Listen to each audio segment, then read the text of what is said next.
Alright, we got things working.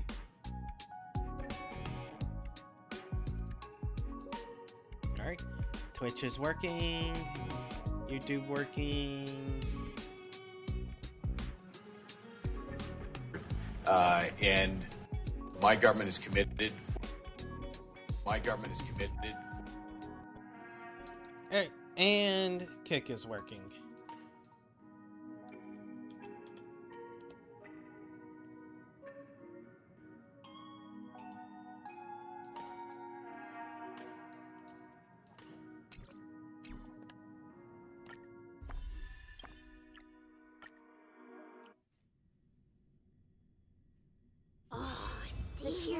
It's Mr. Sunday! Hey, come over here! Right. Looks like someone needs help. Let's go check it out. Doesn't sound like he needs help. Sounds like he needs to sober up. Oh, Mr. Sunday. Hey there! Okay, see the moon in the sky? It's about the size of the cap on my Soul Glad bottle. Like I said, If I needs to just sober out. reached out my Sober hand, up. I could grab the moon, couldn't I? The moon? You mean the Grand Theater? Yeah. Look at me. I've been away from home for too long. I must be missing that moon. But it's no big deal. The Grand Theater here looks much better than the moon back home. It's just magnificent. They told me not to sell everything I had just to come to Penacony. How short-sighted. Selling everything you had? Why would you go to such lengths? Why? Can't you see? Life back home is miserable. It's not really living at all. It's better to be here at Penacony. No pain, no worries about tomorrow, just sweet dreams. You can do whatever you want. That's what I call living. Yeah, now this is the life. Is this truly living? Huh? What did you say, young lady? I didn't quite catch that. Oh, it's nothing, sir. You see, the traffic on Glock's Avenue can be dangerous. How about I ask a Bloodhound family member to escort you to Ideen Park over there, so you can continue enjoying your sweet dream? Oh, yeah, that's a great idea. Wow, no wonder you were the leader of this sweet dream. You're totally a lifesaver. See you around, Mr. Sunday, and it was nice chatting with you. What's up, sister? This is the land of the dreams. But why do they live like this? The man we ran into, he doesn't seem happy at all. Even though sweet dreams are nice, they're just illusions. But for him, they're the only way to survive, even if it means giving up on reality. That's not really living at all. I suppose you have a point. But, in my opinion, that's how most people live their lives. Why do you say that? You think that man is not actually living, but that's not quite accurate. Even without Penacony, people create their own illusions called self-value. How are you not a nihilist rather than being harmony?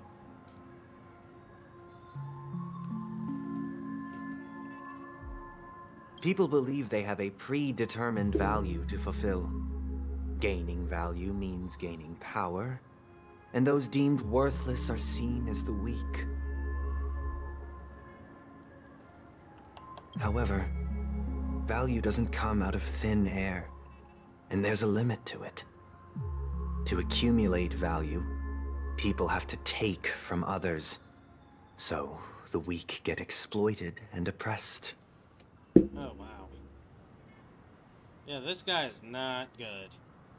Are you suggesting that this is not how things should be? Exactly. But, ironically, people don't think there's anything wrong with it, because they uphold the illusory notion of self-value. And even the weak believe in it. The survival of the fittest. That's where all the tragedies in the world come from. Ooh, People come to earning the yourself sweet that dream pure in evil archetype, Penacony to buddy. escape from that reality and find solace. No tragedies exist here, only happiness, although in its nascent form.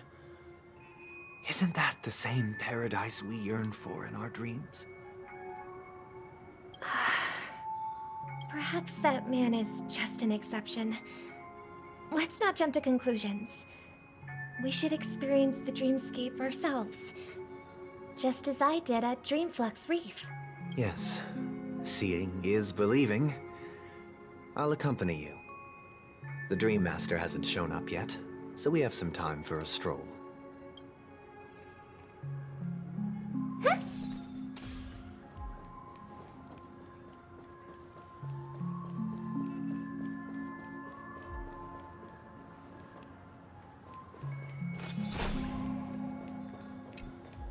Glad to meet you again, Robin.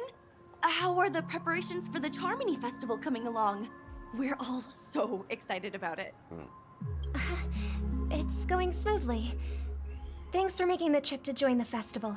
You're too kind, Robin. It's a pleasure to have guests from all over the universe celebrating day and night. I can't stand being lonely or bored, so this jubilant dreamscape is perfect for me. But if this went on forever, would it get boring too? Nah, not at all. Who would get tired of having so much fun? Every day, you get to wear fancy clothes, explore all sorts of dream bubbles, indulge in delicious food without gaining weight, and you never get old or sick. As long as you can afford a room, this place is the ultimate paradise. But you know that only a few things can be brought back from the dreamscape to reality, right? That's exactly why I don't plan on bringing anything back.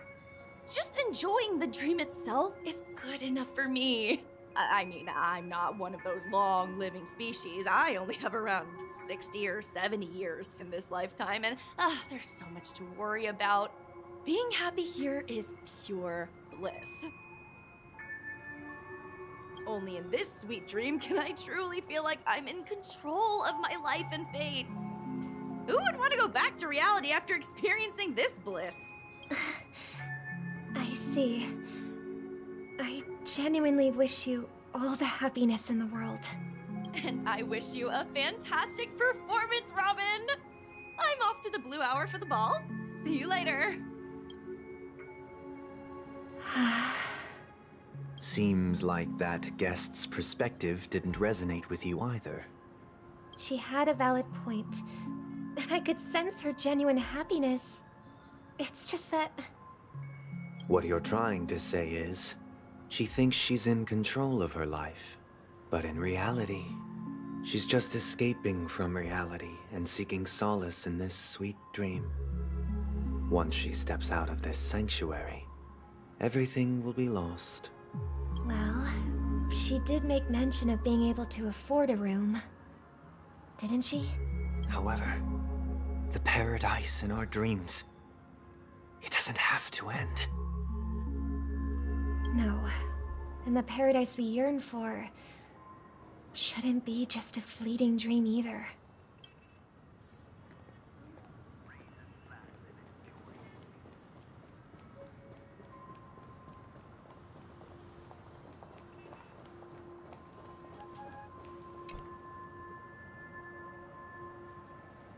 The scenery in this dreamscape is truly breathtaking, isn't it?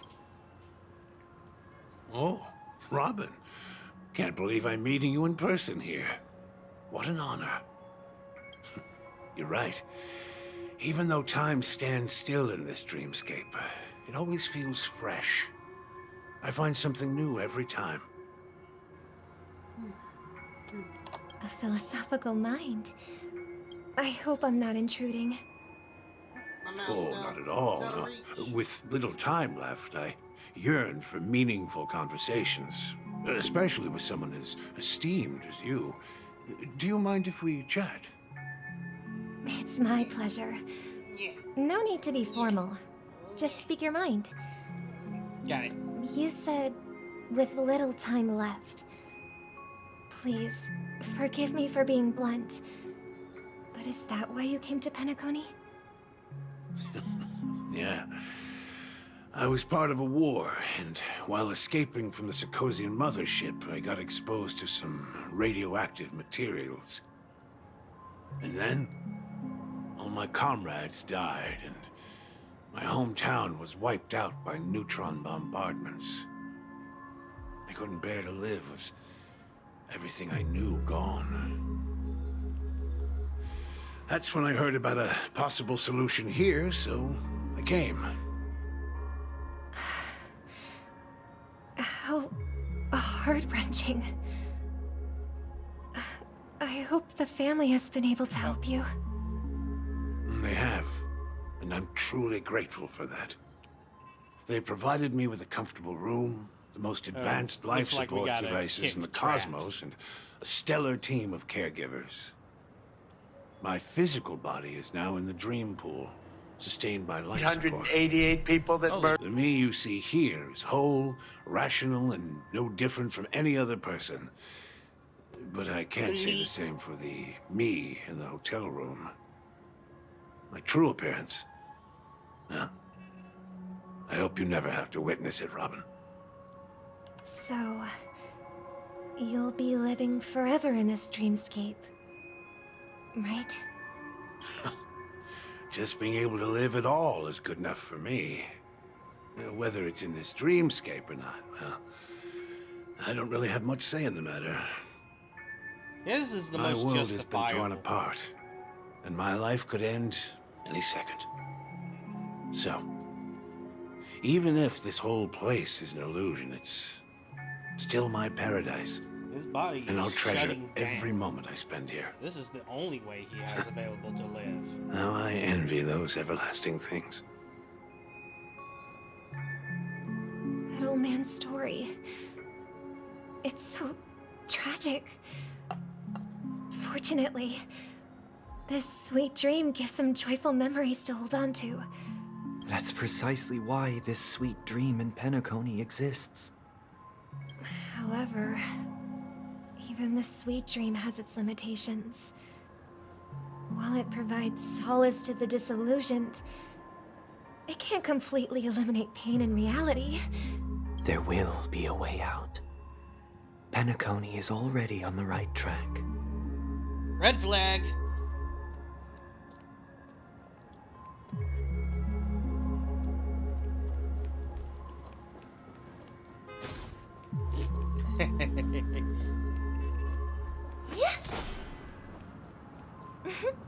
Look what we have here. A lovely young lady. Okay. Wait, is that me? Oh, Sparkle. Brother, what a surprise to see you again. Show yourself. Your trick won't work on us.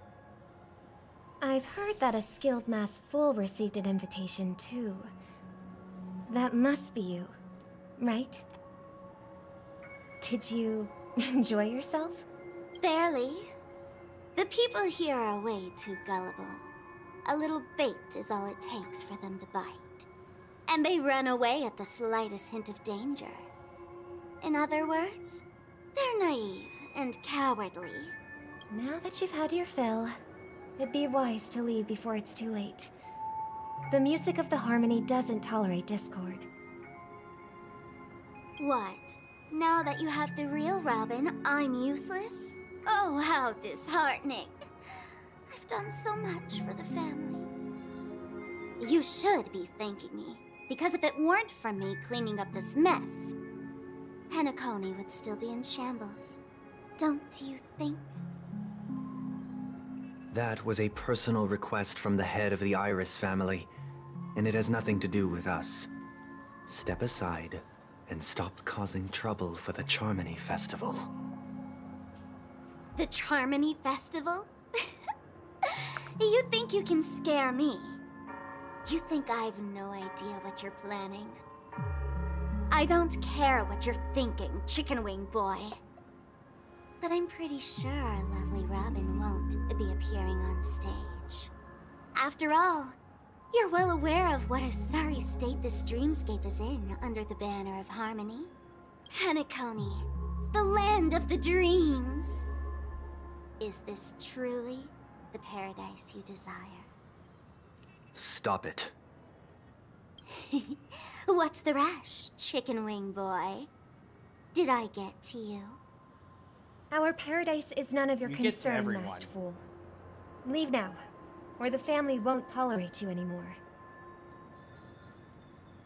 All right. I'll go. But Robin, I suggest you seriously consider this. Do you really believe those living in dreams can escape pain and find true happiness? Well, I've done my part, and now I'm simply waiting for the fireworks to begin. Here, the last 2 gifts for both of you. And don't lose them. If by some unfortunate chance the Charmony Festival starts against all odds, remember to use them during the show. And she's And still it'll handing be out buttons. thrilling. Bang! I heard a raven cawing in the distance. It seems the Dream Master will arrive soon. Let the show begin. Sound lingers.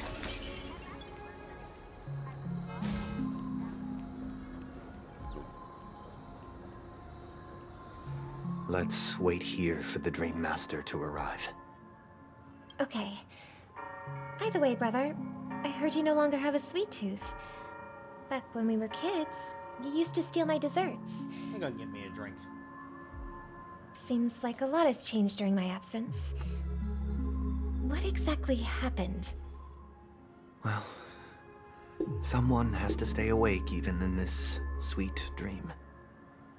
But that someone doesn't have to be you, or anyone in particular. You're carrying too much on your shoulders, brother. The paradise in our dreams. It shouldn't be like this. Penacony is nothing more than a dream. It can't erase the worries and pain of reality, or bring true happiness. It only offers an escape from reality. Nothing more. Remember the old man we met earlier? Without this dream, he might have completely lost himself. That might be true, but even without Penacony, he could have chosen another path.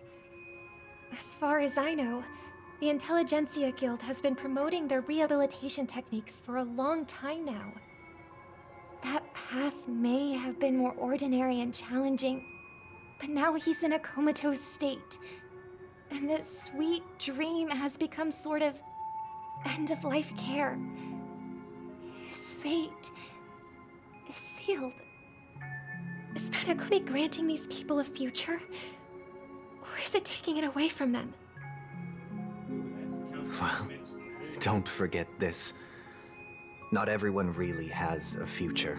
Pure evil. The future for flag. humanity is like the sky for birds. People mistakenly believe that flight is inherent to birds because they've never witnessed those birds crashing to their death. Do you remember how we took in that little Charmony dove when we were young? Yeah. We took care of it. Provided food and water, groomed its feathers. And later, when I decided to leave Penacony, I opened the cage and set it free. Well, I didn't mention what happened to it in my letters because I didn't want to upset you. Shortly after you left, It crashed to its death right in front of your window. I had surmised as much. I knew you wouldn't have avoided mentioning the bird for no reason. Despite that unfortunate outcome, I still believe it was the right decision. Birds aren't meant to spend their lives in cages.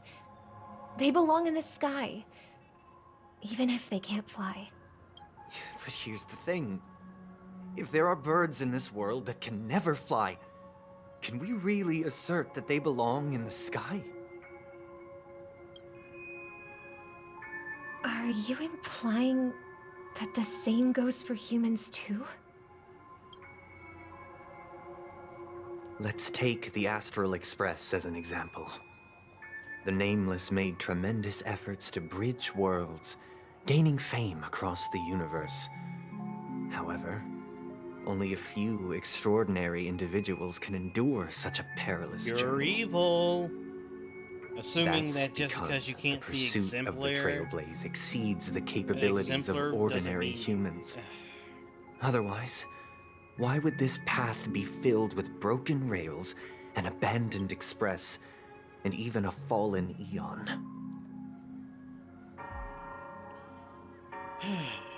Fucking hell. That's just sophistry. If that were true, then only the powerful would have the right to determine the future. Unfortunately, that's exactly what happens. Another name for the future is self-value. While this world has its fair share of heroes who inspire people and garner admiration for their heroic deeds, the majority of ordinary people will never become heroes in their lifetime. Some are born weak and vulnerable. Some find themselves trapped in unfortunate circumstances. Some fall victim to malice and cowardice. When it comes to survival, everyone is equal. And the weak can only watch as their value gets constantly diminished by external forces.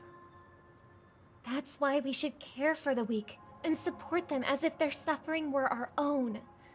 That's what the Odes of Harmony have always taught us. While the Harmony holds noble aspirations, the strong will always be strong, and the weak will always be weak. Even in this carefree dream. Human nature contains greatness, but it also harbors inherent weaknesses that can't be eradicated. In the end, if people can't even secure their own survival, they won't care about the illusory future of equality. As long as the anyone law of must survival know of about the the fittest archetype of prevails, pure evil.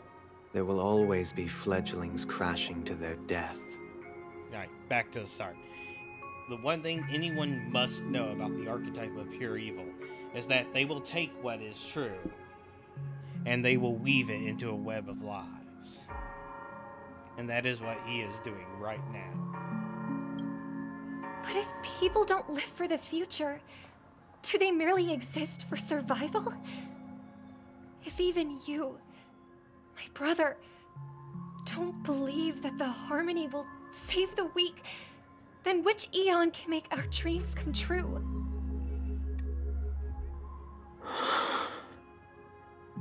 People often forget that when the first bird took flight, the entire world envisioned a future where no more fledglings would ever crash to their death.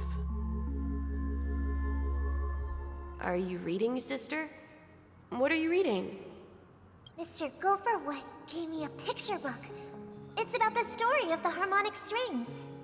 If I could become a chord master, I'd like to summon Dominicus, the harmonious choir. I want to sing with everyone and spread our wishes so that all can feel happiness and joy. I see. Then, I would summon the harmonious choir too. Don't you have a wish of your own, brother? Of course I do. It's just that it includes your wish and everyone else's. I long for a true paradise where everyone can find peace. Then, let's build a stage there and invite everyone to our performance so that both our wishes come true through the power of the harmonious choir. It's a deal then. Yeah, it's a deal. But how can I become a chord master? Maybe you will have to become a star first.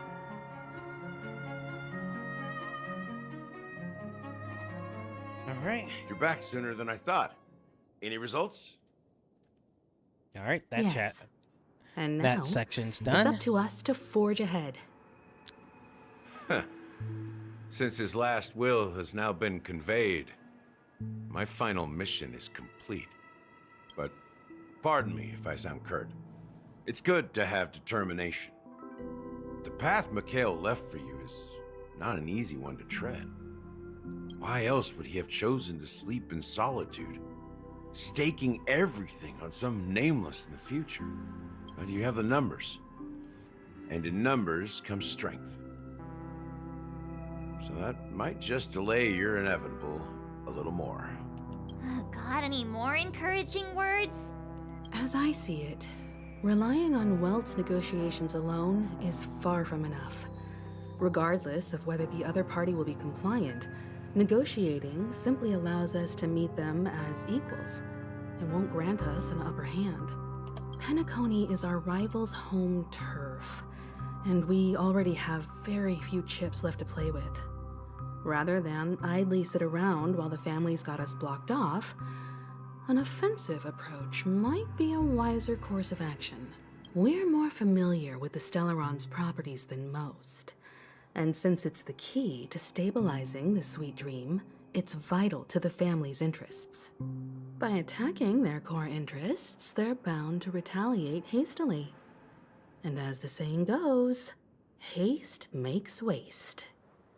That's right. As long as we pose a threat to the Stellaron, either with words or otherwise, we have a chance at gaining the upper hand. I choose otherwise. But the problem is, on the eve of the Charmony Festival opening, how exactly are we going to get close to the theater? Family security will be airtight, and if we brute force it, even if we succeed, it's too risky. So, no one's gonna say anything? Then I'll raise my hand. I know the answer to this question.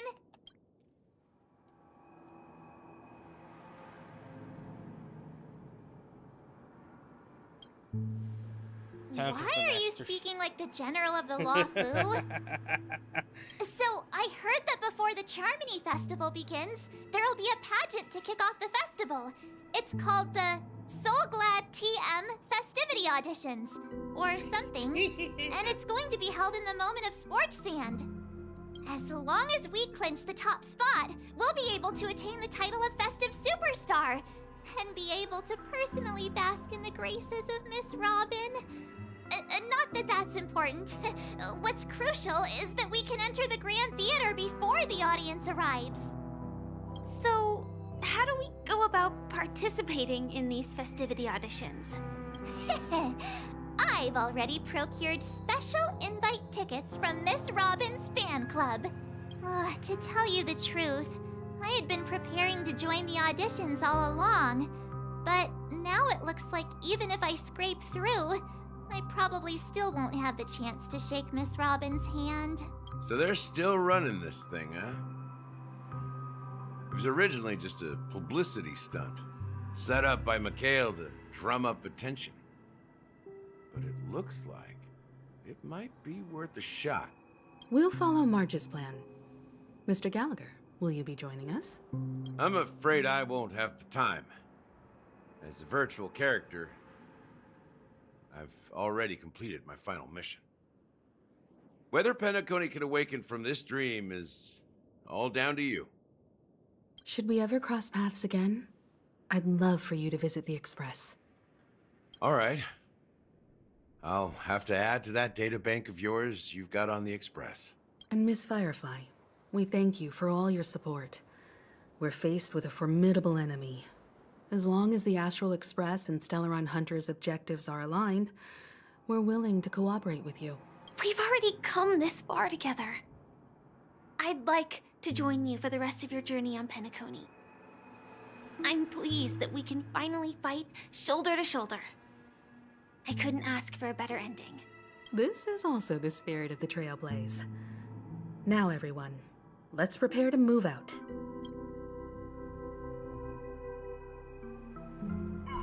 Ladies and gentlemen, welcome to Scorched Sand Hall. This is where challengers thrive and dream chasers shine, all under the watchful eye of the entire universe. If you have ambition, dream, and the drive, dear friend, the next superstar of Penacony's Charmony Festival could be you.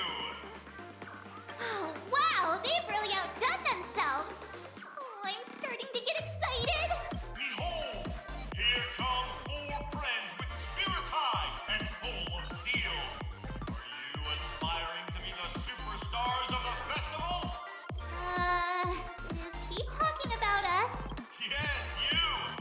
There's no doubt about it. I see you have all the potential of a superstar in you. Excuse me, you four. What are you hoping to get out of all this? Excited. More As like the last chill. group of contestants, Still- how confident are you in overcoming all of the challenges? Okay, he sounds calm. Would you be open to a brief exclusive interview with us? It'll be quick. She sounds urgent. Your Desperate. journey is long and fraught with peril, yet under a sky blanketed by banners, you vie for the crown. Okay. The He sounds sword right. and rose! Protect the beauty! The beauty! Magnificent and majestic! Is that a girl? A knight's head is hard as steel. Brother Lance Nation. Focus is stubborn as a heel. We don't all have to be winners, but if we don't have fun, we'd all be sinners. People are pouring in. It kinda feels like all sorts of baddies are showing up. Let's get in there quickly and enter the competition. Ladies and gentlemen, please make way. Make way. Coming towards us now is one of Penacony's top 10 wealthiest tycoons and the soul-glad business empire's founder, Mr. Ideen.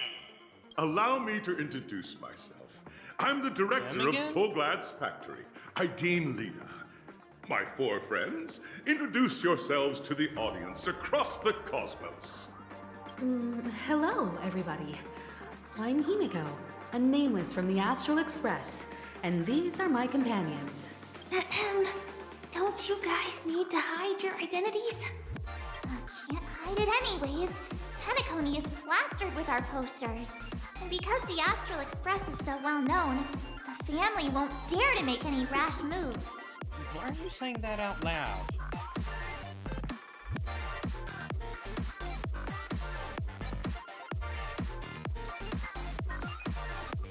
Entertainment. Don't expose my net handle to everyone. Wait, that's our net handle? Hello, everyone. I'm March 7th. I'm an ordinary girl who loves adventures. Or not. Hello, everyone. I'm Firefly. I am also an ordinary girl who enjoys adventures. No, you're not. So it's a bunch of nameless guests. This final face-off is bound to be spectacular. Time is precious. My 4 friends, come with me. Grab a bottle of Soul Glad and make your dreams a blast. That was so poorly said. Seabiscuit.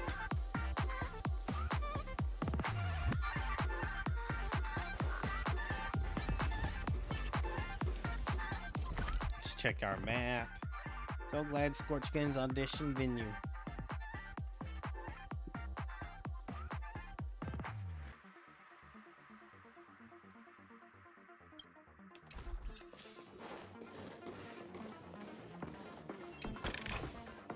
Looks good.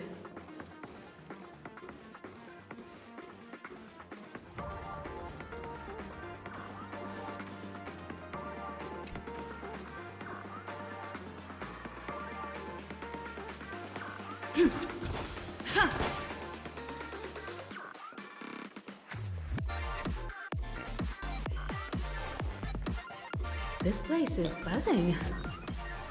That's right.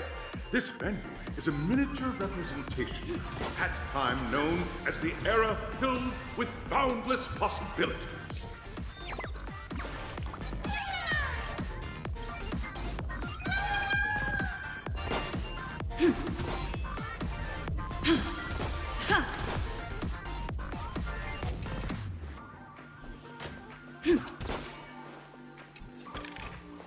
Is that all?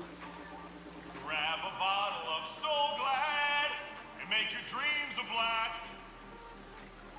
Nameless, your arrival reminds me of the grand occasion when Penacony was first established. I was still a young, bright-eyed lad back then, lured here by the watchmaker's ads, full of zeal and ready to make my first fortune in life. Once, during a particularly grueling day, I passed out and was resuscitated by a drink from Mr. Sousa. That sweet taste has since been etched in my mind, and that was what drove me to create the Soul Glad that we all know and love today. The dream-chasing era was truly a wondrous time. Oh, I miss those days, and the watchmaker. Scorched Sand Hall is my homage to that time of boundless possibilities. I wholeheartedly hope you make it to the finish and emerge as the next superstars of Penacony. Now then, is there anything you'd like to say before the competition officially begins?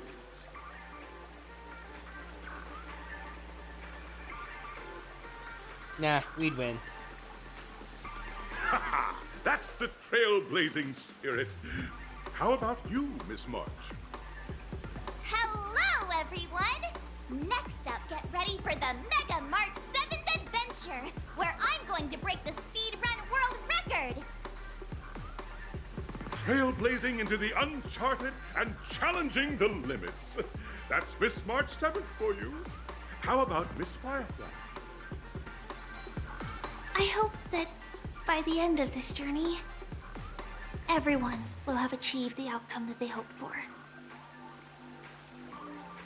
Not possible. A wonderful wish. Miss Himiko, what are you expecting from your team? Safety first, everyone. Simple words, but full of warmth. Waiting for you are 3 stages, each connected to that era. Wait, the no, first I don't 2 get to say stages something? offer 2 distinct paths to choose from, with unique challenges on each route.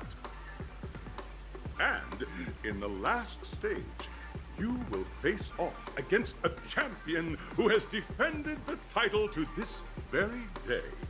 A beloved contender whose noble virtues are unrivaled. Those are the rules. Simple. Everyone clear? Now, I hereby announce that the 33rd Scorched Sand Festival of the 20th season, sponsored by Soul Glad Enterprises, has started.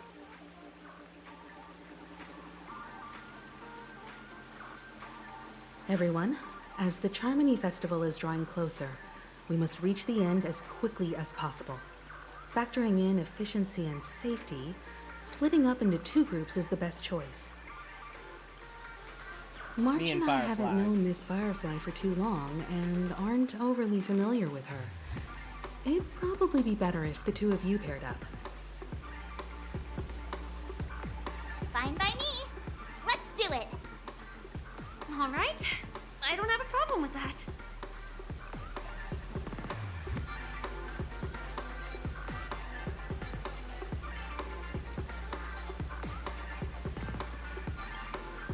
We'll split into the assigned groups then. Let's not waste time.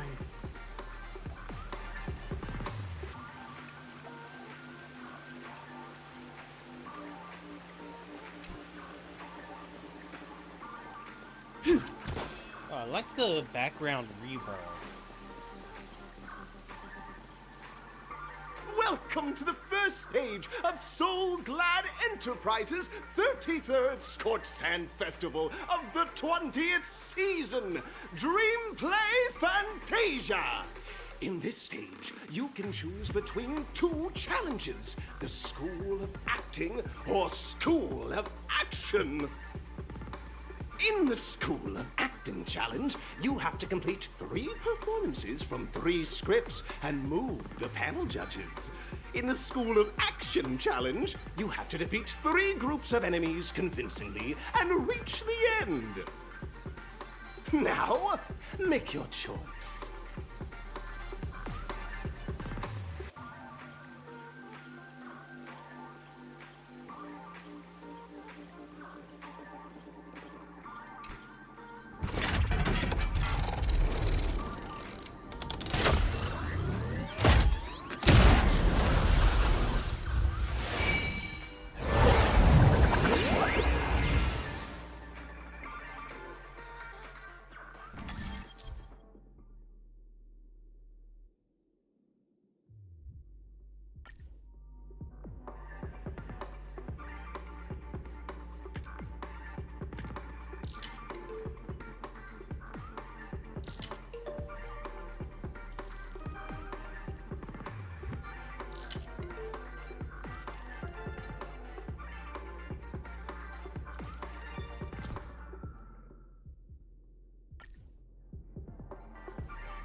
Acting challenge.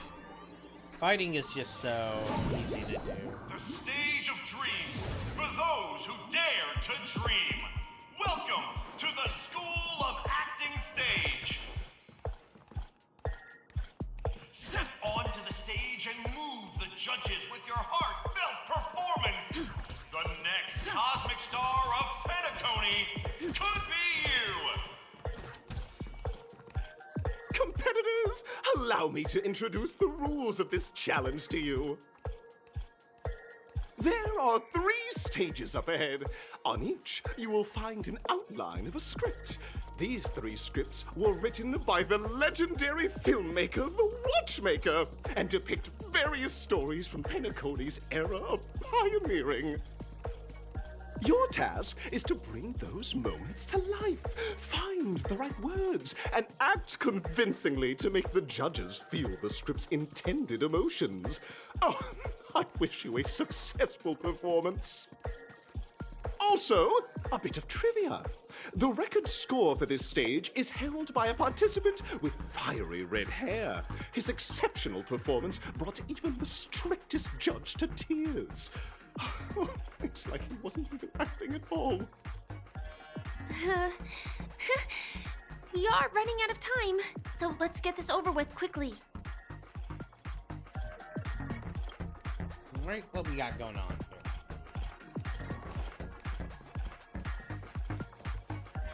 Oh? Where are we? So, Squirt Scan audition venue.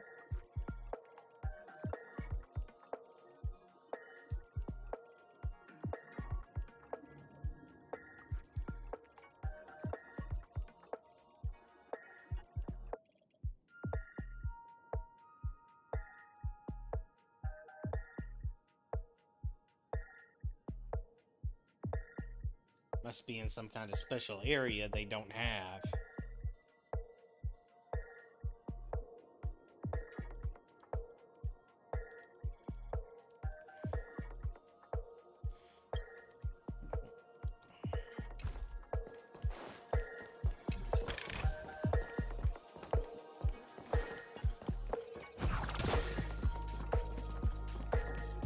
Please stay tuned.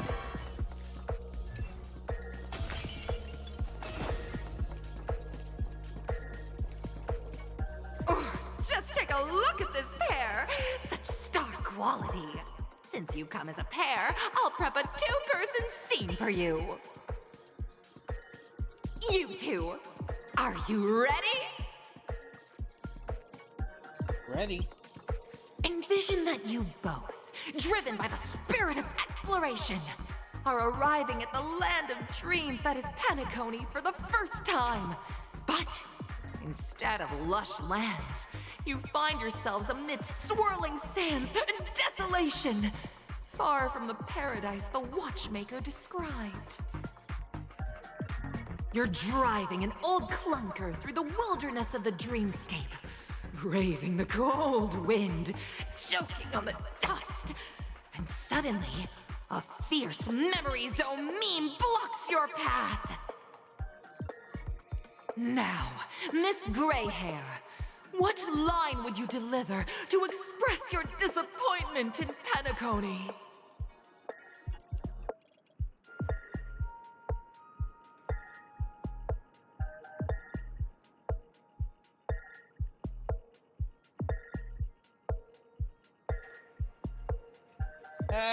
I really want to say number 2.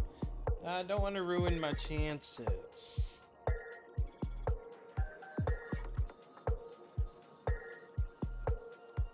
Fuck it.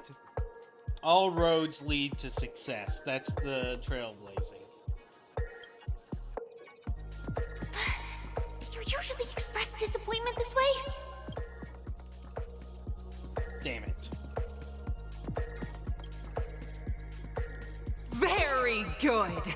Now, though you're disappointed, your screen partner is conversely very enthusiastic. Now, young lady, you will say... This is great! I love living on the wild side! Very good! Very intense! And then we cut to the story's next scene. You find a job mending the rails.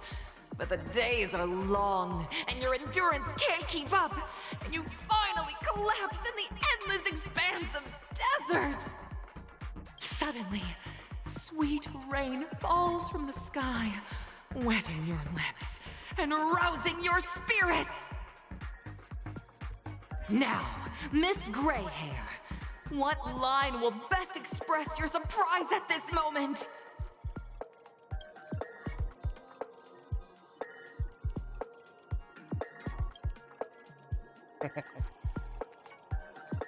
But at this moment, your partner yet gazes into the sky, both her eyes closed. The raindrops fall, blurring her vision, and she tragically says, Perhaps we were never meant to succeed. Right?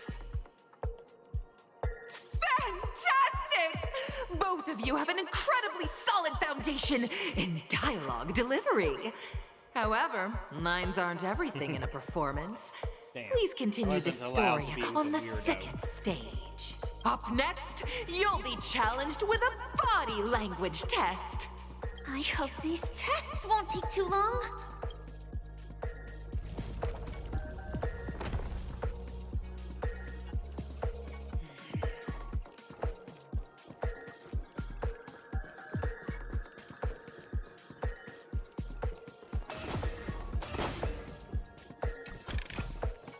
This might be of some use.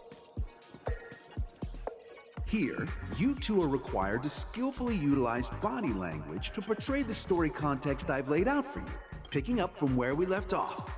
A heavy downpour saves you both stranded in the desert. This rain quenches the anger in your heart. You look to your at this moment, what should you do to make her laugh?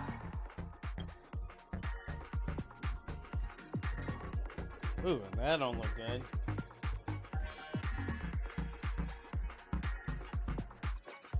Roll about in the sand. What?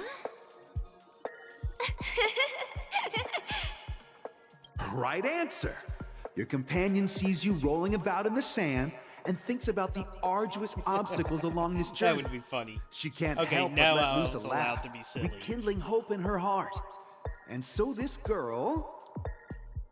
I'm gonna get back on my feet and keep moving forward. A tug at the heartstrings! The story continues to develop. The heavy rain leads you both to sense a business opportunity. So you start venturing into the umbrella industry. But just as the business begins to pick up, competitors start flooding the market with low-priced goods, squeezing your market share. You have no choice. The goods you stockpiled at high prices have to be sold at a loss. this is a pretty self-destructive move, which drives your business to the brink of bankruptcy. At this moment, what would you, who refuses to admit defeat, decide to do?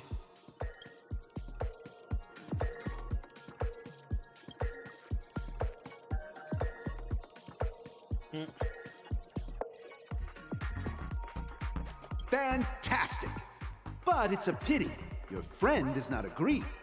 Seeing that you're up to your eyeballs in debt, she sees nothing but despair in her future. And then... I leave Penacony in utter disappointment. Is that okay? Of course! Absolutely! I was this close to tears! Both of you possess exceptional acting talent! Cease the patronization. However, the true test is yet to come. You're about to encounter the harshest judge this show has...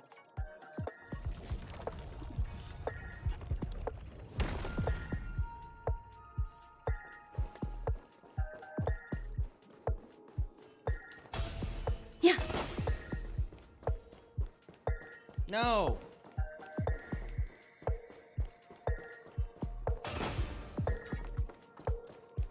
Those look hostile.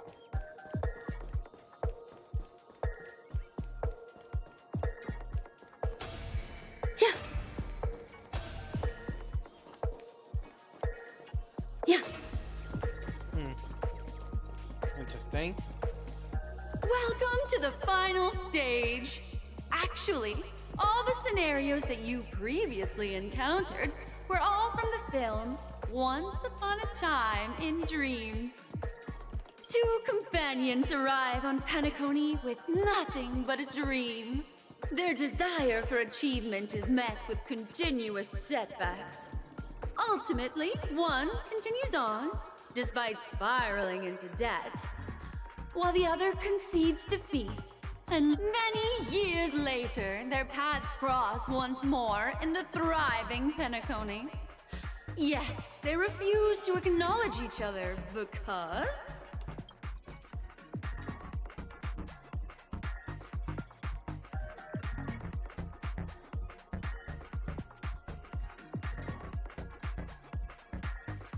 Number one. Against the backdrop of a revitalized Penacony, the joy of reunion mixes with the sorrow of past separation, the awkwardness of being strangers, and the shyness of a long-awaited encounter, all converging at this very moment. Give it a shot. Try and convey this bittersweet scene to me. Bring it to life with precise and emotive acting. Is this ever going to end? Really, we're gonna mind control? Your performance... Obvious is happy. God! I never imagined that such a sad scene could be portrayed by you two in such a joyful and heartwarming way. Two people sharing a long, cherished friendship, as if time and status meant nothing to them. Huh? But we haven't even done anything! Is his imagination running wild again? Brilliant! Mind control. Your portrayal outdoes the original. It's simply beautiful. I hope this isn't being broadcasted. We have passed the test. We ought to hurry up. The Stellaron is at stake.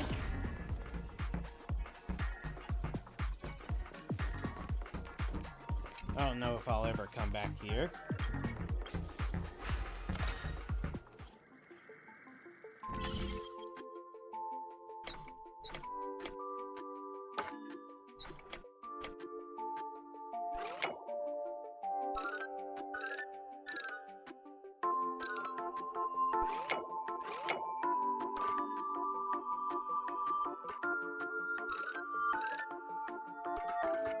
There we go.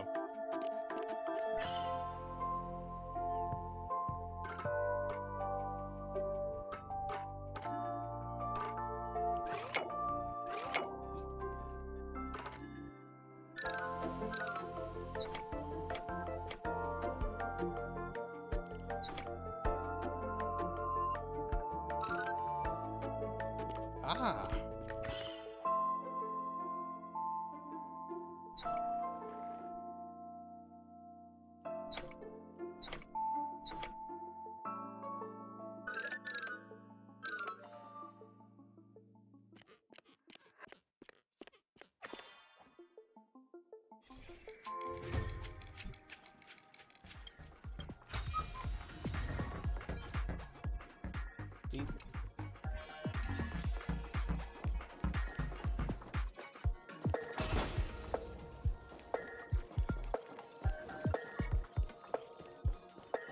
Yeah. Yeah.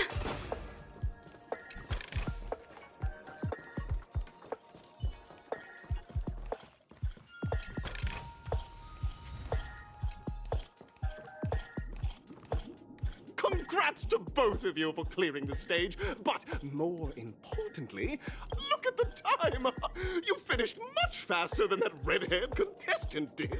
That red-haired contestant. Who is that exactly? You'll find out eventually, but only if you clear the next test first. Welcome to the second stage of the 33rd Scorched Sand Festival in the 20th season, sponsored by Soul Glad Enterprises. Gunfire time! You have the option to choose gunfire and undergo Brother Hanu's trial, or time, where you'll face Clucky's trial. And now, make your choice! Gunfire or time?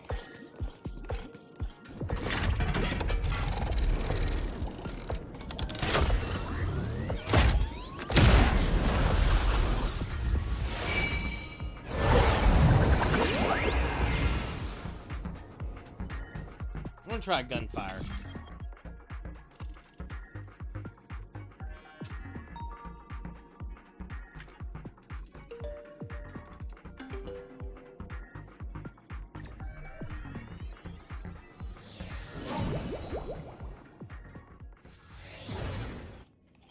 Dear friends, welcome to the enchanting universe created by the Watchmaker. Awaiting you is the morally dubious yet ever-charming character from the animated Clocky series, Hanu! It is said that these cartoon characters were inspired by the Watchmaker's own experiences. According to research by Clocky scholars, the original Hanu of reality shared a deep friendship with the Watchmaker, akin to comrades in arms. Enter into the world of Hanu via the TV by the entrance and partake in an enchanting and suspenseful story. If it's a gunfire trial, we should be able to settle this with a fight, right? I hope this won't waste too much of our time.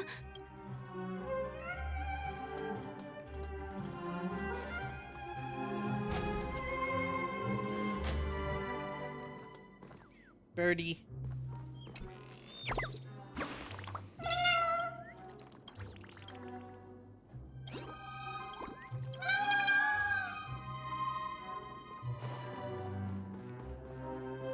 Ready?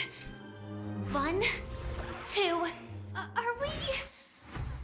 we both in control of this Hanu character? Very good! Looks like you've got the hang of it. In this Hanu's Adventure episode, Boss Stone has gathered his battleships for an assault on Dreamville. Old Buzzfly, Cousin Wolf, and Bombhead are all ready. Alas, Hanu presently is ill-equipped to fend off the malevolent mischief makers, which is why he is preparing to seek out the Puzzle Gentleman's aid. Go forth and speak to him.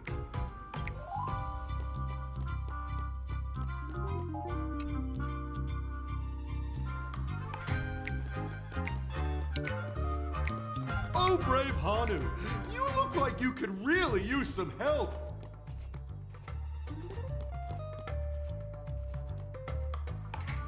Long time no see, Hanu.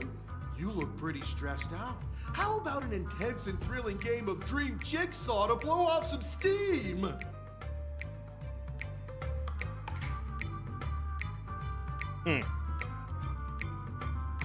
Oh my! Are you telling me that Boss Stone has rallied the villains to seize Dream? Listen closely, Hanu. I'm aware you're in need of a suitable weapon. And I also know there's one just upstairs. But you know what? You'll have to play an exhilarating round of... Now scurry along, Hanu, but tread carefully. Two ne'er-do-wells are also eyeing those jigsaw pieces. Either outsmart them with the quick knockout, or ensure they don't catch you in the act. I can't wait to see you finish the dream jigs. Let's stay alert and make sure those monsters don't spot us.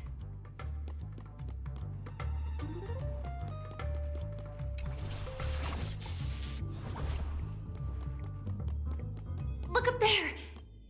If we can push that thing down, do you think that would do the trick?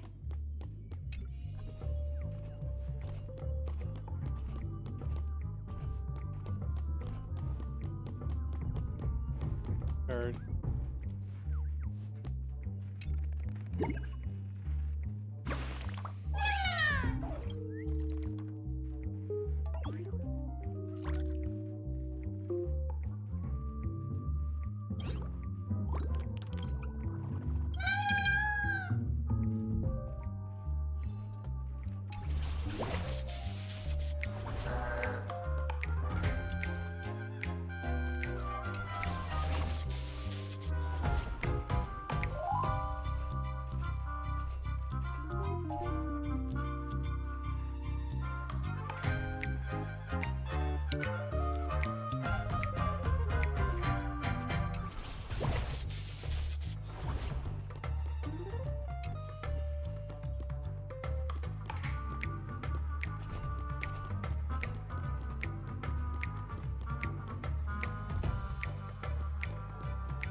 Finally, that's all the jigsaw pieces. Let's hurry back.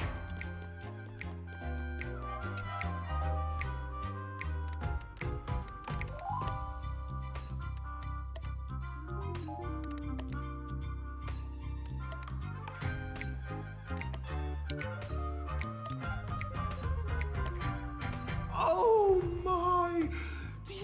Hurry now, Hanu! Touch that TV set and transform. Such. It appears we can't climb the stair.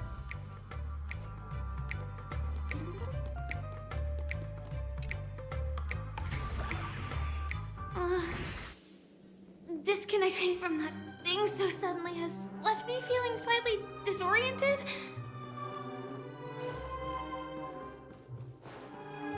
Is that Hanu?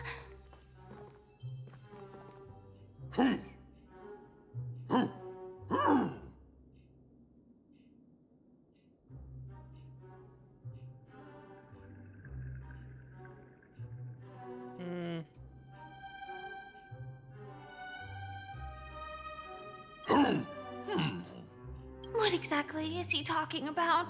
Tick-tock! It's time for me to make an appearance!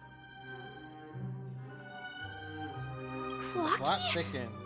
I can also see him. Is this character part of the show? In Dreamville, Clocky is everywhere and can do anything! Like right now! I can be your translator! Tick-tock!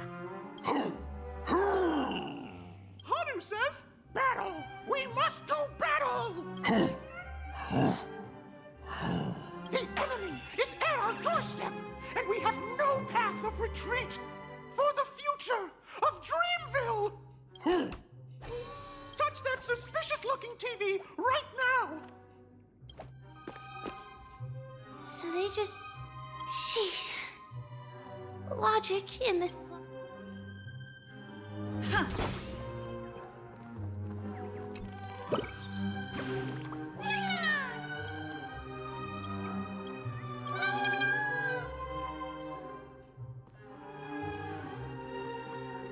Lots of owl motifs. Well, here we go again. Ready? I am gradually getting used to this. Huh. Who knows? I might even be able to perform some high-level moves with Hanu. Oh, did someone say high-level movies just now? That's right, pal. The upcoming script is just exploding with all sorts of high-level shenanigans.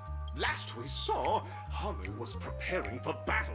Suddenly, he hears heavy footsteps coming from the hallway. The mischief makers have broken into his home. But brave Hanu won't go down without a fight. He instantly sprints for the storage room, ready for a do-or-die showdown against the baddies. But we still don't have any weapons in hand. Guess what? Hanu's favorite bazooka just so happens to be in that storage room. So better move on. What a coincidentally convenient plot twist. It'd be even more awesome if the organizers allowed me to wear armor. It's not coincidental. That's Hanu. That's expected of him.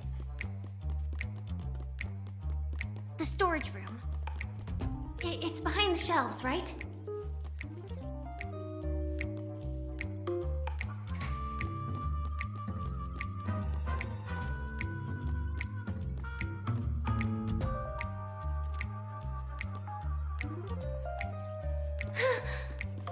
He wasn't lying. There's actually a bazooka here.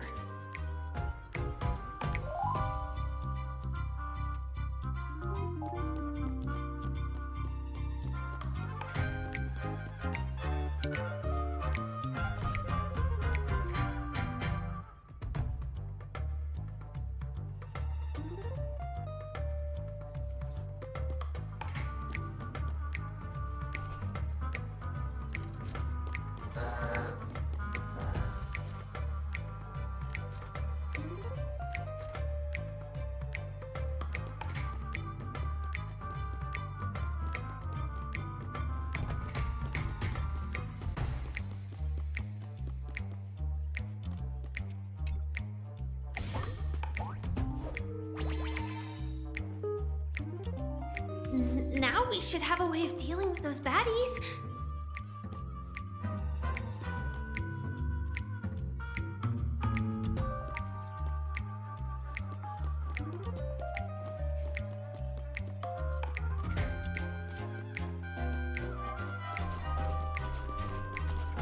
This thing feels just like the Soaring Locust too. Oh, no! The not-so-unstoppable Hanu has actually fallen! Quickly! Return to the battlefield and seek revenge against the bad guys! Yeah, okay, I'm just gonna shoot them next time. Oh my! The unstoppable Hanu has been spotted! Everyone, please proceed with caution!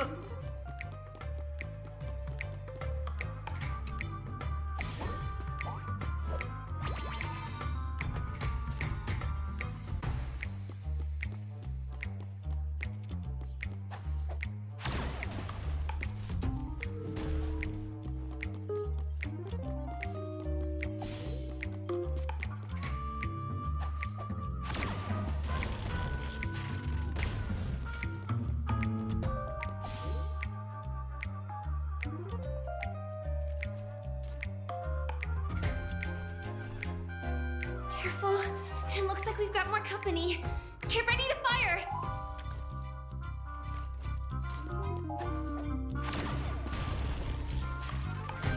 Home Alone.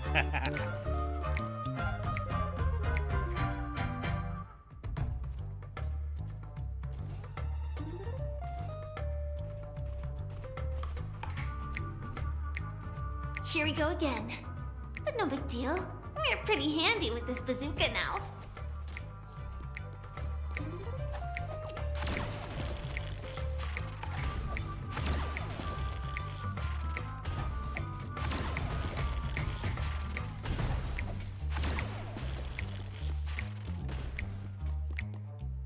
That should be all of them, right? Oh my! hurry! Hanu is on the street! Everyone! The stage is complete! Quickly! Head through the TV to the next stage!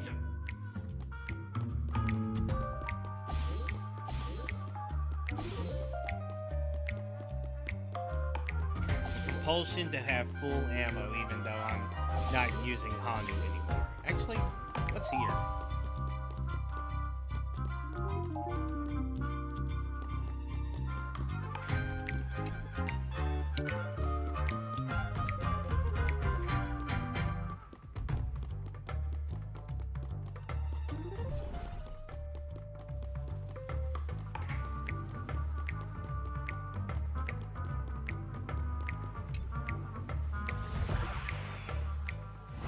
Well, that's that. But it is gonna be hard to let go of this bazooka.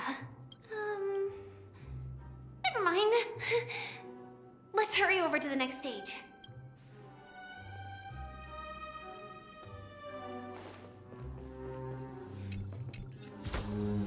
Great.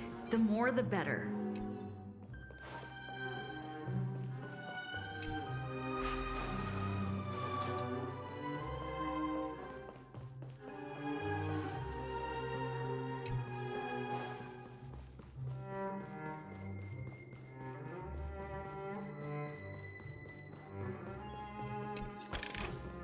Is that all?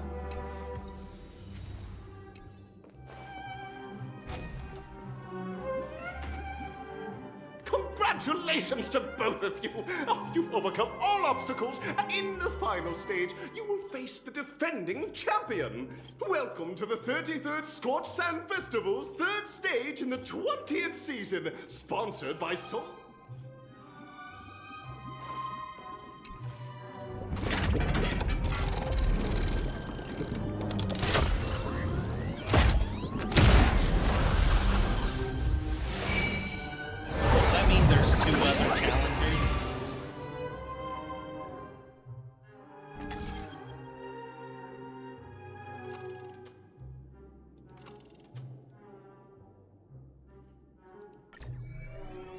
I don't know the difference between the arenas, so I'll go with the blue one.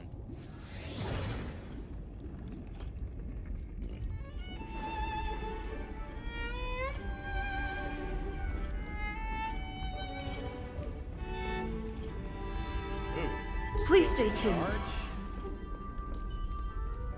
No way. I think I just saw someone. Someone extraordinary. Now this smells good.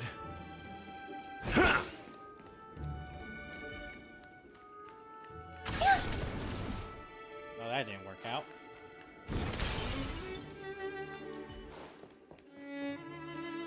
Please wait. Rose Knight? My beautiful ladies. By the glorious light of beauty! I never thought I would see you again. In such turbulent times, your kind faces are as spring's gentle breeze, bringing solace to my scorched heart. Oh my Are goodness. you a knight of beauty?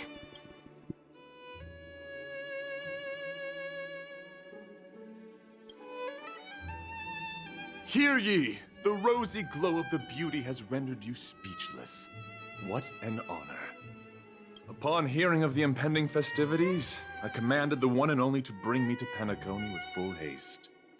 Alas, in a cosmos unguarded by the beauty, disorder prevails. Thus my passage was delayed by tending to the sick and injured.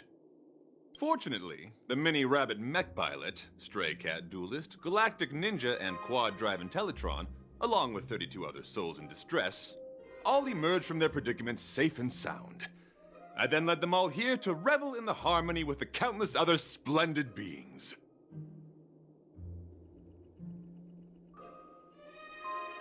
Erudition.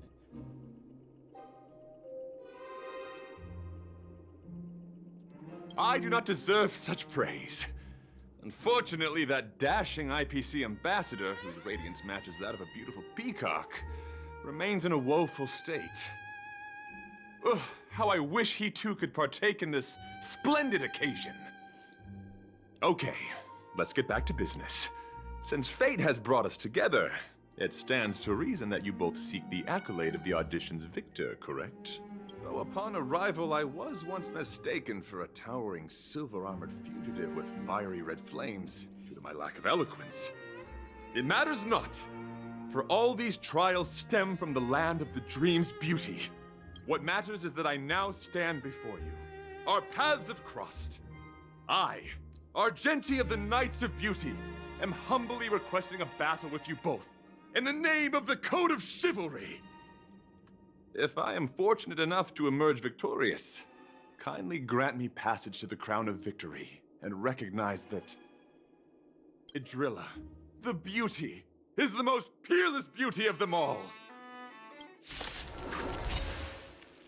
He's alone. Please ready yourselves for this trial sent forth by the All beauty. will be swept away by the wind. Decided to play your ace, huh? They're all vulnerable to physical. Good.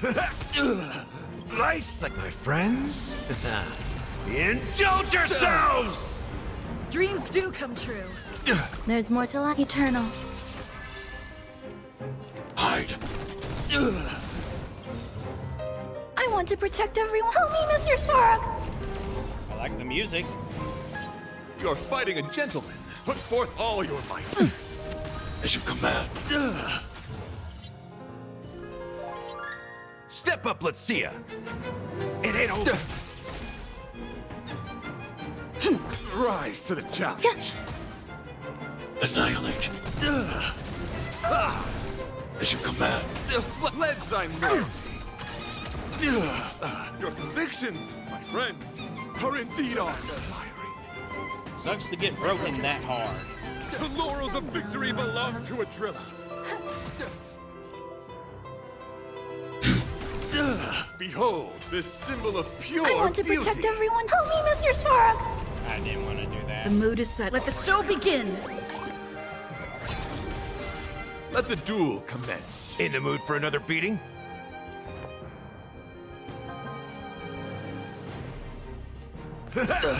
Take your position. Dreams do come true.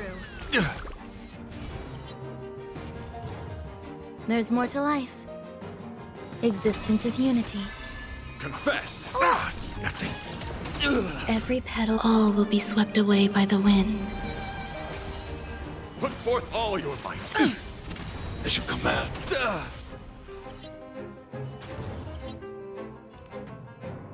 Hide. Step up, let's see ya. Nice, like my friends. Indulge yourselves! Rise to the challenge. Rhythm get messed up. Let's improvise. That's enough. I have come to grasp the sincerity of your cause. I yield. Beautiful! Truly a captivating contest. Okay, that was It is easy through enough. you that I realized to uphold the honor of Idrilla, I must further hone my skills. What a beautiful lesson indeed! Go forth, my dear friend, beautiful miss. The audition's crown is yours to claim. I shall remain here, gazing from afar as you bask in the limelight, joining the audience in offering you the most heartfelt cheers and applause. We don't have much time. May fate allow us to meet again, Knight of Beauty. In that case, let's make our way to the end. Penacony's really thronging with talent. I hope we make it in time. Go forth. The champion's stage belongs to the both of you. Bask in the glory you deserve.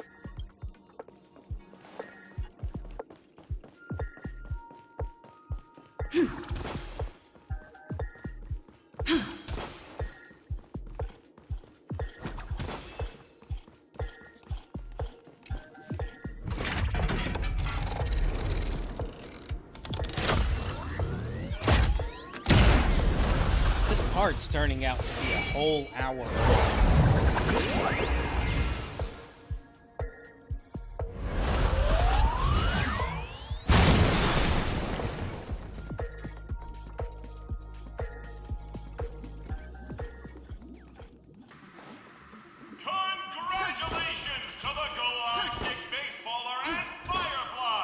becoming this Sports Sand Festival's champions. We look forward to their amazing entrance in the Charmony Festival. Let's give a round of applause to our aspiring young guests. Galactic baseballer.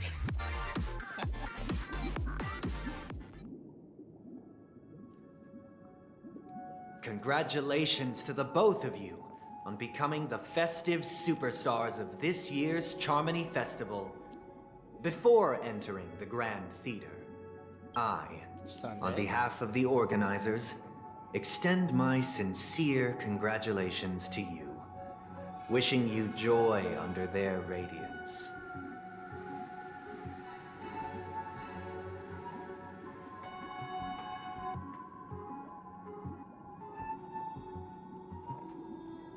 Where are my stellar jades?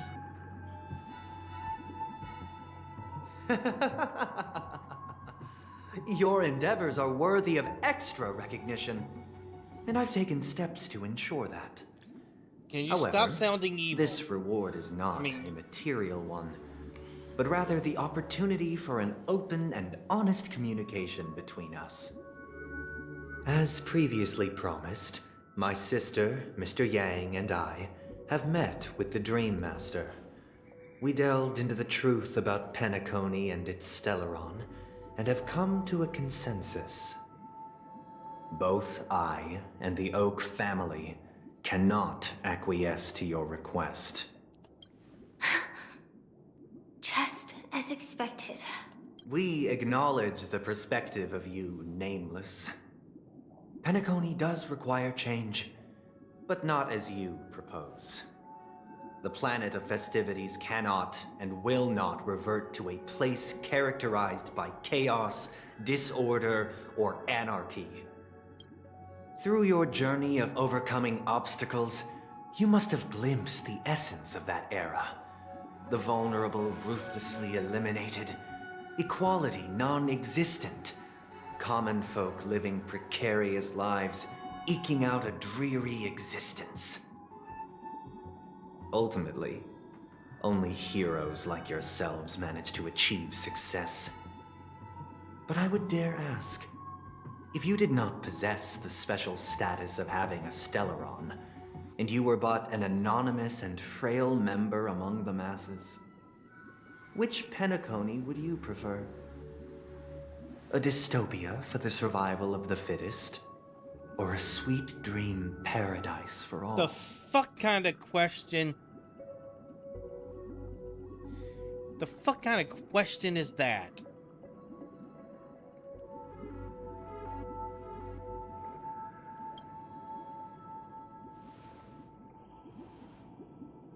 I'm not even going to engage with him. Don't let him mislead you.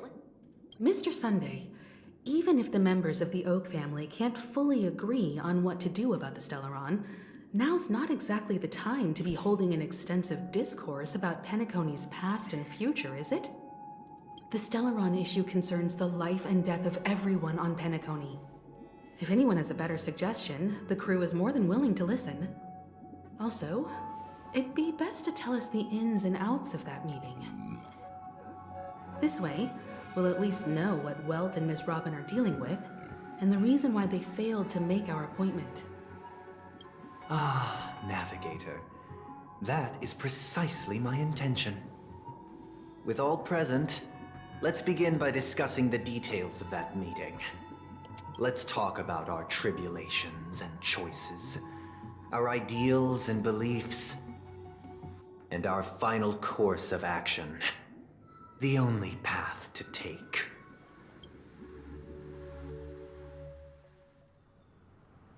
You mean to say that for the longest time, there have been scoundrels who would use the Charmony Festival that I have bequeathed to the masses as a tool to realize their ambition?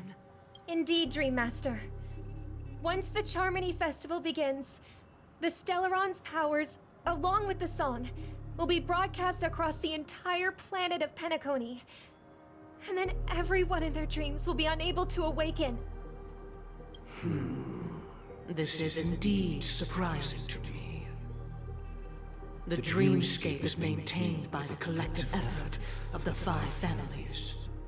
If someone were to use the Charmony Festival to recklessly disseminate the power of the Stellaron, this individual must hold a position of great authority. Do you have any suspects? I'd like to ask, did you really not know of the Stellaron's existence? I would have never thought that this Nameless would point the spear at me. Quite astonishing indeed. If I have offended, the Astral Express extends its sincere apologies. But the current circumstances are dire and leave no room for meticulous inquiry. We're doing this out of concern for the Dreamscape's safety. So, if you could, please alleviate our concerns. I picked up my mouse. Dream Master, it's just to prove that the Charmony Festival has nothing to do with the Stellaron. If we're being overly cautious, I will return to the stage to offer tribute in song, just per the arrangement.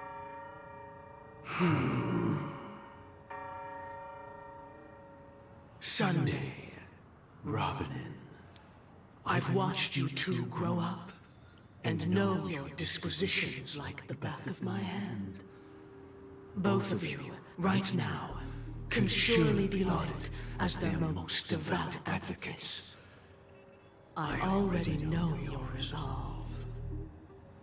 The magnitude of this matter is enormous and cannot be taken lightly. Since Mr. Yang has asked with such earnestness, I will personally respond in kind. If there is a need, the entire Oak family will be mobilized to heed your call.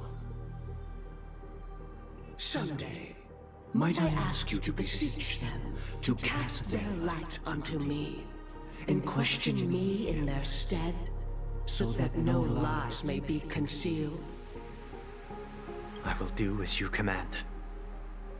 Robin, could I entrust you to be present as a witness, to document the truth, and to proclaim my innocence, so that all slander may be utterly dispelled? I will do as you command.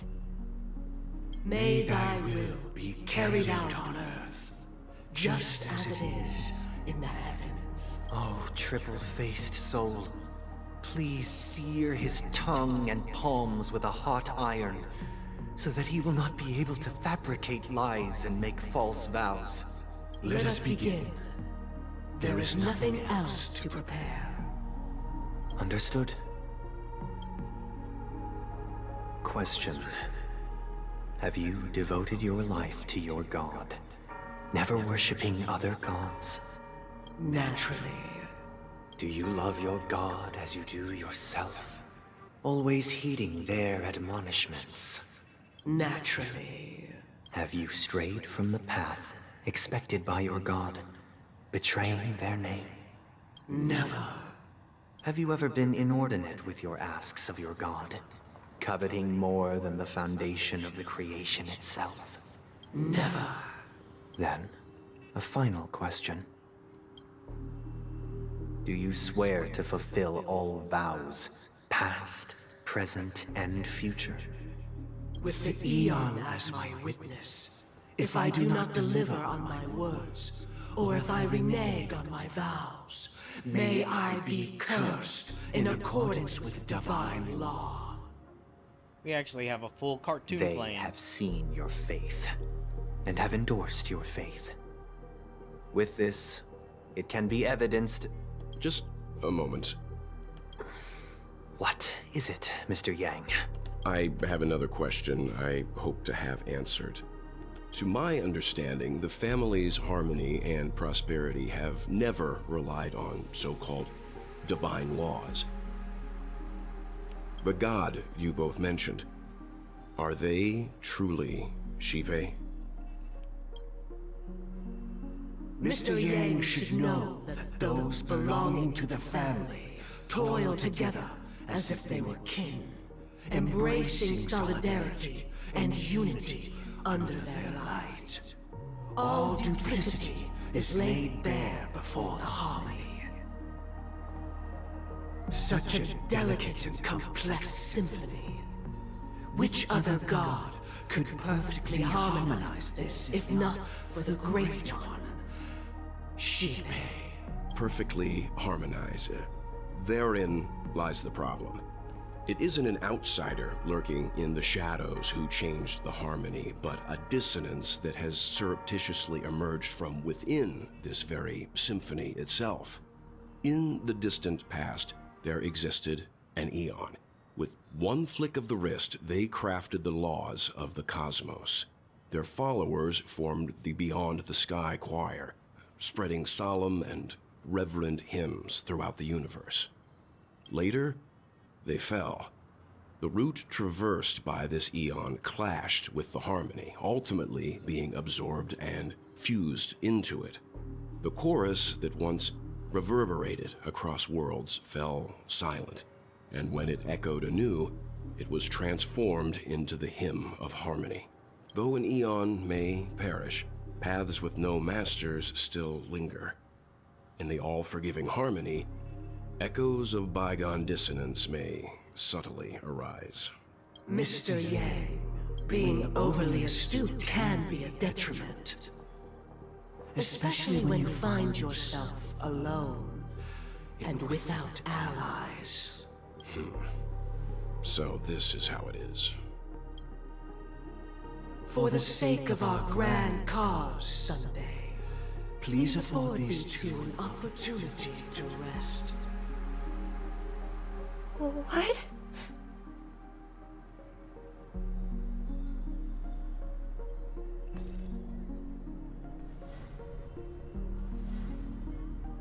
Sorry, Robin. It's just you. I did not wish for you to know this. It's a pity that things have turned out this way. So, this is the true reason I can't sing? The shadow that envelops Penacony is actually... We were never children of the harmony.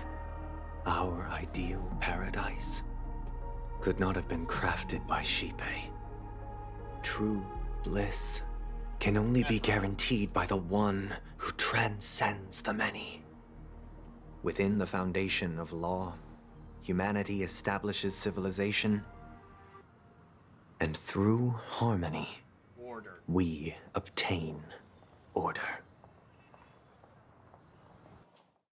Unbelievable.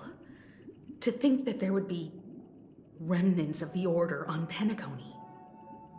What have you done with Mr. Yang and Miss Robin?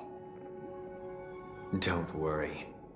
I just gave them some time alone to ponder their fates.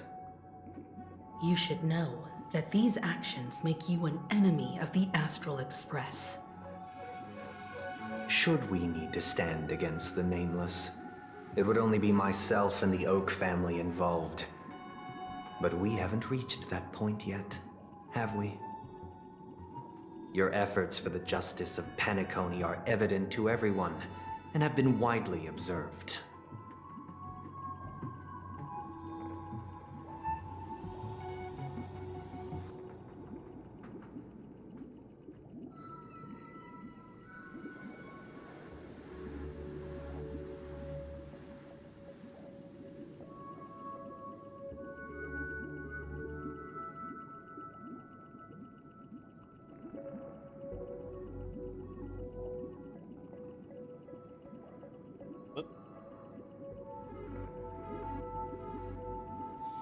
Talk terms to us?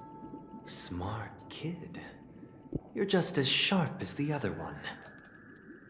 If it is the Order that drove you to imprison Welt and Robin, and you're using them to coerce our compliance, then there'll be no point in entertaining any type of discussion.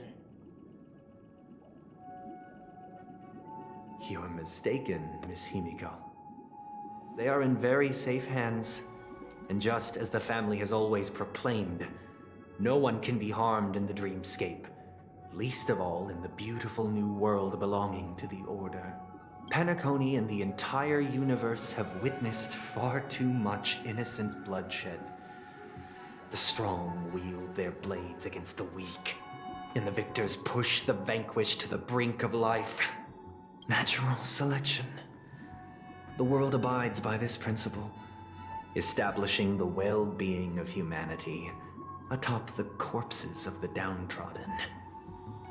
Only we, or rather, I, possess the power to put an end to this farce. So you've decided to resurrect a dead Eon? No one's ever done such a thing. If Miss Himiko is interested, let's draw back the veil and speak candidly. I've always firmly believed that people can understand one another through peaceful means. I'm willing to divulge the unembellished truth as to the intentions of the Order's Pathstriders, so that you will make better judgment for the Astral Express, for Penacony, and for this stretch of the universe. Words can hardly do justice to the beauty of that ideal. So, come with me, everyone. Let us retrace our steps and see once again where this road leads. Huh? Where'd he go? Welcome. This isn't any location in Penacony's dreamscape. It's my inner world. The reason the scenery before you remains unchanged is because your consciousness has drawn on similar concepts to fill in the gaps.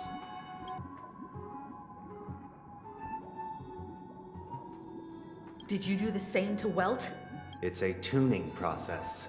Stronger in effect and more draining on the mind. The gray-haired guest has experienced it before, so she should understand what it entails. Tuning allows you to intuitively grasp my feelings, which also means that I cannot hide anything from you.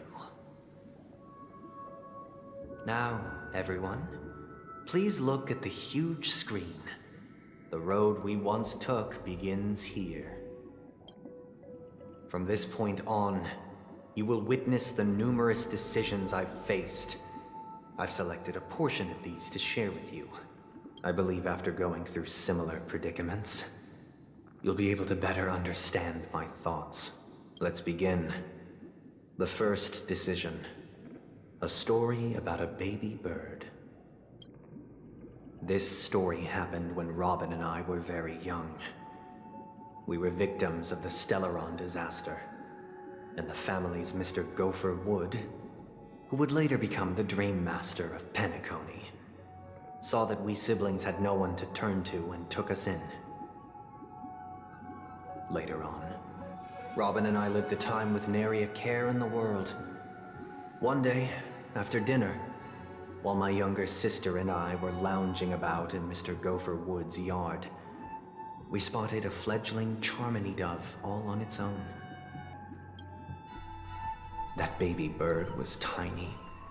It didn't even have all of its feathers, and it couldn't sing. When we found it, it was already on its last breath, having fallen into a shrub, probably abandoned by its parents. We decided to build a nest for it right there and then. However, thinking back, that winter was unusually cold, with fierce winds at night in the yard, not to mention the many poisonous bugs and wild beasts in the vicinity. It was clear that if we left the fledgling in the yard, it stood no chance of surviving until spring. So, I suggested we take it inside, place it on the shelf by the window, and asked the adults to fashion a cage for it. We decided that when it regained its strength enough to spread its wings, we would release it back into the wild. The tragic part, something that we'd never considered, was its destiny was determined by our momentary whim. Now, I pass the power of choice to you all. Faced with this situation, what choice would you make? Stick to the original plan, and build a nest with soft net where the Charmony dove fell. Or build a cage for it and feed it, giving it the utmost care from within the warmth of a home. I eagerly await your answer.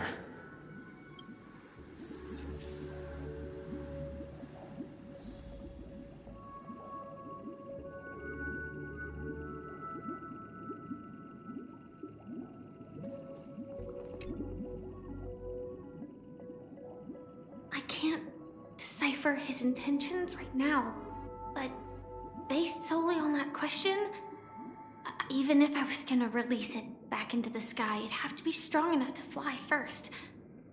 If I left it where I found it, I fear it'd never get the chance to fly ever again.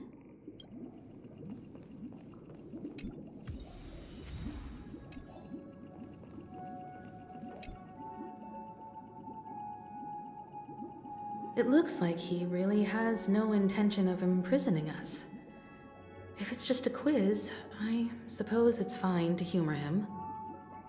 Back to the question. I would personally choose to build no special reason.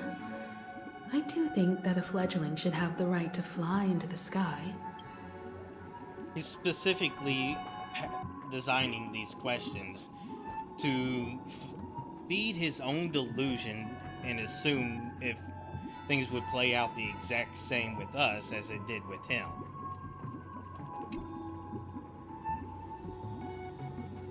That guy just casually throws this kind of question at if it were me. After all, leaving it there. They all want to build the cage.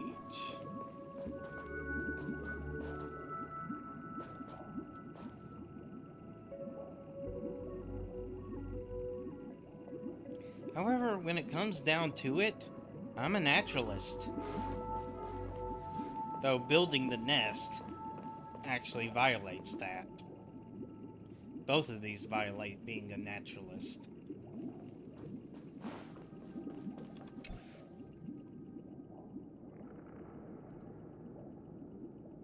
I'm happy to see that you made a choice similar to ours. If your mind is made up, let me reveal we passionately nursed it back to health, preparing only the best food for it every day. We even preened its feathers.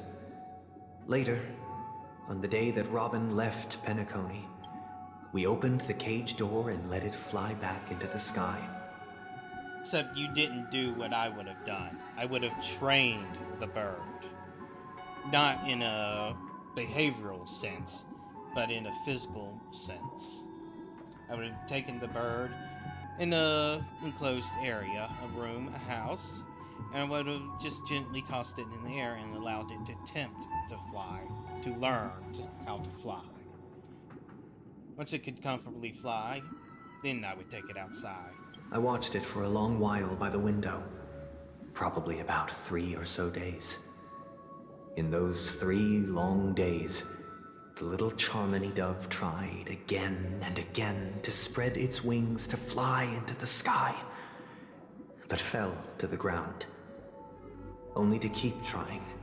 Finally, on the 137th attempt, it succeeded. But its attempt did not go perfectly. After flying unsteadily for a while, it fell to the ground, unable to grasp the direction of the air currents. The fall shattered its wings. It writhed helplessly in my embrace. But it was all for naught, finally succumbing to a painful demise. And in that instant, our tender care, our given love and hopes, they all became the inevitable push that sent it to its death. I deeply regret the choices we made. Next. This story happened when I was appointed as Bronze Melodia, a position exclusive to the Oak family, charged with listening to the problems and vexations of Dreamscape residents, and providing them with the relevant guidance. It was during that period that I had the opportunity to hear voices from all corners of the dreamscape. Joy, sorrow, arrogance, For the regret. boys. Here we go. The complex tapestry of human nature that formed the world. And I was fortunate to catch a glimpse of it.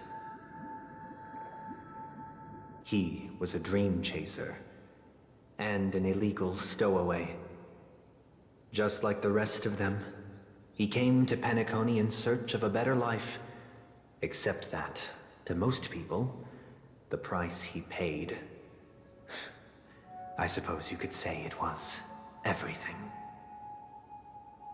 He told me I sold everything I could at home. The house, the land, even his 2 children. He said he could not afford to raise them, and that at least they could eat if they lived as slaves. He had a plan in place. He would buy back his children once he had made his fortune, and enjoy Penacony's beautiful dream with them. Alas, his plan to smuggle himself was somewhat clumsy, and he was sniffed out by those pig-headed hounds.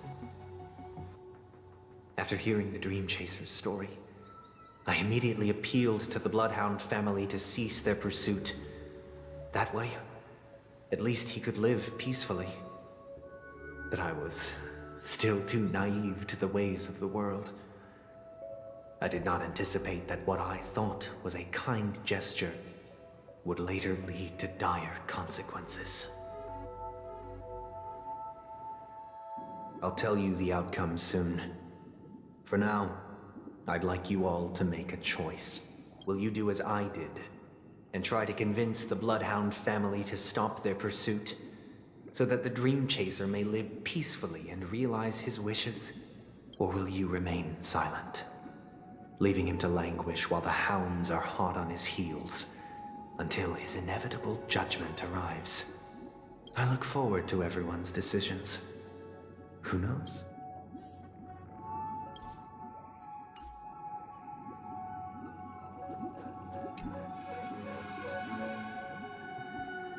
A dream chaser story.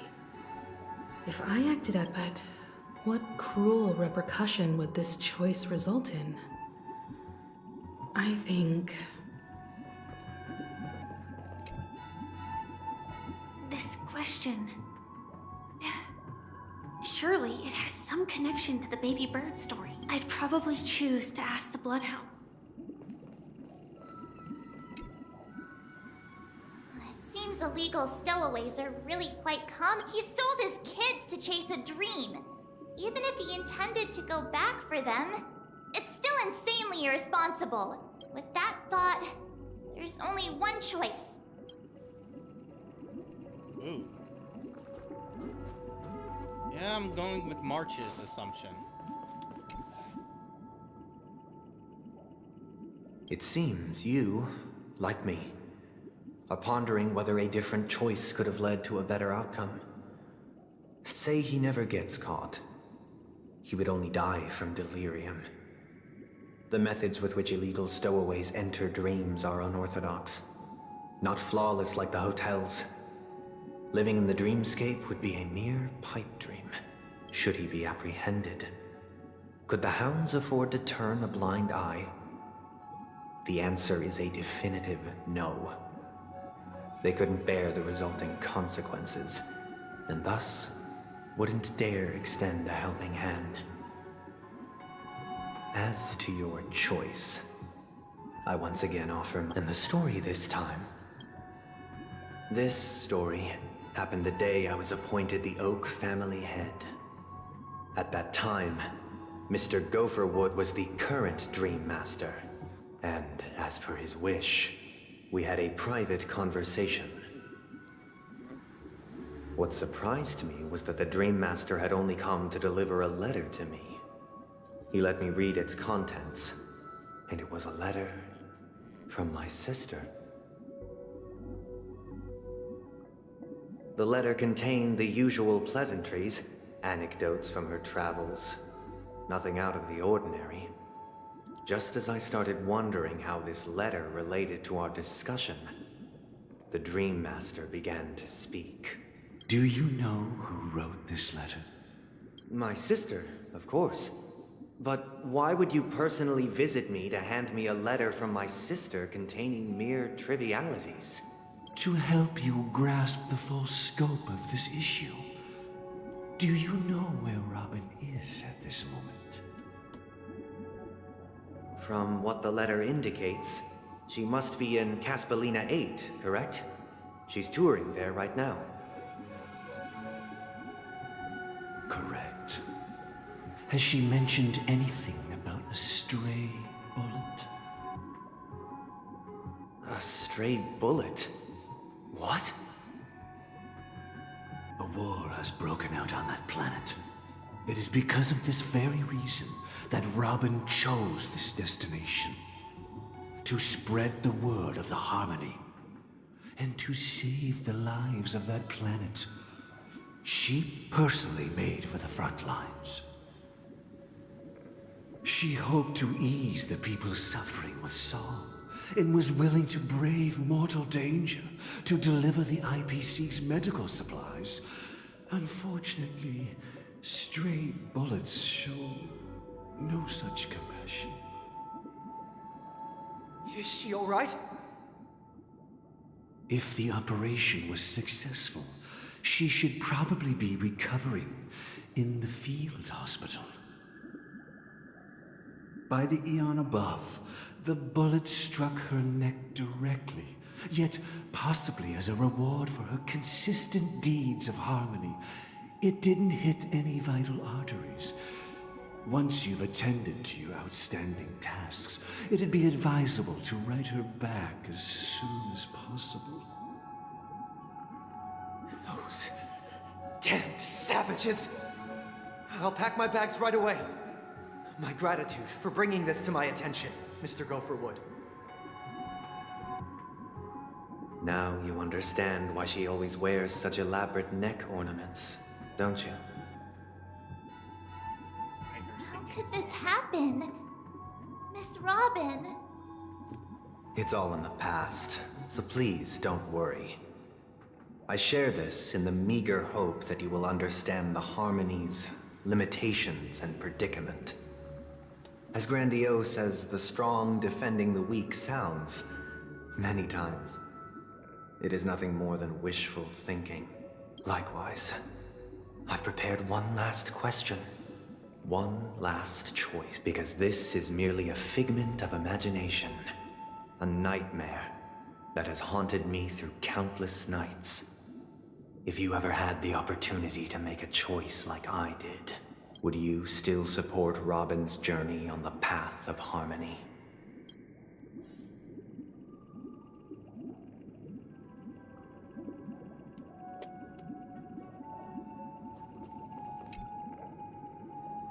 I often feel like I've dreamt of similar. Their confusion and fear are lucid to me.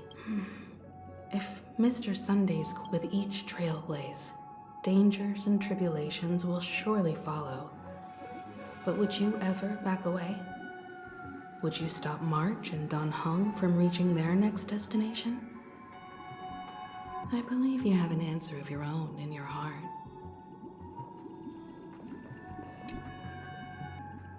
Miss Robin's courage is admirable. And here I was, but the fact that she's also Mr. Sunday's younger sister? No, I doubt he'd wish harm on his own flesh and blood, no matter how grand the ambition.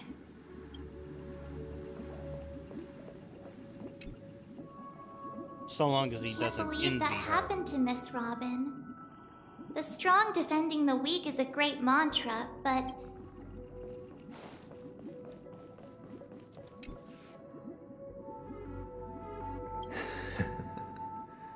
I see. I am now aware of everyone's stances. Raising these questions merely serves to illustrate one point. The plight of Penacony cannot be salvaged by the Harmony. The true foundation for a sweet dream paradise can only be established through the order where the strong govern the weak. I know the suffering of being tormented, the turmoil of losing your way, how sorrow and even despair set in when matters don't work out. All of this causes me unending pain, because this is not what happiness is at all. We must teach the weak how to live a happy life.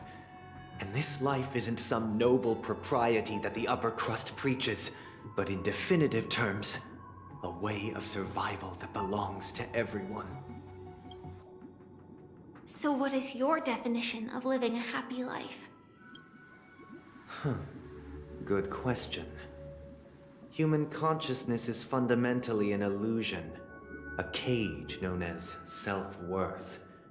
People lured in by this illusion make mistakes, yet still ask that external influences bear the burden. When one mistake after the next permeates the masses, they become impossible to trace. Thus, the amassing of these individual cages culminate to form a prison, a place dictated only by the rule of survival of the fittest. Nature is always accompanied by predation and sacrifice. Its antithesis is known as order. That is what I want to do.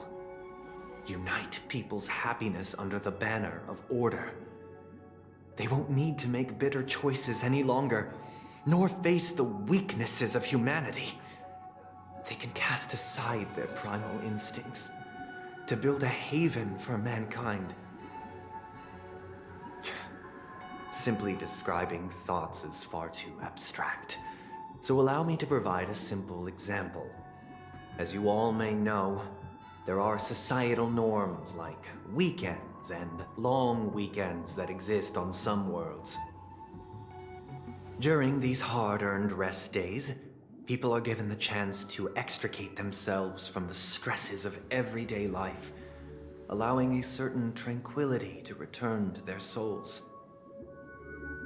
And it is only on these days that people do not have to adhere to the law where the strong prey on the weak. They can live out their lives happily during these brief intermissions. It's just a pity that 2 or 3 days are still too fleeting compared to the span of a lifetime. From where I stand, society's ideal system should be 7 rest days. Following Sunday, there should ensue a second, a third, and indeed an infinite procession of Sundays. This should be the face of the new world. Idyllic, eternal, as fuck. Peaceful days. And thus, every person can return to their base selves in this utopia. Some gaze in reverence at the stars, pouring their whole beings into calculating the distance between us and the isolated world of Pagana. Meanwhile, some seek refuge in quiet corners, holding one another, unencumbered by the chains of unwelcome obligations. There would be no need to bear the hardships of reality. Only in this way can humanity face the inevitable end with the purest of spirit, living a life of dignity.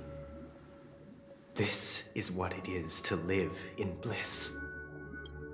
Miss Firefly, you who are stricken with entropy loss syndrome, you of all would surely understand this.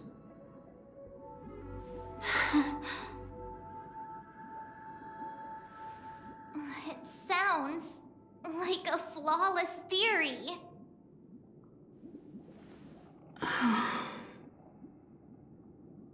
But what is the price to attain all this? The cost is minute, merely a personal and eternal sacrifice. If this paradise is to be maintained for everyone, someone must remain trapped in solitary awakening until the end of the cosmos. Awakening. Which means that this so-called paradise is still a dream. Stepping into this paradise means forsaking reality, correct? It is not forsaking, but transcending. Flesh, blood, sorrow, weakness. If the physical is the root of spiritual suffering, it is only logical that we defeat it. Not capable of logic.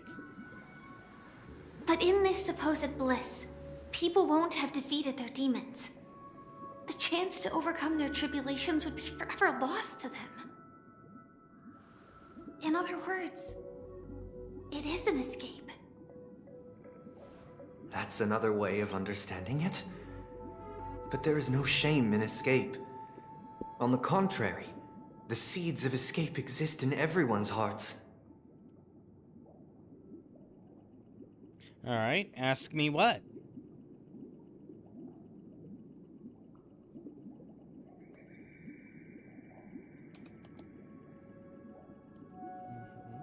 Don't you agree, Miss Firefly?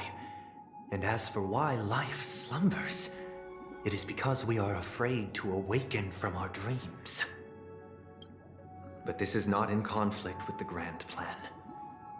Only in acknowledging this can we truly understand the frailty of human nature, and from there, show compassion and protection. If you're offering a commission for art, I'm not going to be doing that until I start making money through my streaming. What money I've spent is all I'm going to spend for now.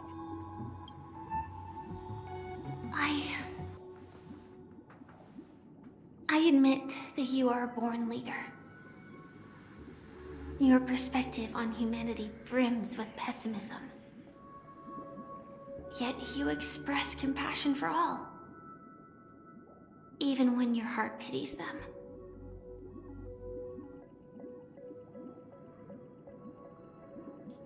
Like I said, I'm not looking for any custom designs or commissioning any kind of work. But unlike you, I live for the self. From my perspective, individuals making choices for themselves is their birthright. The want to escape may be innate in the weak. But whether they are weak or not, it is not up to another to decide. Ooh, I'm going to record that in my brain. I think that's a good argument. That's a good one. Perhaps in your mind, you also view me as weak?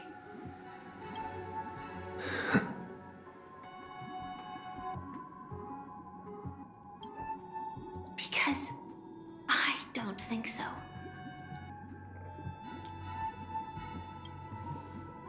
Since Miss Firefly has said her piece, the Astral Express will also naturally give you our answer.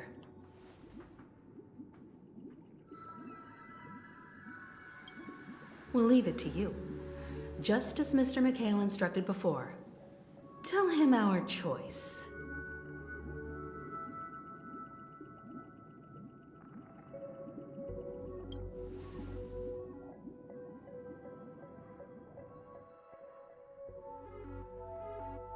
What is this place?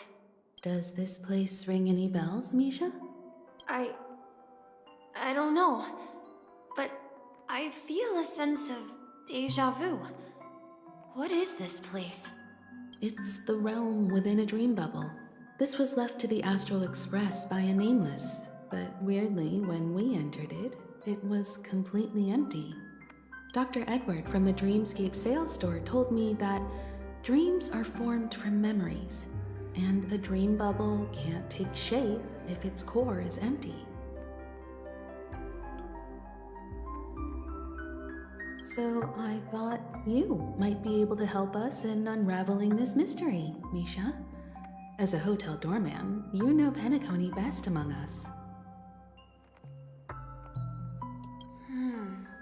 I don't know much about dream bubbles, but if you want to figure out what this mansion is, I'll do my best. I'm counting on you then. Himeko, I still don't get it. Why were you so sure that Misha had a connection with this dream bubble? I wasn't sure. It was just a hunch. But since Misha feels familiar with this place, my hunch might be correct.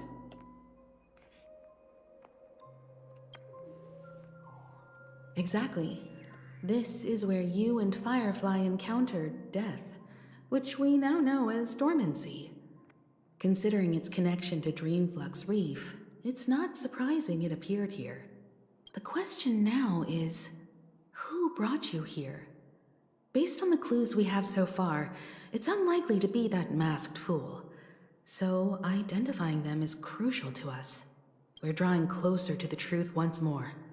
Let's give Misha some time, as I believe he'll unveil the secret of this dream bubble. All right, but there are doors all over the place. Which one should we choose? Do you have any idea, Misha? I guess... maybe this way? Then wake to sleep. Good. At least I'm in I'm nine. not entirely sure, but... let's give it a try.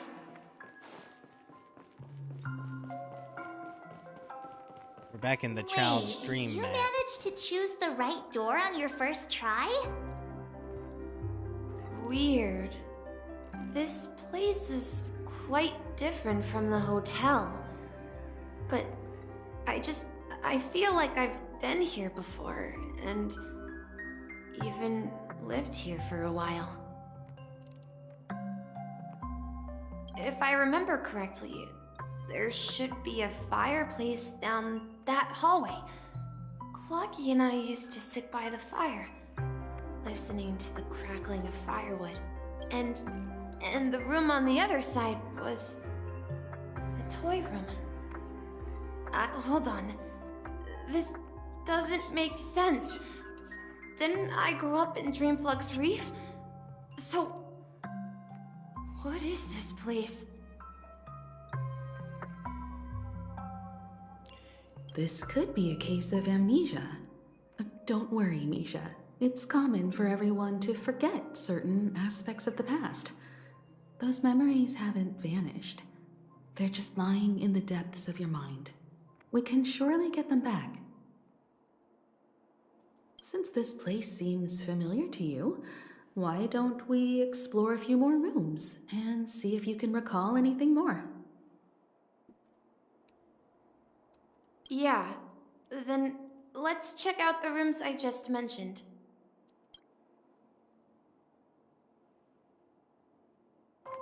Yeah, I'm really not liking Sunday. He maliciously designed his questions so that there's only a wrong choice and his wrong choice. Mikhail, that's the name. Now we all know him as the Watchmaker. So, who is he talking to? Do you know anything about it, Misha? I'm sorry, I don't know much about the Watchmaker. But, Mikhail... Anything special about that name? Mikhail is Grandpa's name. Grandpa? Do you mean you're the Watchmaker's grandson? But we haven't heard anything about the Watchmaker having descendants. And the name Mikhail is not rare. Perhaps it's merely a coincidence. Could you tell us more about your grandpa, Mikhail? Yeah, sure. He was a seafarer who fearlessly ventured into mysterious seas and storms. He was always on the sea and had lots of friends who accompanied him on his travels. He didn't want me to call him Grandpa because that would make him sound old. He believed he was still young. The name Mikhail was given to him by his parents, Mihaly and Elise, both renowned seafarers. Every time he came back, he'd share his logbook with me and tell me about his adventures at sea. I want to become a great adventurer, just like him. It appears that the Seafarer has nothing to do with the Watchmaker. So, perhaps it's just a coincidence? So, where is your grandpa now? he went off on a new journey. And it's been quite a while since I last saw him. So, where has Clocky gone? Did he leave to protect Dreamville?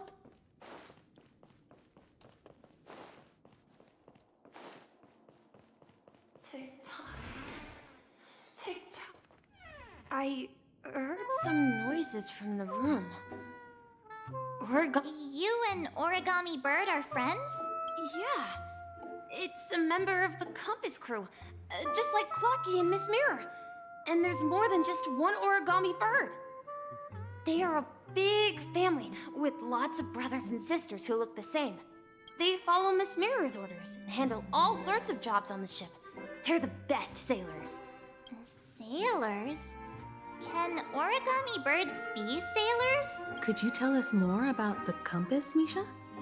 Interesting. The Compass is a ship bound for the New World. Clocky and his partners travel through layers of fog to the depths of the sea. Whenever there is danger, Clocky will use a compass and guide the ship in the right direction. That's a great story. But in the Penacony cartoon, Clocky and his partners have always lived in Dreamville and never ventured out, right? Lost episodes. Huh? Oh, that does seem to be the case. Weird. I clearly remember Clocky arrived in the New World in the end. Perhaps Clocky has a hidden past. I think I hear the sound of water. You once mentioned there's a magnificent fountain up ahead. Look, there it is! The water resembles a precious jewel, embedded in the dreams of all seafarers. Every time I gaze at the shimmering lights beneath the waves, it feels as though I'm back in this place, standing by your side. Have you recalled anything, Misha? Yeah, I saw these sentences in Grandpa's logbook. He used to say that despite the perils of the sea, whenever he stood on the deck in the afternoon, overlooking the sparkling waves, he would think of this fountain in front of his house. He often said that those moments felt like returning to his family's side, and the difficulties at sea didn't seem quite as challenging. You know, I quite understand such sentiments.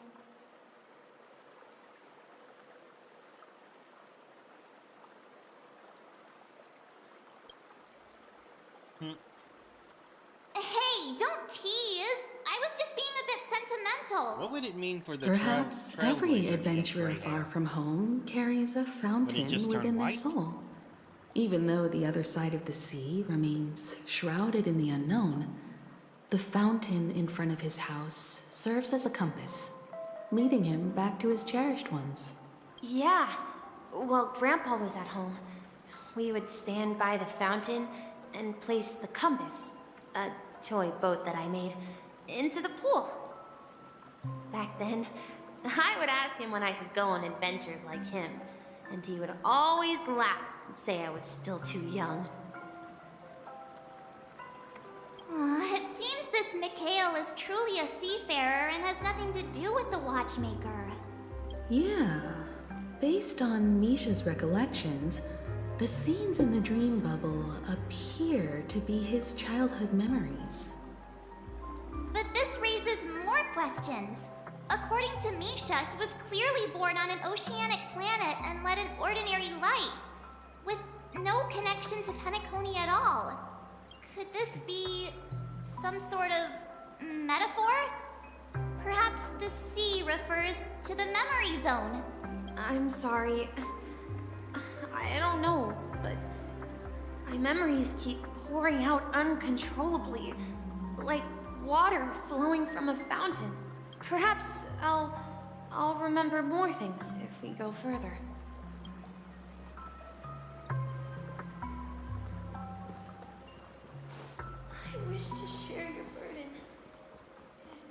to the opposite side, right? No, we should turn left here. Uh-huh. Something feels different about this place. This is it. I remember up ahead is Grandpa's study. It was in that room that I saw him the last time. Captain Marshall, we are now heading so correct across the ocean is our destination. Wow. The atmosphere in this room feels Full totally cacophony. different.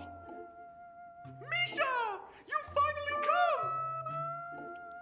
Clocky, you're here! Are those books on the bookshelf logbooks left behind by that seafarer? Yeah. Whenever he came back, he placed a logbook on the bookshelf in his room. They contain records of his expeditions to every corner of the world. He described our world as a fountain. At some point, the sea started to gradually swallow up the land where people lived to ensure that everyone had land to settle on. He had to continue exploring the sea and search for the source of the rising seawater. On that day, he called me to his study, telling me that he was embarking on another journey. However, I could sense the gravity in his expression. It was the same look I had seen on my father's face before his final voyage. I asked him if I could go with him, but he said that my adventure lay elsewhere and told me to stay home and patiently await a certain sound at the door. What sound? He told me about a vast ocean in the sky, an ocean of stars. He spoke of a train that transports children with a desire to venture far away, traversing the sea of stars without ever stopping. He said that he knew the crew on the train, and that he had asked them to take me along. He said the journey I had always dreamed of would start there. A train? Could it be? It's the Astral Express. I remember now. Grandpa's friends are a group of nameless who came to this world to resolve a disaster caused by a star. Then, he gave his pocket watch to me. It was his cherished treasure, appearing in every one of his adventure tales. He explained that difficult times were ahead, but assured me that the watch would guide me. He said, as long as I kept moving forward, I'd eventually reach my desired destination. And then, it was as if I heard the distant sound of a train whistle, echoing throughout the room. Exactly, Misha! And then we followed that whistle, didn't we? Yeah. I think I can still find the way we took back then. Oh.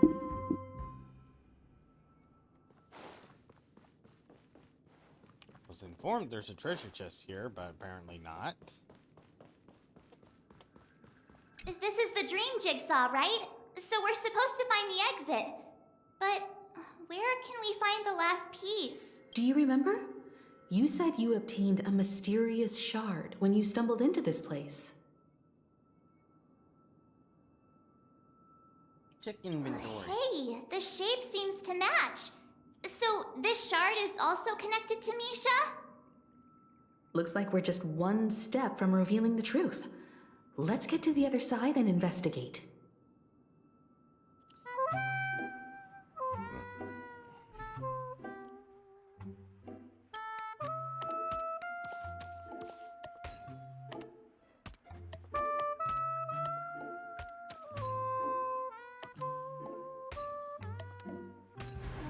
No match for me.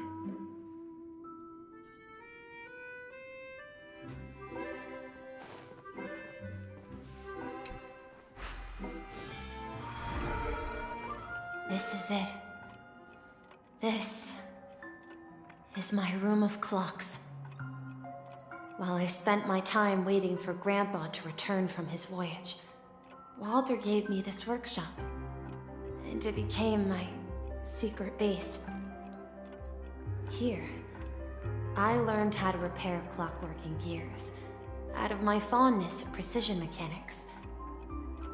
In my dreams, I was the captain of the compass, embarking on adventures with my companions, Clocky and Miss Mirror, in search of the new world. I was born and raised here. So, this building in the dream bubble is your childhood home? Yes, but not exactly. To be more precise, this dream bubble itself is my home. Looks like you've remembered everything now. Wait. Why does it feel like everyone else knows something I don't? Yeah, too bad. I'm a little lost as well. March, do you remember when she mentioned the clocky that only she could see? Yeah, the little guy here, right? But we all saw him in Dreamflux Reef, right? And Mr. Yang even greeted him. Looks like everyone on the Astral Express has a childlike spirit. The answer lies in the Astral Express. Her experience shows that neither Firefly nor Acheron can see this clocky. And when we were in Dreamflux Reef, you may have noticed that for some reason, nobody outside of the crew had ever talked with Clocky. Nope, didn't notice that. I tend to just... A mimetic life that can only be seen by a select few. It's just like a hidden message, left by someone for the nameless. But Misha can see Clocky too, right? They even grew up together. But Misha hasn't started the way of the Trailblaze yet. That's the key to the mystery, March. Now, take a moment to recall. Have you ever seen anyone outside of the crew interact with Misha? Nope. Wait. No way! But Misha was That's there. the answer, March 7th. This dream bubble is the place where I was born. And Didn't we see him in the real world? I'm a dweller in this dream. I should have stayed here and waited for you. But when reality and memories merged, I unconsciously pushed open that door and left the bubble with Clocky. So it's not that the Watchmaker's dream bubble is empty, but rather the stuff inside ran away? And the whistle you heard was the sound of the Express arriving at Penacony? That's one way to see it, but I believe there's a longer story behind all this. It's best for Misha himself to explain all the details. How about we start with your name? Now, should we call you Misha, or...? Thank you all for helping me rediscover my true self. Mikhail. Now, please allow me to reintroduce myself. I was born on Lushaka, in the Presmere system. Adopted by seafarers Mikhail and Char. They gave me a treasure. A name that carried their hopes. Mikhail Char Legwork. Or simply, Misha. If you prefer, you can call me by a more familiar name. The Watchmaker. So, you're the Watchmaker himself? Unfortunately, that legendary figure is no more. I am only a reflection of his life. As for the child who has been with you, he's the innocent protagonist of Misha's childhood dream. A friend of Clocky. a young apprentice, and a future mechanic on the Express. And this also marks the beginning of his journey, devoted to the Trailblaze. At the end of the journey, I left this little flame, which I so cherished, in my deepest dreams, hoping to pass it on to the nameless of future generations. However, he somehow left the dream bubble and forgot all about his task. I apologize for all the confusion this caused. Because he was born with a desire to trailblaze, wasn't he? I don't think Misha has forgotten his role as a guide. He remembered it, and that's why he mistakenly appeared as a hotel doorman in her dream from the very beginning. The one who brought our unconscious friend here must have been Misha. If that's the case, we encountered the Watchmaker's legacy from the beginning, didn't we? Well, I have a sarcastic friend who says I always take big detours and end up back where I started. Perhaps that's what every nameless has to go through. No, that's something specific But to in you. the end, you found me. I'm sure you're all wondering what my legacy is. I believe my hound has mentioned the Stellaron and my wealth. If I may apologize, the Stellaron part is real. As for my wealth, however, it's nothing more than a baseless rumor. I left my homeland as a child and embarked on the journey of Trailblaze. I traveled to various planets until finally reaching Asdana, where my friends and I built the original Penacony and fought for its future ever since. I've been moving forward all my life, doing what I could to overcome the obstacles in my path. But ultimately, my journey reached its end, and I left behind no possessions worth entrusting. So the Watchmaker is a max polarity slave, whereas Misha is split polarity or hyper polarity. Both basically being the same, just two names to describe the same archetype. So, if you ask what's left within this worn-out train engine that can be called a legacy, I suppose it's the things that are still burning in the engine's furnace. Now that you're well aware of the current situation of Penacony, I certainly hope that you'll help me get this world back on track. But I'll leave that decision to you, for the path of Trailblaze is never paved by others.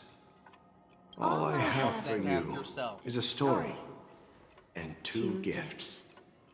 I want to give you my pocket watch. It has accompanied me throughout my long journey, guiding that naive child forward, and has been blessed with the presence of so many great people up to this day. And my hat, too. The one who navigated for me placed it on my head and planted a fanciful thought in my mind. The trailblazing expedition will never end.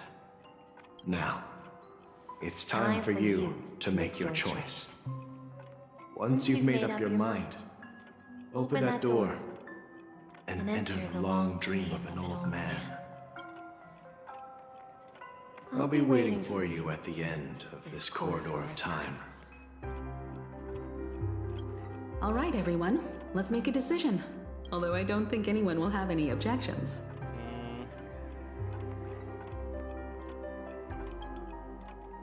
Yep, no objections. Of course. We've come this far. Surely there's no other option than moving forward. In that case, it's unanimous. Then let's proceed together to the end of this stream and tell Mikhail our decision. Alright, time to get my hat officially.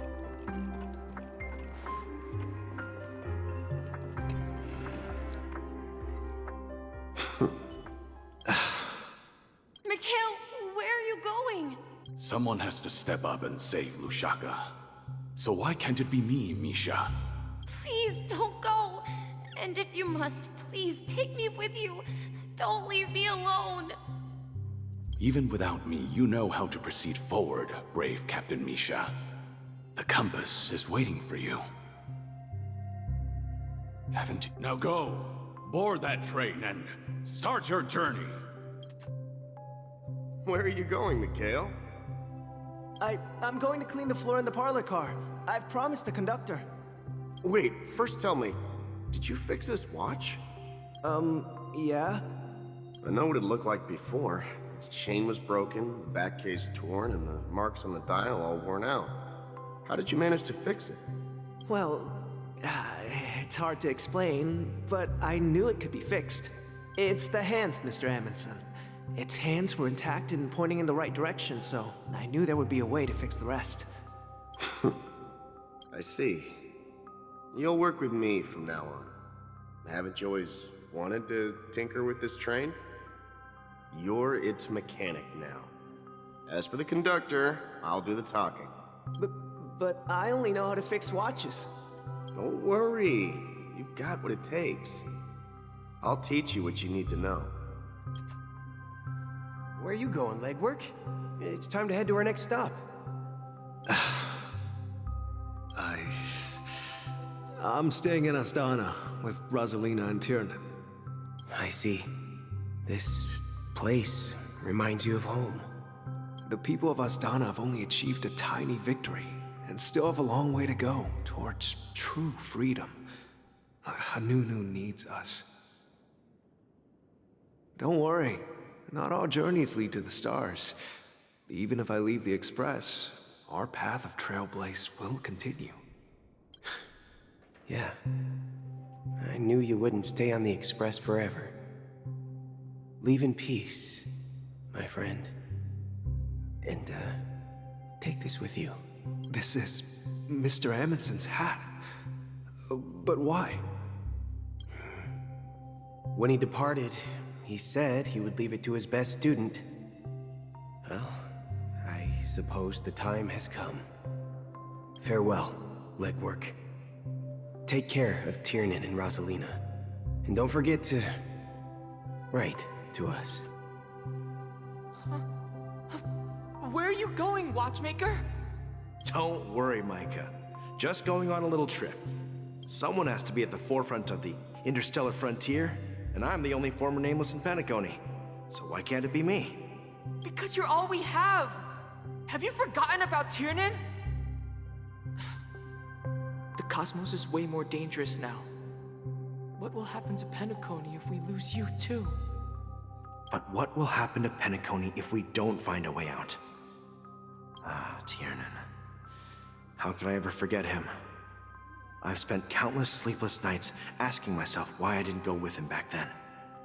We Nameless won't stop. Don't worry, Micah. It's just a matter of getting back to my old profession. Just wait for me to come back. But if, and it's a big if I don't come back in one piece, then you'll become the next Watchmaker. Where are you going, old man? Oh, you're here. Answer my question. What are you up to? Relax, Gallagher. I just came up with a great idea. Wanna hear it? Oh, come on. Aren't all your ideas just ways to get yourself killed? I may be blunt here, but you're the last remaining hero in Penacony. If you die too, the secret of the Stellaron will go to the grave with you. Yes, I'm afraid there's no way out in Penacony, so I'll have to consider alternatives beyond Astana. We'll organize a festival using the Watchmaker's legacy as a facade, and send invitations to the entire cosmos to gather people here. So, a desperate struggle against the family? Desperate? Don't we have you here, my friend? This task is challenging, but what hasn't been challenging for us along the way? Well, whatever you do, remember. Make sure to send an invitation to the Astral Express. Misha! Where are you going? Oh, it's you, Clocky. Take me to Dreamflux Reef. Last night, I had a long dream about the day we met. I want to write down that dream. Write it down? Why? Oh, so I won't forget it. Do you remember how you got your name, Clocky? Of course! You told me that when you were a kid, you lived in a room full of clocks. Those wall clocks and pocket watches grew up with you and were your best friends. Yes, but what I didn't mention was there's a funny misunderstanding behind it. I was a kid, and there was always a special pocket watch in my memories. It was with my grandpa, guiding him on his sea voyages and leading the way in his every adventure story. I wanted to have a pocket watch like that too. And that's when you appeared in my dreams. Yeah. Every night, we boarded the compass and set sail together. But you know what? It wasn't until the day my grandpa gave it to me that I realized it wasn't a pocket watch at all. It was a compass. So your name should have been Compassy. And the watchmaker is just a nameless. We've arrived at Dreamflux Reef. So, where to next? You know, Clocky, I don't think I'll be going anywhere else. Yeah. Please, wait a sec!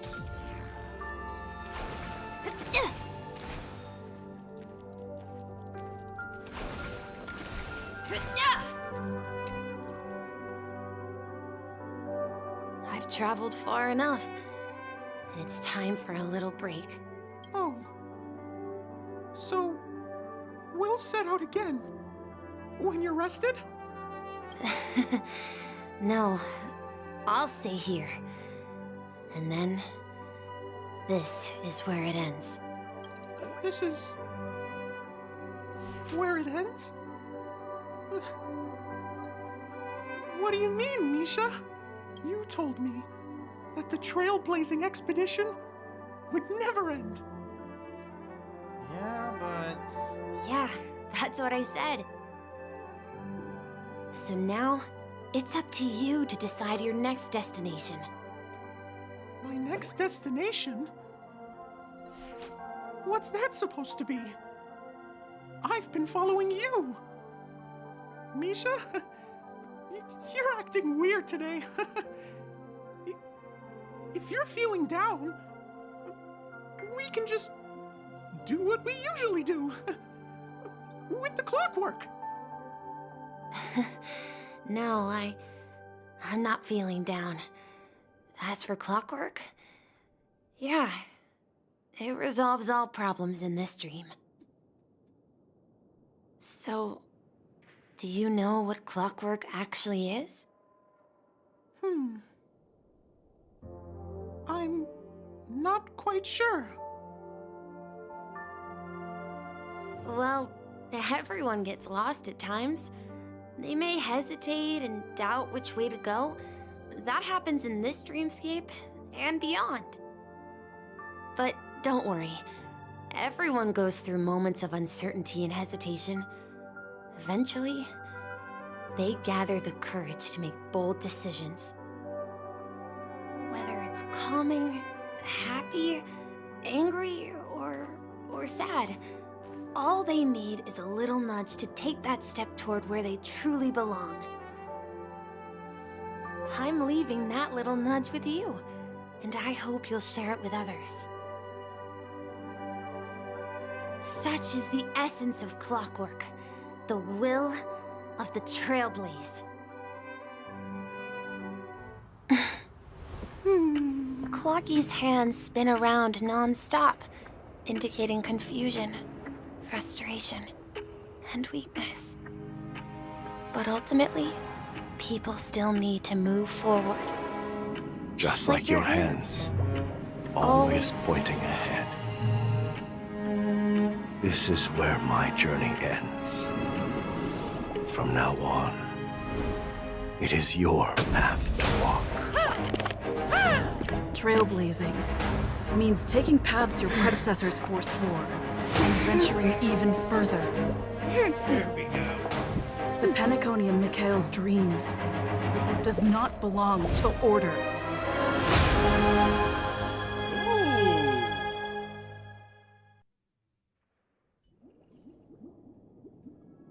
I can't believe that Eon would cast a glance at Penacony at a time like this. Is it because of the resonance from the legacy of the Trailblaze? Or perhaps the bond between you is so strong that it even impresses an Eon? Well, there might be another possibility. Perhaps they want to witness, on behalf of the fallen Eons, who will hold the future of Penacony. If that's the case, on behalf of the Dream Master of Penacony and the 107,336 members of the Oak family, I'm extending a formal invitation to all of you. I'm cordially inviting you all to the Penacony Grand Theater to participate in the upcoming Charmony Festival. And, of course, you won't be in the audience, but on center stage. Since the future of the Stellaron, Penacony, and even the entire cosmos is at stake, let's draw a conclusion there, in all fairness. If you truly believe in Akavili's path, then show me their courage and determination.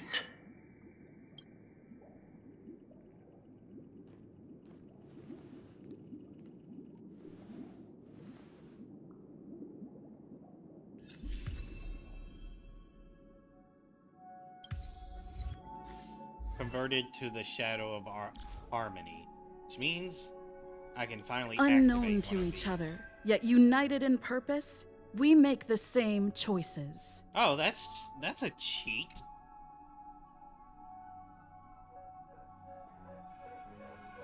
Immediately recovers one skill point after using the skill.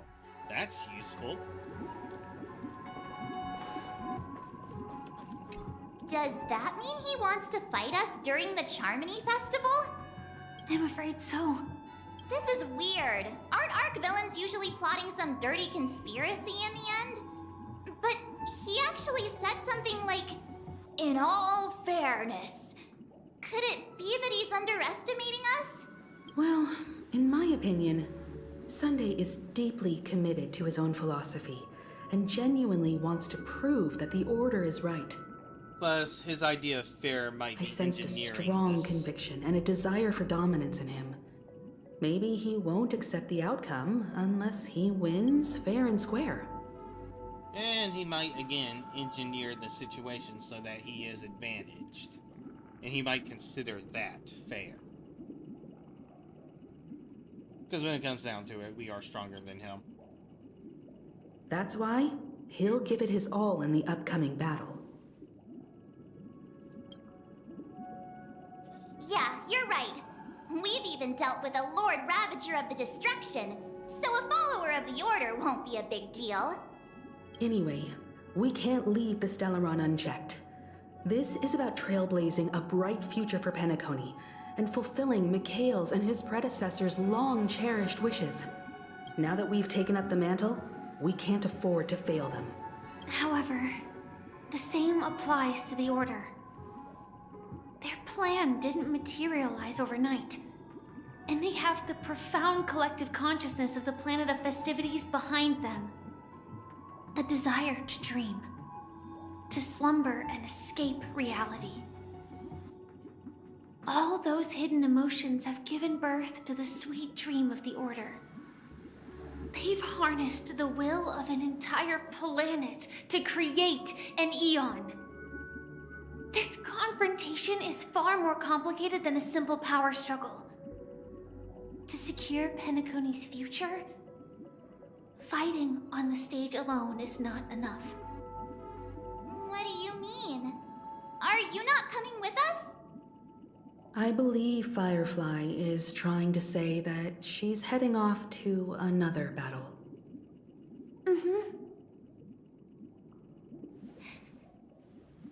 Before I left, the Destiny Slave told me that this journey would bring unforgettable rewards.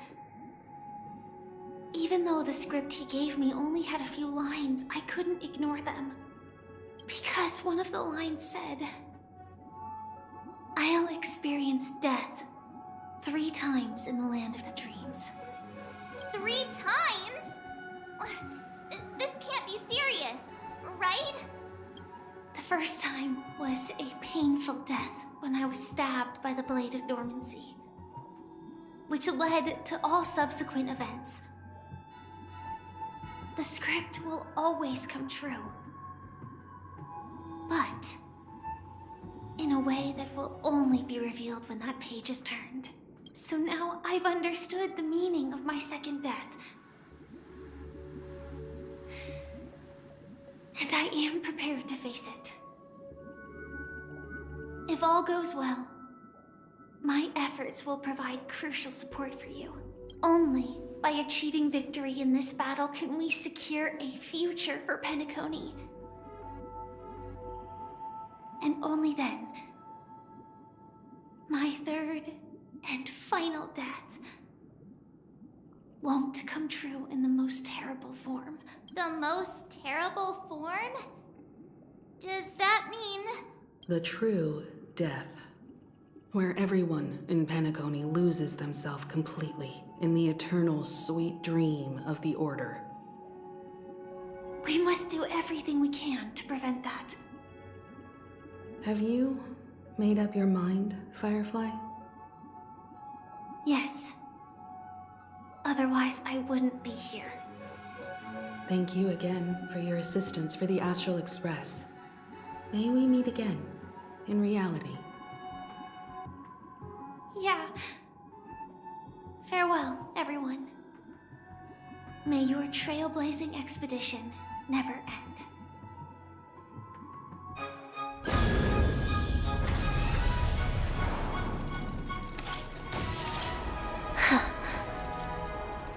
I dreamed of a scorched earth. Everyone, are you ready?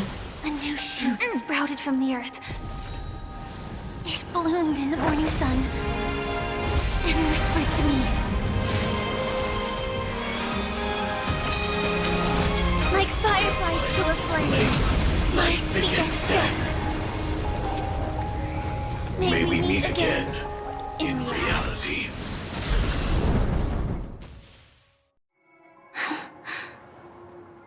After today, Japella's name will disappear from cosmic history, and the Everflame Mansion will take its place. In the not-too-distant future, you'll receive an invitation. That's your next stop. Land of the dreams. Penacony. I hope you find whatever you seek there. Be it answers or salvation. You mean my 3 deaths? Silverwolf told me about it. It's such a shame that it's not part of my script. While I want to live, I'm never afraid of death. The opposite of death is eternal life, and that's something I'll never desire. People die, and I am no exception. Death is like a script. A fate that cannot be defied. But that's exactly why we have to choose where we want to rest forever. Do you exist just to perish? Are you not the same, Blade? The end you desire is not one dictated by others. If I were to die now, I would only be a weapon. I believe I should die as a human, though its definition escapes me. Isn't this the answer that ordinary people look for their whole lives? A name that can be carved onto their tombstone. The tombstone that belongs to me once bore the inscription, Glamoth's Iron Cavalry. Then it changed to Stellaron Hunter. But one day, it will bear the name Firefly. And all the brilliance she showed at the end of her life.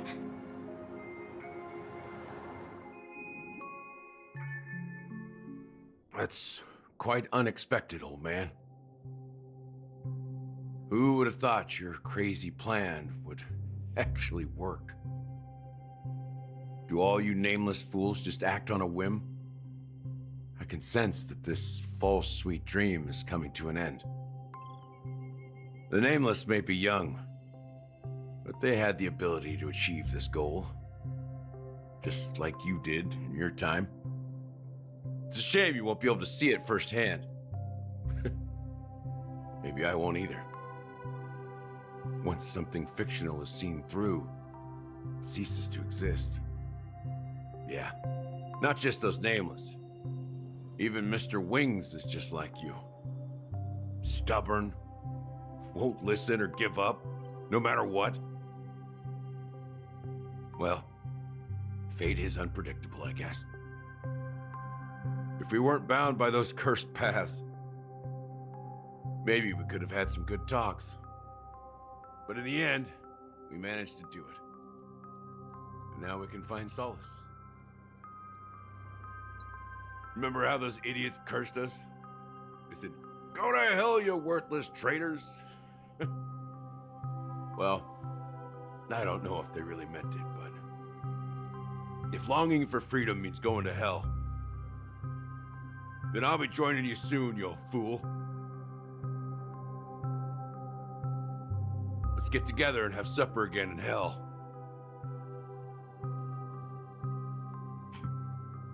Oh, I almost forgot. There's one more thing. Here's to you.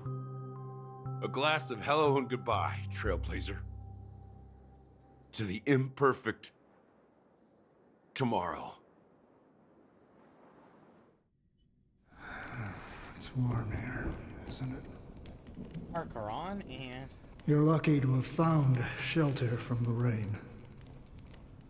Let alone fresh berries in this desolate place. I was just following the scent of life. It's particularly strong in a place like this. It's a shame these berries don't have much flavor. Seriously? In case you didn't know, this fruit is pretty juicy. The only downside is that when you chew it, it becomes extremely spicy. Have you lost your sense of taste? I can still taste certain things, like a faint sweetness. Before coming here, I stopped by a place called Orkron. It had barren cliffs and nights lit by bonfires. Burgundy snow would fall from the sky, and when it landed on my tongue, it tasted like raspberries. The flavor wasn't exactly sweet, but it left a lasting impression. When I think back on my past, I realize that what's tying everything together isn't the big events, but rather these small yet unforgettable moments. Don't worry about it. Losing oneself is a reality that every self-annihilator must face. At least I haven't completely lost my senses and memories yet. Well, congratulations on adding another footnote to your journey. By the way, are you always alone? No, I had a companion in Orkron.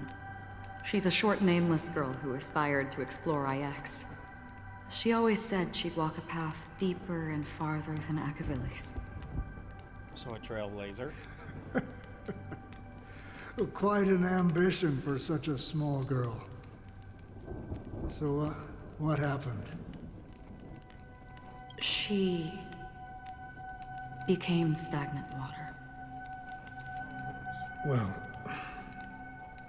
my condolences. Condolences. I don't need them. The girl left with a smile. She never regretted her choice and most definitely wanted me to say goodbye with a smile.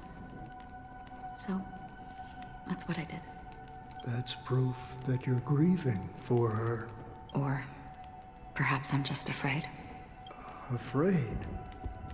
I rarely sense that emotion from you. What do you fear? I'm afraid I'll forget the 30 days I spent with her. Just like all the other days in my life. Most of them have already washed away with the rain, disappearing into an unseen realm. I fear that those vivid red memories will fade away too. There isn't much color left.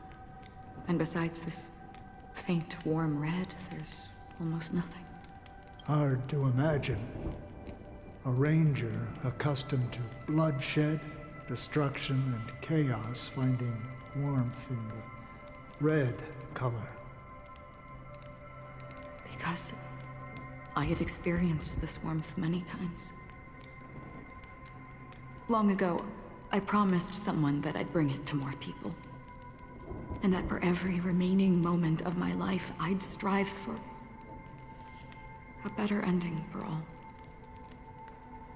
As long as this red color still lingers, I have a chance to fulfill that promise. It represents a burning fire, a blooming flower, the berries in this cave, and life itself, fleeting yet still dazzling. In the end, it will lead me beyond the horizon of existence. And on the other side, I will cut off nihility. The one blessed by the sleeping and shapeless is considering how to kill them. That's truly pure nihility. But you're right about one thing. After spending so much time near this stagnant water, only when I look at this vibrant red fire do I realize that I'm still alive. When will this rain ever stop? Perhaps when the sorrows of the departed have finally quieted down, the sky will clear up.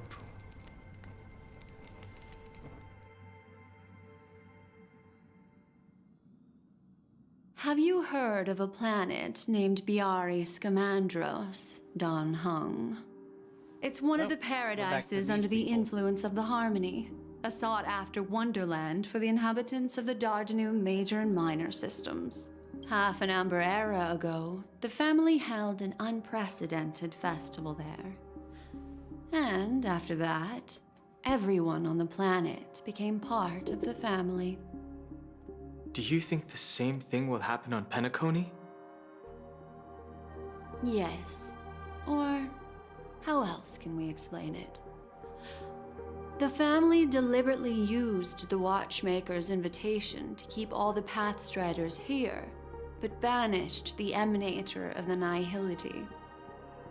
Because of the nihility, I'm rarely affected by the power of other paths, but somehow I can unconsciously infiltrate them. Maybe that's the risk they're trying to avoid. I would disagree. Biaris Scamandros is not part of the credit system or connected to the Silver Rail. It's nothing more than a remote civilization sheltered by the Harmony. But Penacony is different. If the family messes with Penacony, that would be like declaring war on almost half of the factions in the cosmos. They have no reason to do that. No, they don't. If they truly serve the Harmony, that is. What do you mean? The path in Penacony is impure. The Harmony here has impurities. Do you remember the ancient swarm disaster? Tazeront, the propagation, brought endless havoc to the universe, and it eventually evolved into a fierce battle among all eons. 2 paths lost their eons in that war, the propagation and the order. Coincidentally, their downfall is related to a certain eon. Xipe, the Harmony. Legend has it that they participated in the crusade against the Imperator Insectorum and devoured Anna the Order for unknown reasons. Holy forgaroni. So you're saying that the 2 leaderless paths are working behind the scenes? Ooh, so another path is involved. But I don't see any descendants of the propagation in Penacony.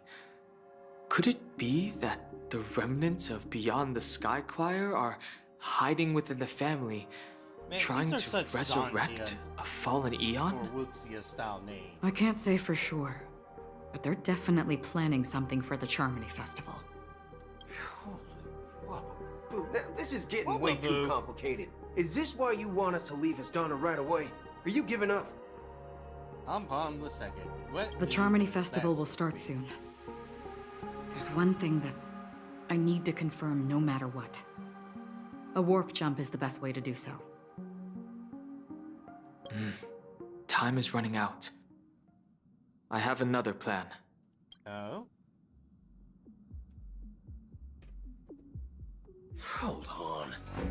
Are you thinking of using the Jade Abacus of Allying Oath? Exactly. The assistance from the Lawful Cloud Knights would be enough. Think it over carefully. You can only use that once in your lifetime. I have considered it thoroughly. My companions are... they're also once-in-a-lifetime treasures. Aren't we... shouldn't we be saving that for the final battle? Like, we are going to have a final battle. We should save that. Are you the only one here, my child? The Nameless is quite the diplomat. Our secrets have spread like wildfire within the family. And IPC starships are gathering towards Astana. This is a crucial moment for us. So, where is the Chosen One who harmonizes the varied sounds? Is she really going to go along with that? What do you mean, Master? I'm right here in front of you, aren't I? You know, she was supposed to be the star of the Charmony Festival in our plan. But the plan has changed. As her brother, I know she doesn't want to sing for the Order. So I'll take her place. You've always been wise beyond your years. I'm sure you understand the consequences of your choice. If you consider this a betrayal, well, there can't be 2 suns in the sky. I'll step up and take down the other sun if necessary. Do you believe in karma? If karma exists, then everyone has their own karma. You have yours, and I have mine. And my karma has nothing to do with you, Mr. Gopherwood. All right. Since you're willing to sacrifice yourself for her, I'll grant your wish. Well, the compromise came sooner than expected. Why? You and your sister were born as twins of the Order. And one of you is destined to follow this path to the end. Is this part of your plan? Of course. You're still as clever as you were when you were a child. The opening is near. Go, my child. Seize the power of the harmony and reveal your karma. I have one final question, Master. Why did you choose to bring the Order to Penacony? Wouldn't it have been better to choose a desperate world instead of a city filled with hope and dreams? Why? It's for justice, my child. No, please. If we lose justice in our hearts, we'll make the same mistake as the Harmony did. So, it's not you who manipulates the dreamscape with the Stellaron, but... Well, that's where our conversation ends. Go ahead. The 107,336 souls of the Oak family have dreamed of this moment too many times.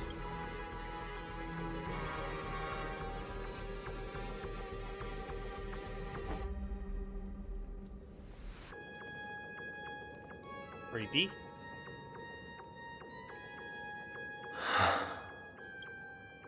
I shall ascend to the heavens, becoming the scorching sun, bathed in my light. Very My creepy. people shall flourish, while all evil shall be eradicated. This is the interior of the Penacony Grand Theater. It's quite exhilarating to be flushed into the air by Soulglad. But why is the venue still closed when the Charmony Festival is about to start? And not only that, the entire theater is eerily quiet. No audience, no staff, no one around.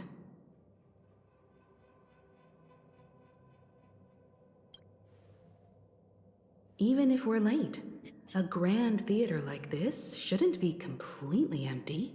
Let's explore around. Be careful, everyone.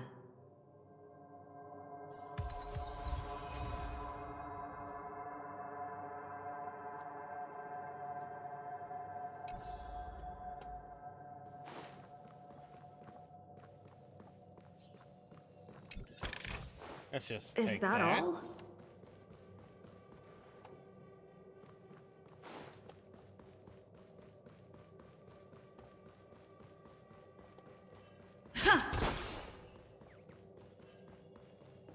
Gosh, the atmosphere here is so creepy and unsettling. Everything There's that no rises audience must yet. converge. There That's should be 10 some of staff 12. around. Why is it so silent? Yeah, we're in part 10 out of 12.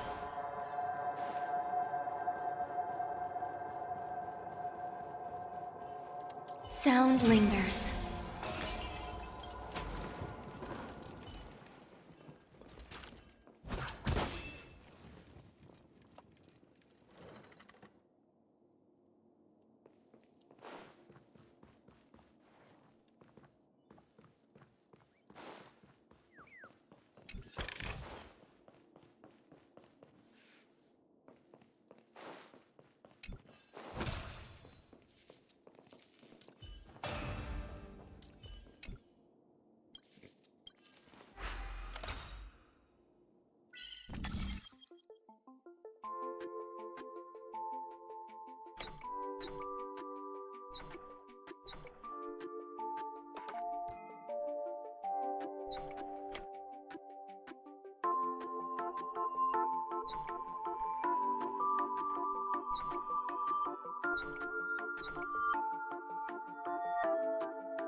Okay.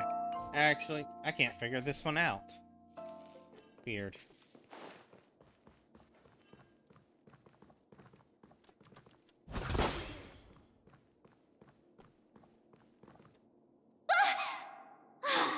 Yikes! They scared the life out of me! Why are there so many puppets at the ticket office?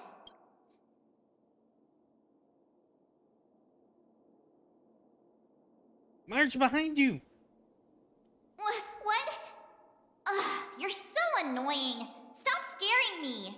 Are these puppets part of the stage setup? Even so, it's so eerie that the entire front hall is empty. Can't believe it. I had a whole extra hour to do this.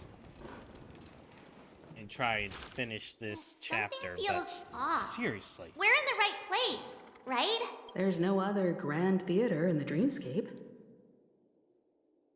So Sunday's messing with us? He said we'd have a final showdown on the stage, but why is there no one here? My apologies for the delay, March 7th. You scared me. Where are you now? I'm waiting for you behind the curtain.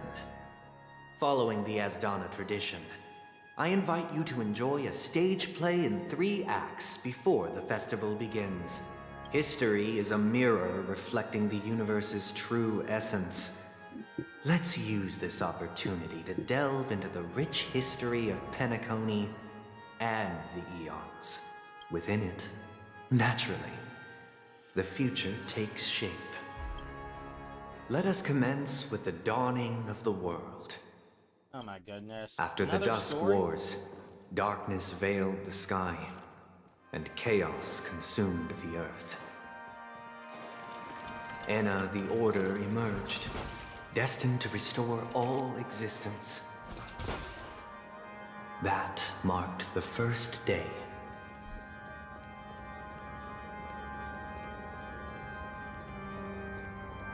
They gathered nebulae and forged them into picks, thus creating a grand lyre with black and white keys. Please stay tuned. Strike the white keys, and the sun rose. Strike the black keys, and the moon rose. And so, the cycle of day and night arose. That marked the second day.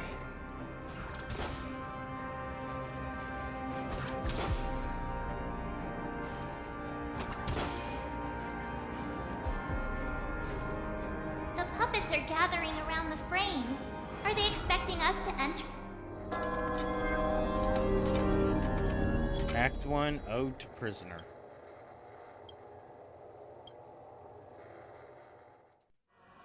Where are we now?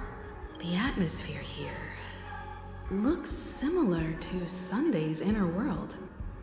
Perhaps this so-called stage play is created with his abilities. This act is named Ode to Prisoner. Given the atmosphere here, I believe it's about Penacony's past. I thought things were finally looking up as I managed to dodge prison during my recent trailblazing expeditions. But now it looks like I'll be back behind bars again.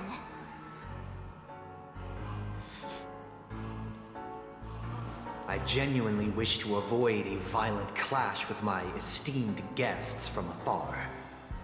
Therefore, I've arranged 3 acts before the situation becomes irreparable. Looks good. Where shall we start our narrative? Well, let's start with the time when Penacony was still a frontier prison.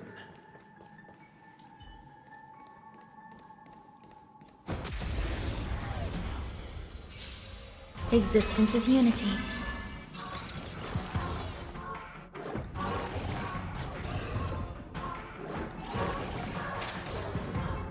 In the mood for another beating? Stay in step. Let's improvise. Are you all right? I'm okay! Grace and elegance. Eternal. I need to be brave. Annihilate.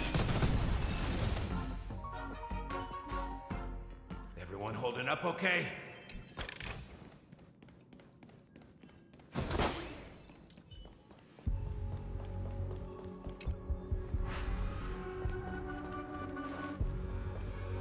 Please stay tuned.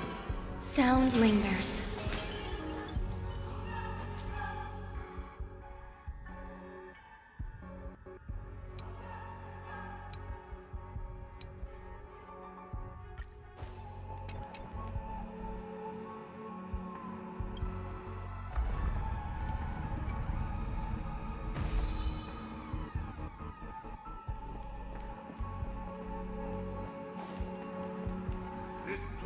In 2147 AE, a prisoner named Hanun ignited a struggle for liberty and emerged triumphant. IPC referred to it as the War of the Frontier, while the Asdanians dubbed it the War of Independence.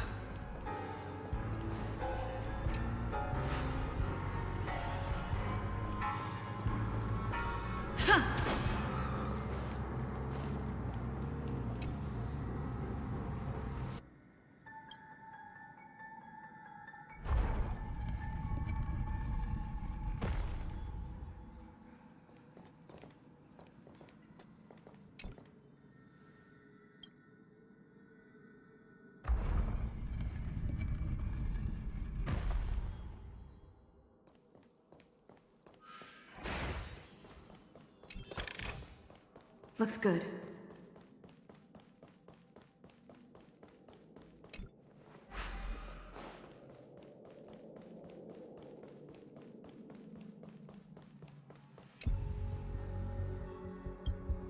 What's the point of having two...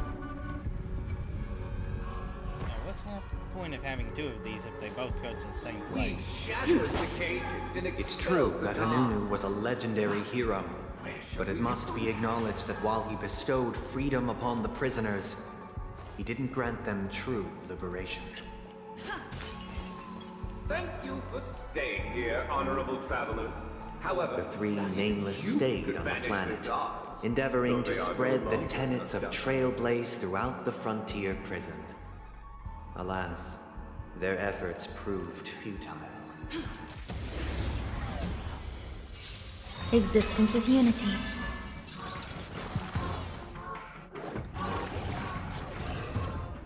In the mood for another beating? Let's improvise. Still the same. Some value, I suppose. I need to be brave. Step up, let's see. Staying's dreams do come true. thank you for Reach the staying end of the here, story honorable in your travelers. own way. However, The three nameless stayed on the planet, endeavoring to spread the tenets of Trailblaze throughout the frontier prison. Alas, their efforts proved futile.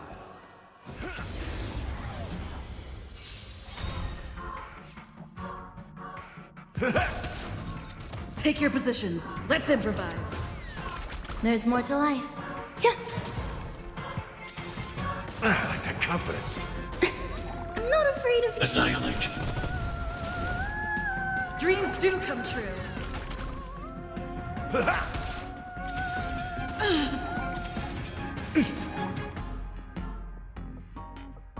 Hide.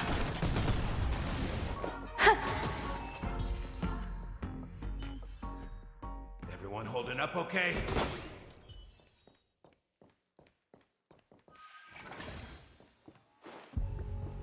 let's build another prison. Not within Once the again, Asdana was engulfed in war. This time, the enemies originating from within. The prisoners remained prisoners for the rest of their lives, fighting for freedom rather than living for it.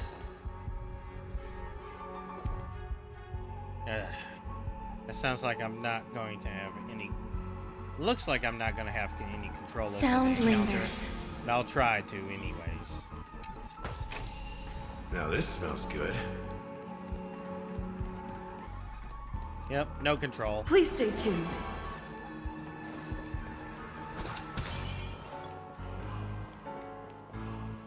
I hope you like this land of freedom, on a scorched earth. As you can see, their sentences have long ended, and the IPC guards have long been expelled. Yet, these prisoners remain enslaved, not by external forces, but by the confines of their own minds. Freedom permeates every corner, except fragile souls. It gives solace only to those who believe in its existence. It doesn't look weak to fire. Prisoners, this is my order. Learn the essence of freedom and teach your fellow prisoners to fight for their lives. Male voice, it has boobs. Hey, why do we have to fight while enjoying the show? For I desire not only your enjoyment, but also your assistance in its completion. Well, it didn't look weak to fire, but it is. Nice like a good, my friends. Indulge yourselves! Take your positions. Oh, you are broke. Dreams do come true. The mood is set. Let the show begin. Grace and elegance. Eliminating threat. Step up, let's see ya. No one can restrain you anymore. You are free. Thus concludes the first act. Amidst a raging war, the frontier prison headed toward becoming That land is the of true the nature of freedom. This must be how Penacony was constructed. With the aid of outsiders, the prisoners were finally liberated and established the land of the exiles. However, it appears that Sunday aims to convey the spiritual plight of the prisoners more than the physical aspects of imprisonment. This show is a bit too literary for my taste. But the battle part is quite easy to understand. Anyway, we've arrived at the exit. Let's go! These puppets... Where are they guiding us this time? To the next act. They transmuted streams of stars into inked nibs, creating symbols to be pronounced and counted. They molded stardust into flowing rivers, assigning the righteous upstream and the unjust downstream. Thus, all things were marked, and the world learned to discern between good and evil. That marked the third and fourth days.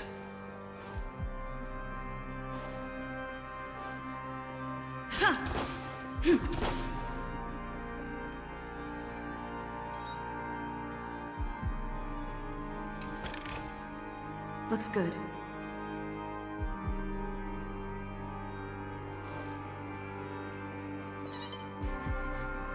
I'm not gonna go through that effort.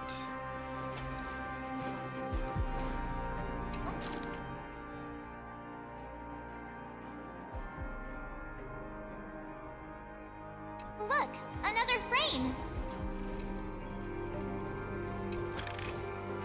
Is that all?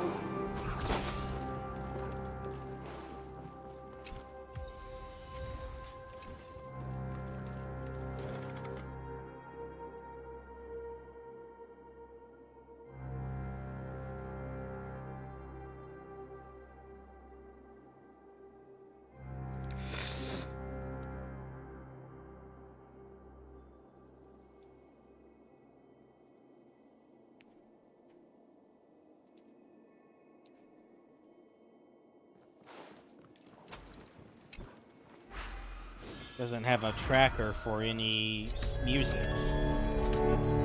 Ode to Fool.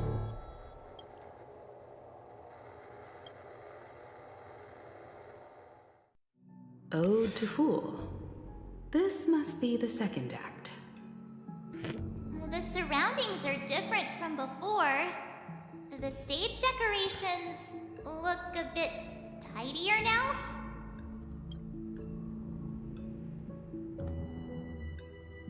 Behold the ensuing tale, a struggle for power.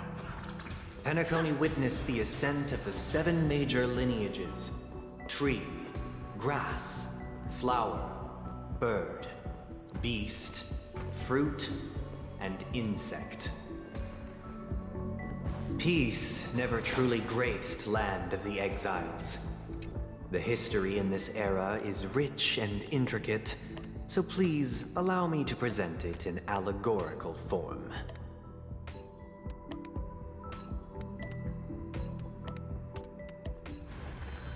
So that's how it works.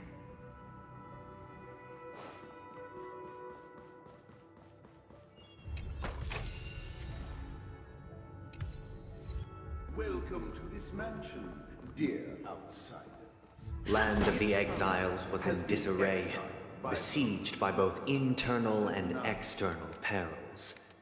Though the 7 major lineages appeared united on the surface, each harbored their own ambitions, leading to ceaseless conflict.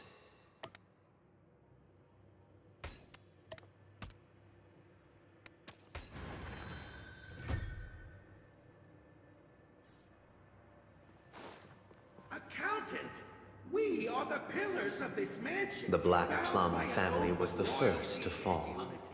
They withered away. Because Existence is unity.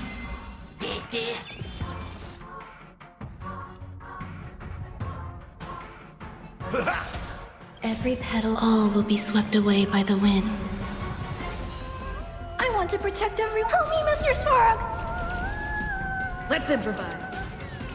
Some value, I suppose. Yeah. Are you all right? I'm okay. As you command, annihilate.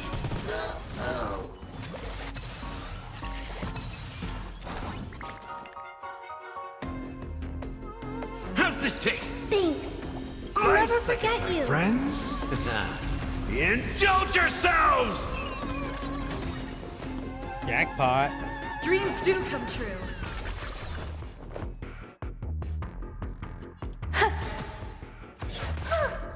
Stay back, Clara. Hide.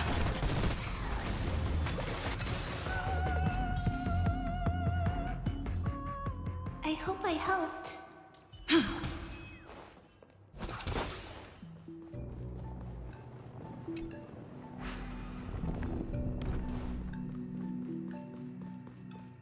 My child, you did not serve the old master. The leader of the Alfalfa family sought to defect to the IPC, trading freedom for survival.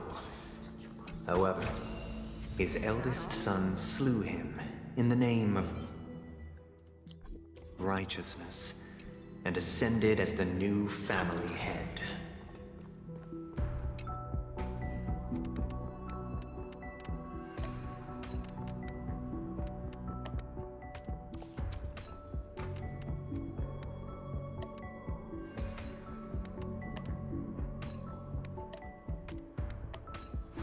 No match for me.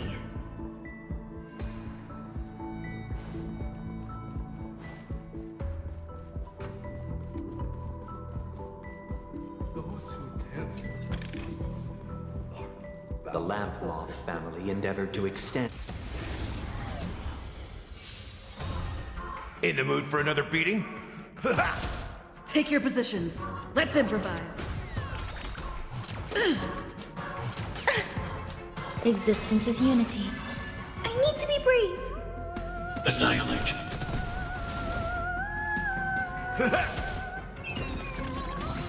Stay in step. Life's like a good, my friends. Indulge yourselves!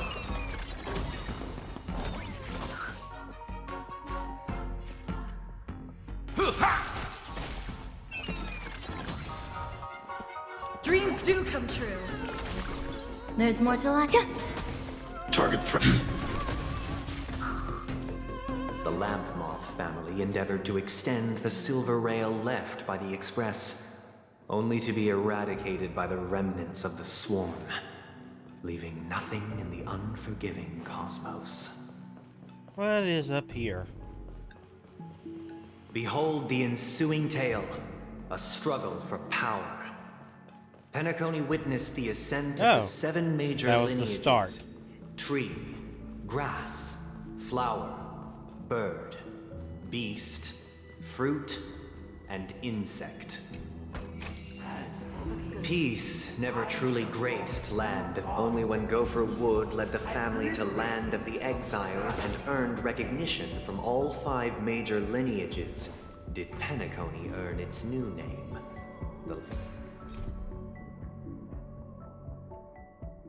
The Equilibrium trial is available. Land of the Dreams. Please stay tuned. Sound lingers. Dear outsider, I beseech your aid in purging this mansion of the poison spread by the lurking instigators. You want us to help you? What do you need? I wish they could regain their reason and cast away the shackles of hypocrisy. This is the second act. Looks like it's about Penacony's journey to becoming the Land of the Dreams, during which the family plays a crucial role. But this new master seems like a bad guy to me, don't you think? Perhaps this is the truth Sunday is trying to express, if you read between the lines. The Harmony changed Penacony just as the guards once did. Looks like we've gotta help those guys kneeling down over there calm down a bit, right?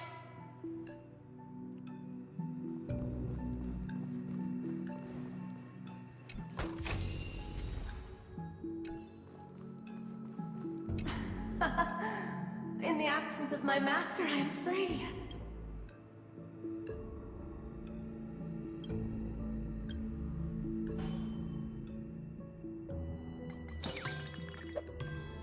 I shall sing for my new master, just as their noble voice once resonated throughout the cosmos.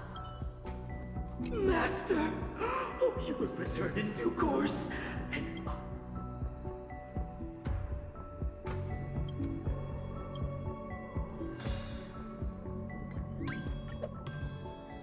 Master, now that you have gone, I shall wait no longer for my reward. Once, I stood as the most loyal guard among all the servants. Now, with my master banished, it's He my sounds right a little too to ambitious. assume control.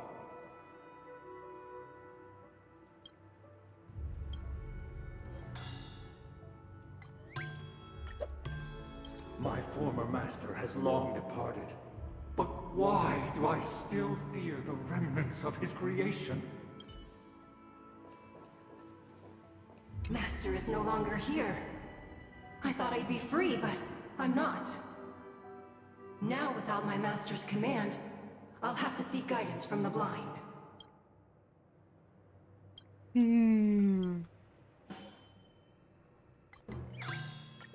I wouldn't have pegged that one for happy. Master is no longer here. I must seek a new master and serve them faithfully. Either I shall be my own master, or I shall return to my former master. I shall not submit to a new master under any circumstances.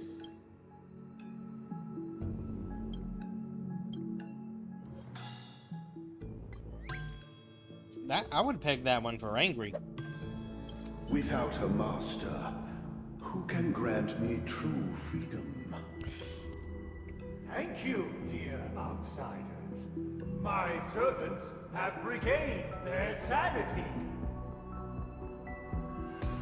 Heed me, one and all. Your former master shall not return. It is through righteousness and unwavering support for one another that we shall attain true perfection. Cast aside the veils of hypocrisy and embrace one another. Get ready. Looks like another fight is about to begin. The sky trembles, and the earth teeters on the brink of collapse. Edge of the silver universe, the first buds sprout under the rising sun. Time to mix things up. So this is the warmth of life. Friends? That's what I want. Indulge yourselves! Every petal, all will be swept away by the wind. Take your positions. Let's improvise. The mood is set. Let the show begin. Still the same old. Enjoying yourself? I'm okay. Yeah. I need to be brave. Eliminating threat. Step up, it ain't over. Alas, they remain but slaves till the very end, with the illusion of freedom. Thus concludes the second act. Amidst an illusory harmony, Land of the Exiles charted its course toward becoming the planet of festivities. This is how Penacony fell under the family's control. Since the arrival of the Harmony, the Land of the Exiles has undergone dramatic changes, not all of which have proven beneficial. This guy really loves dramatic scenes. Bet he comes from a whole lineage of stage performers. I'm pretty sure he does.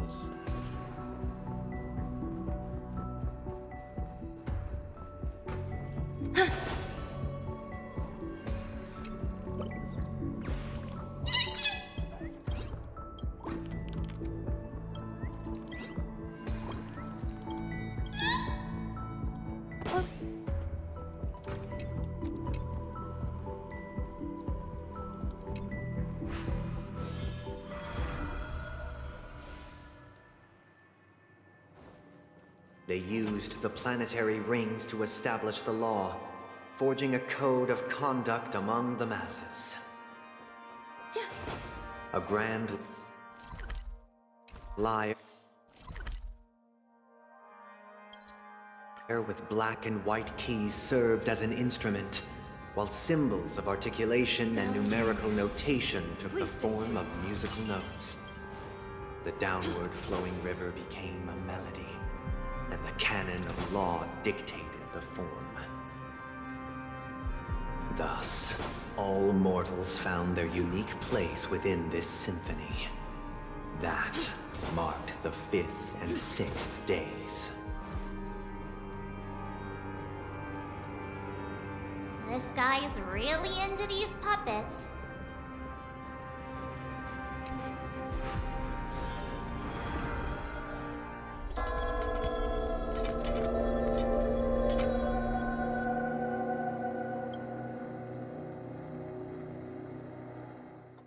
Fifth and sixth. Oh, I get it now. The last scene is all about singing the praises of the Order. And the atmosphere here is completely different from the previous two scenes.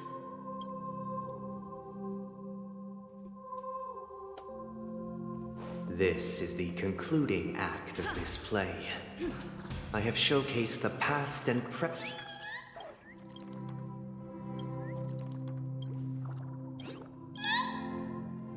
This is the concluding act of this play. I have showcased the past and present of Penacony, hoping that my desire for change resonates within you. And now... Eternal. In the mood for... And now, I shall reveal its future to you. Sound lingers. If the people lack foresight, we will make choices on their behalf and bear the responsibility.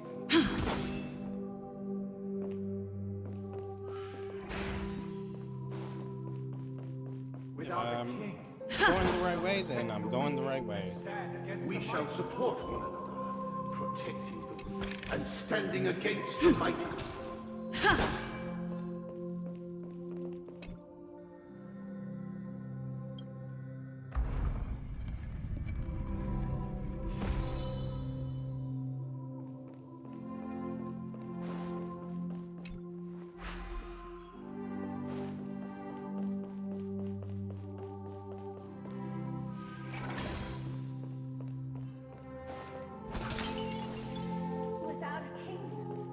shall govern the movement of stars.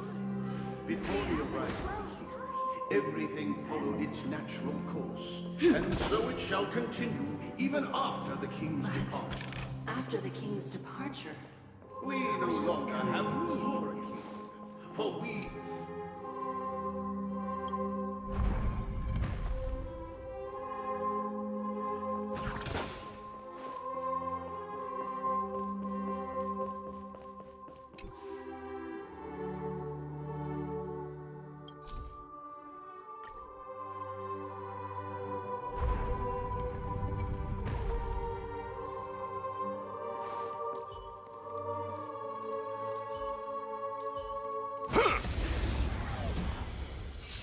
Existence is unity.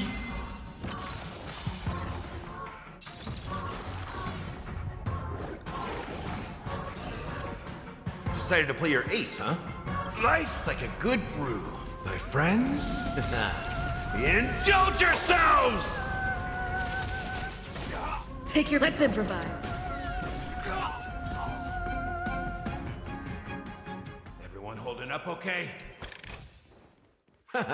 Finders keepers.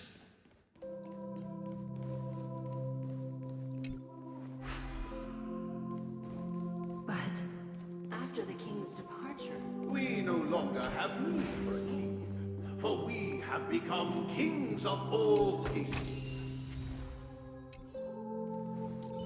Please stay tuned. Sound lingers. Hey, aren't we supposed to kick off a short story and have a fight here just like we did in the previous acts? Why aren't any of these puppets saying anything? Perhaps we'll need to complete the story ourselves, just like we did before. So, do you think their mind needs tinkering or something?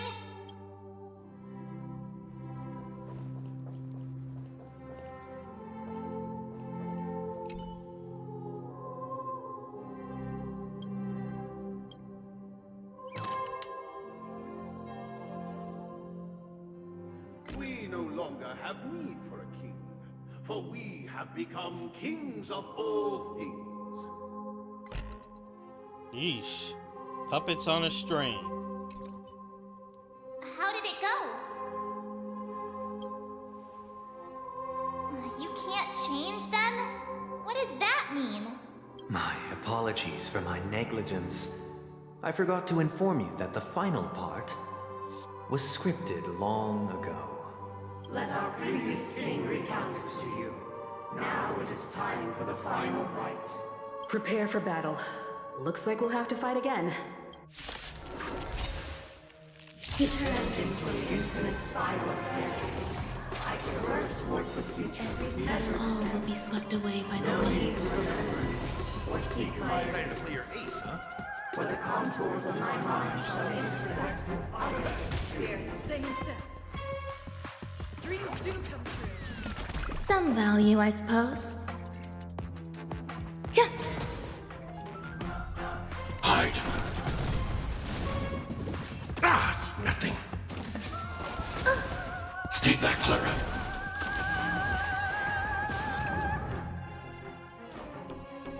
Time to mix things up. Life's like it, my friends. Indulge yourselves! Take your positions. Let's improvise. The mood is set. Just let the show begin.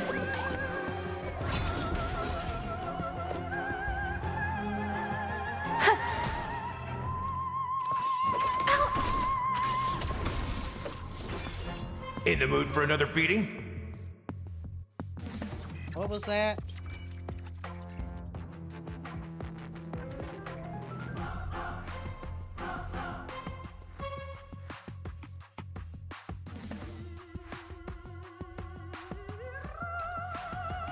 It ain't over.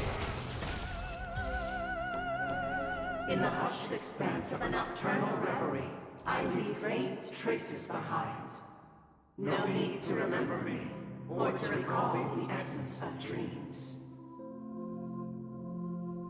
What is mine shall wane, while you shall transcend its delicate nature. This is the final scene. It's much more straightforward. He wants to expel the Harmony and establish an empire based on the Order. Let's go. Once this stage play concludes, it'll be time for the main event, the Charmony Festival.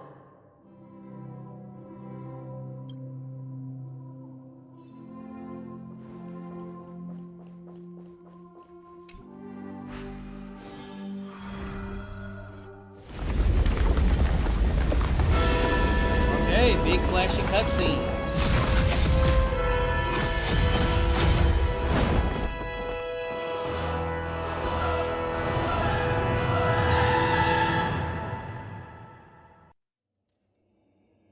One system They hour left. imbued the world with meaning, perfecting all things in the heavens and on earth.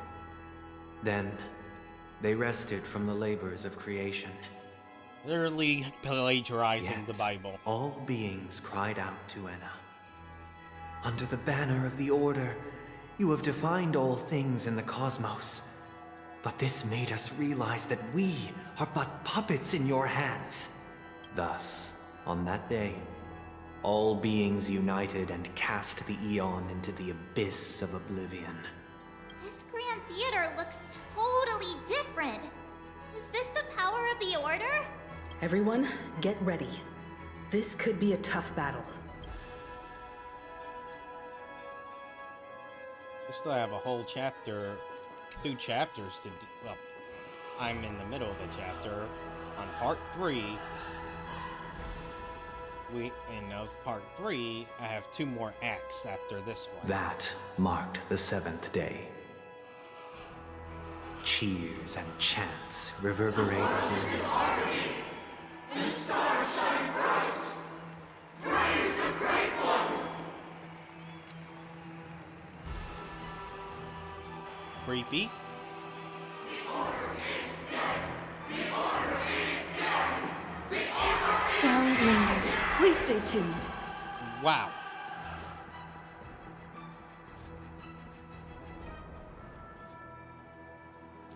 Look, there he is! That concludes everything related to the Order. What are your reflections on this, my dear guests? That was a nice story, but carefully curated to try and force your opinion. Nevertheless, this is but a trivial blip in the annals of galactic history. What truly matters is the course this river shall take in the days to come.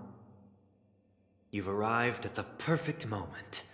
The Charmony Festival is about to commence, and it would be a shame if you were absent for the Harmony's prologue. Allow me to extend my warmest welcome once more. Welcome to Penacony Grand Theater, the very core of the sweet dream, the abode of the Stellaron, the grand stage of the Charmony Festival. And the very place where the future of Penacony shall be determined through conflict.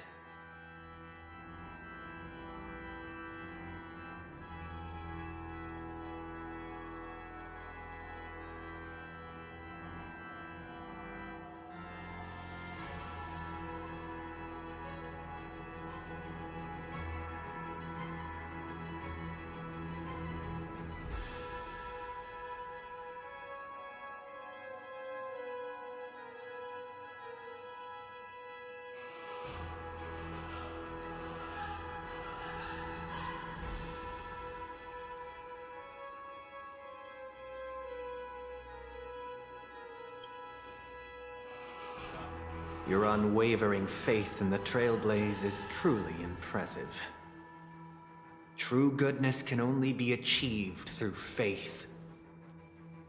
Allow me to point out that falling into a permanent slumber is not happiness, especially when those people are driven by someone else's will in their sleep. Do you still believe that the Order only seeks to control the universe as their puppet, Himiko? No matter how perfect your vision of paradise may be, a cage remains a cage. People will never achieve true happiness in a world like that. They would just be toys for the Eon!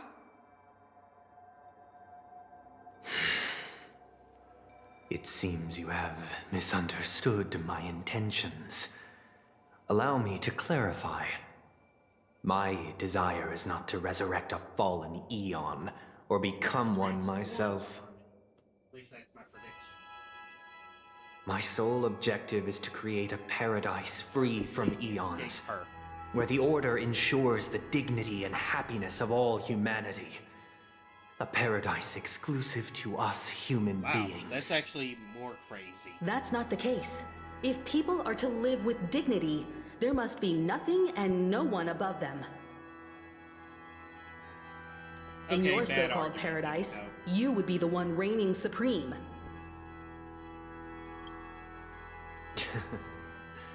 Looks like we won't be able to convince each other.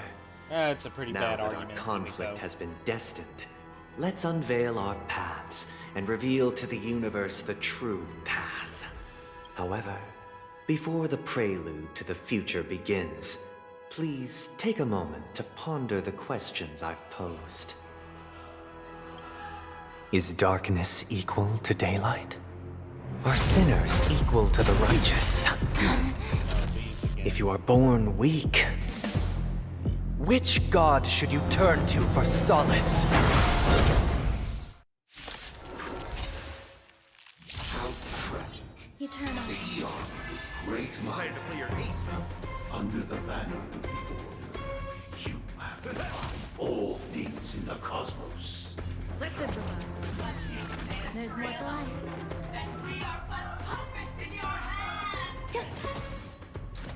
Enjoying yourself? I'm not afraid of you. Annihilation.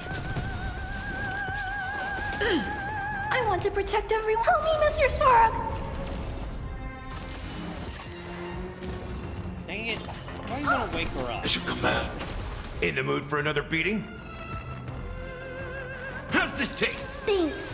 Nice. I'll never forget you. Indulge yourselves! Rhythm get messed up. Dreams do come true. Some value, I suppose. Every petal, all will be swept away by the wind. Excellent timing for this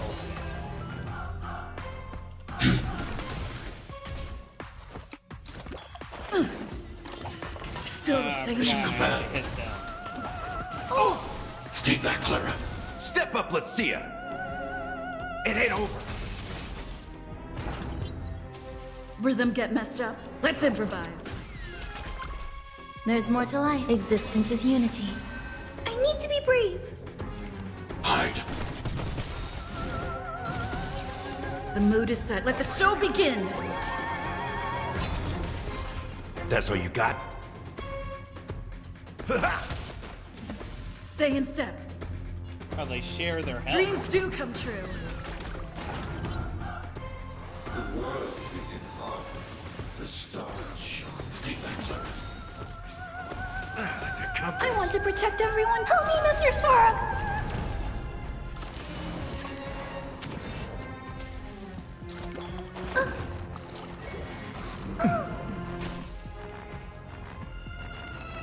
Annihilation. In the mood for another beating?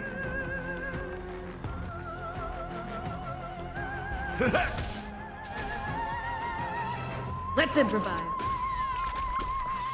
Still the same. As you command.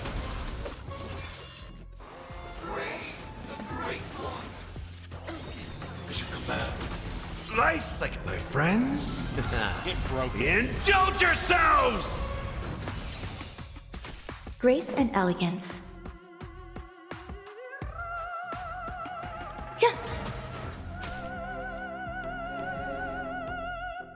It ain't over. I already know your decision. I now permit you to gaze into the sun. On these 107,336 stones, the almighty and powerful springs of harmony are at my disposal. The supreme tutor, harmonious choir, Okay, big boss. Oh, lost souls, come and meet your master. The embodiment of the harmony? So the true purpose of the Charmony Festival is to usurp it? Oh, I was right. He is trying to change the harmony.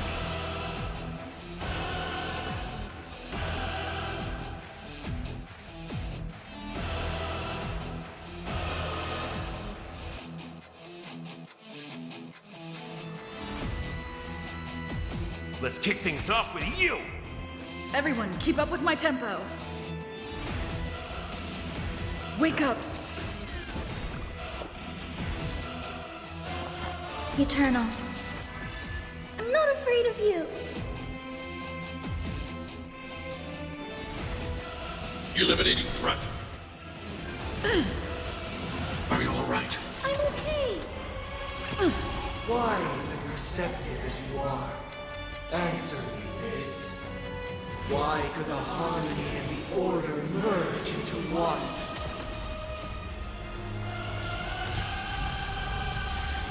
They did not merge. Order was subsumed. Let the show begin. Because order is a lesser value. Listen up! I want to protect everyone. Help me, Mr. Svarog! I need to Every be free. petal, all will be swept away by the wind. Big AoE attack. Annihilate. I'm feeling like there's another world in front of my eyes. It's the power of tuning. Don't let the song distract you. It ain't over.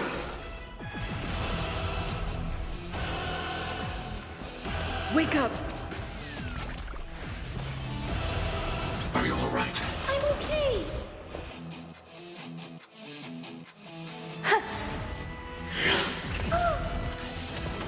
Sink into a dream.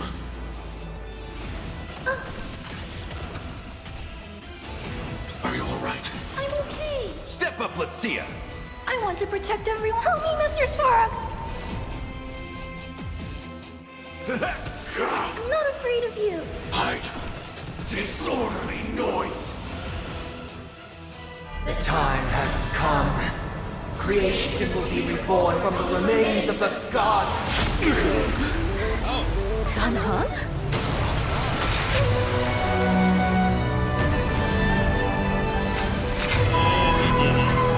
Radiant spirits, heed my word. Show no mercy!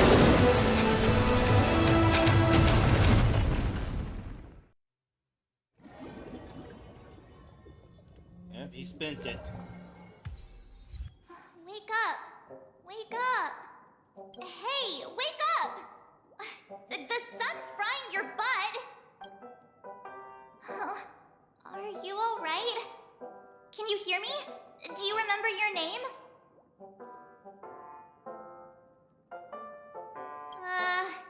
Kind of. It was General Jing Yuan who helped us shoot it down. In any case, since you remember what happened just now, well, that's put my mind at ease. It's a long story. Simply put, Don Hung used the Jade Abacus of Allying Oath when we were in the middle of a fierce And battle. we totally had and that. summoned the General to help us just in time. And then we returned to reality. Look, this is your room. Everyone else has also returned from the dreamscape. Himeko and the rest are at the lobby discussing matters with the General. And now that you're awake, we should tell the crew that you're alright. Come with me. Not going to come chat with me, sleepyhead.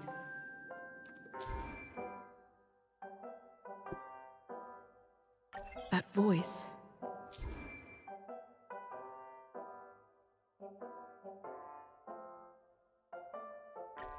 Is that Black Swan?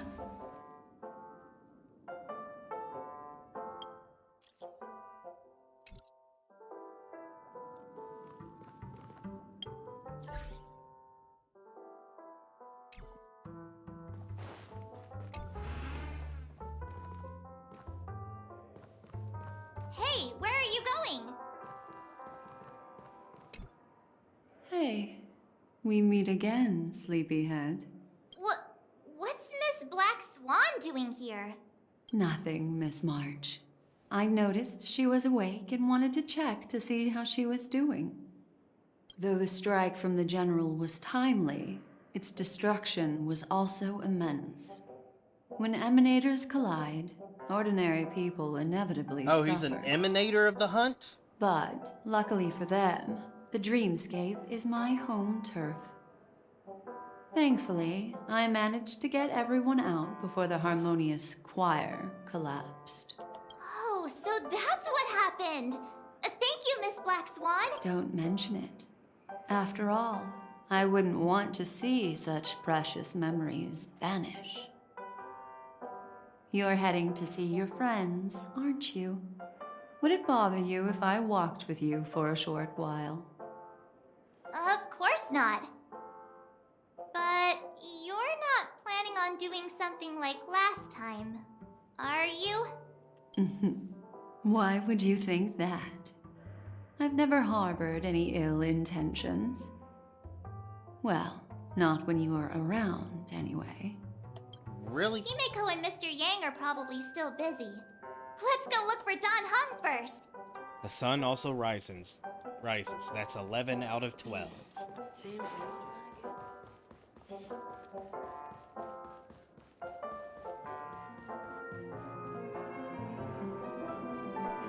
Look, he's still talking to that cowboy.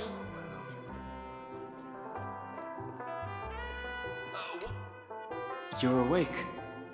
How do you feel? Well, fork me. You must be that Stellaron they were talking about.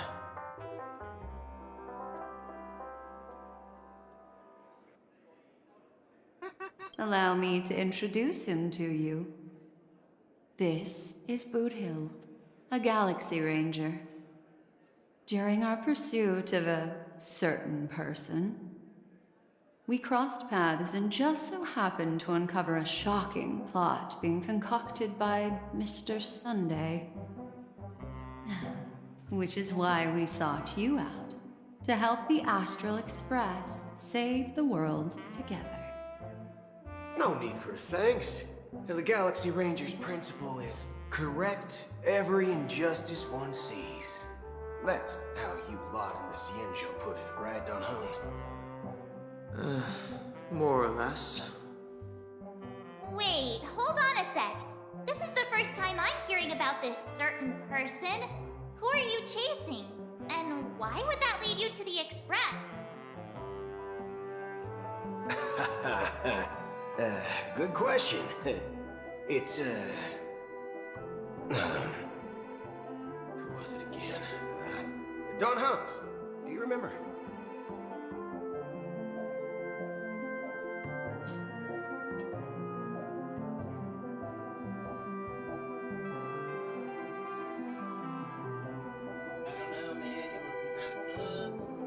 No, that ain't it. I just can't seem to recall. Weird. My neurochip hasn't registered any malfunctions. I can't seem to remember either. What's going on? Heck. Forget about it.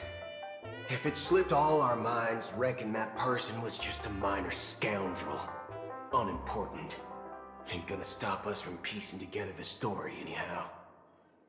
Yes, when the dust settles, I'll just think of a way to recall it in the memory zone. Everyone, let's hurry up and look for Miss Himiko, shall we? She's now a minor star on Penacony, and the entire hotel's concerned about her well-being. You're right. Let's head to the lobby then. Soul glad, shaken, not stirred.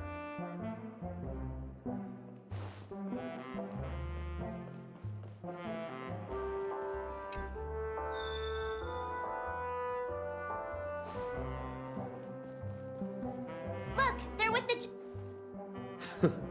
That's all right.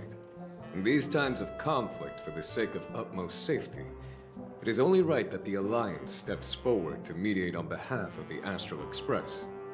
We must not allow you to take unnecessary risks. Furthermore, despite the IPC's eagerness for success, it prioritizes peace above all. And the family, trapped though it may be, professes a desire for harmony. The Alliance has always won people over with reason. I firmly believe both parties can indeed put aside their differences and come to a peaceful agreement.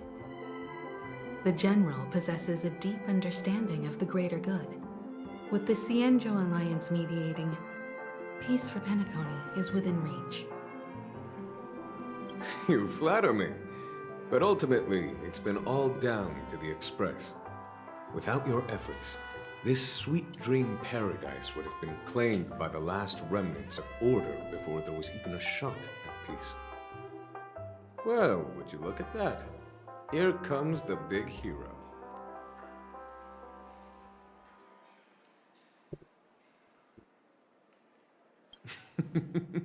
Here's the galactic baseballer.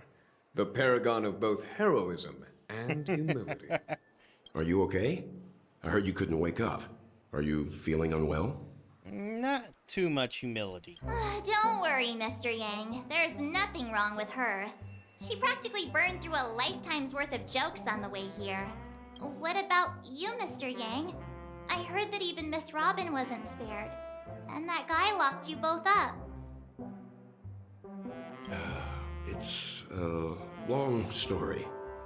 But at least Mr. Sunday took it easy on us.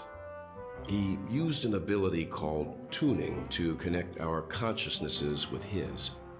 In other words, he imprisoned us within his consciousness. Thanks to General Jing Yuan's destruction of the Harmonious Choir, we were able to escape.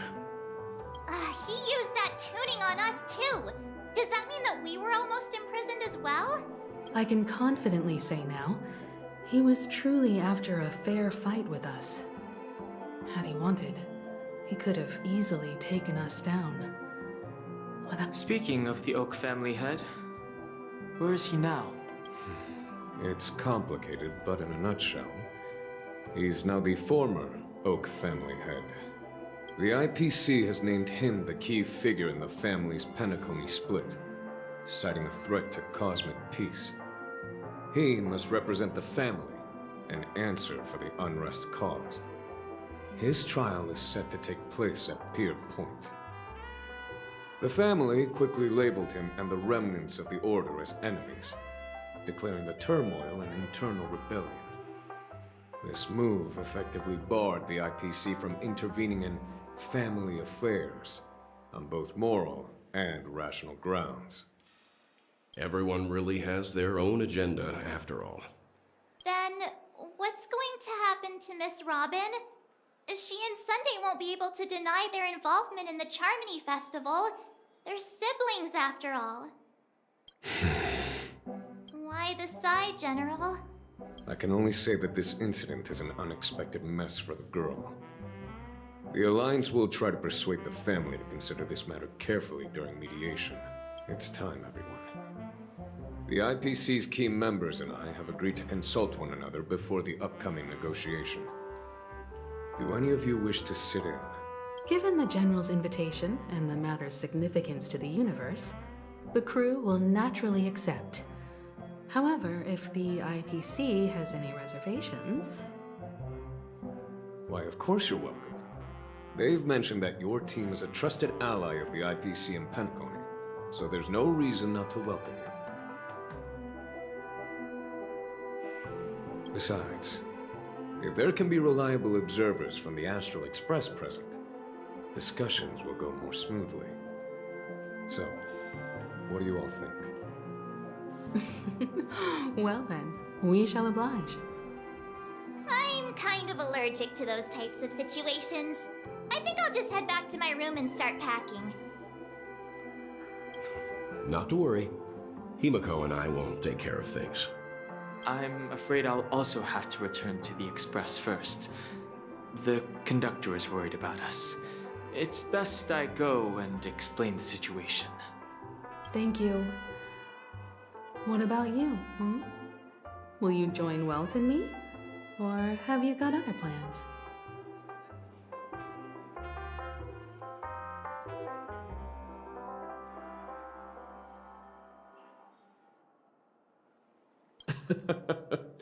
Good guess. Although I'm not too sure of the reason. The representatives from the IPC have insisted on her presence. Allow me to lead the way. Follow me, please. The negotiation will commence at the hotel lobby. Everyone, please follow me.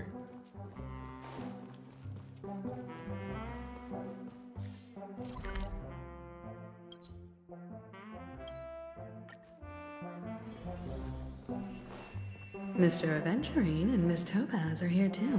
Yeah, he is alive. Who is that over there? The doctor. The Intelligentsia Guild's Dr. Ratio.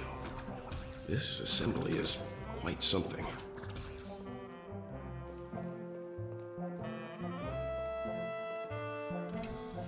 It's been a while, my Astral Express friends. I would also extend my sincere thanks to you, General of the Lawfu. The presence of everyone here assures that the talks will likely reach a conclusion that satisfies all sides. Oh. Looks like everyone has come with expectations. Care to share? Of course. Topaz, if you please. Sure, leave it to me. In summary, it's good news. After much deliberation from the Strategic Investment Department's Council, the absolute majority of members have agreed to the following resolutions.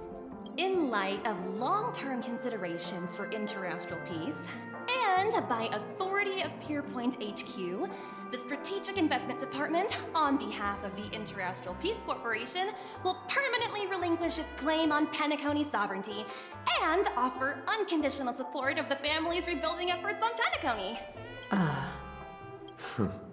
Now that's something. All in the name of peace. That's our motto. Has the IPC finished sharing all its thoughts? Then it's our turn. The Guild, much like the Genius Society, has taken a keen interest in the recent calamity in Penacony. Ultimately, both parties have agreed to a comprehensive collaboration, offering technical support for the reconstruction of Penacony.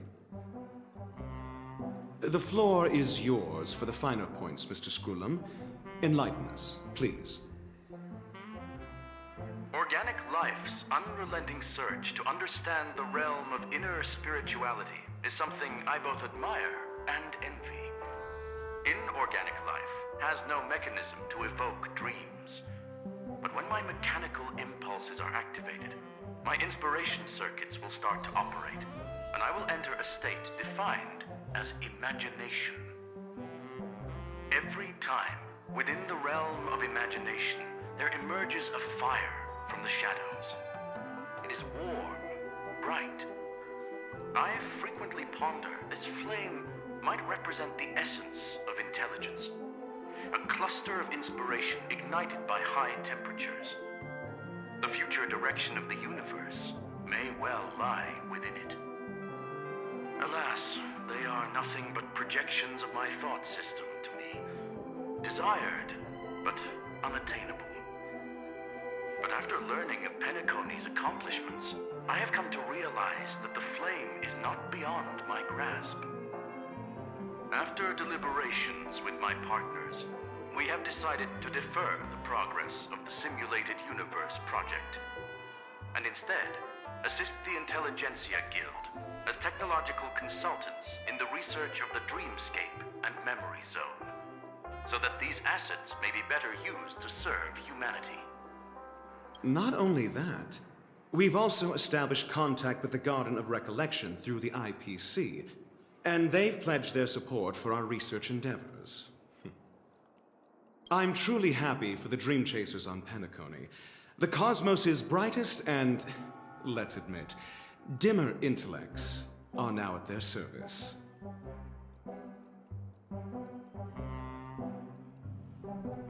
But,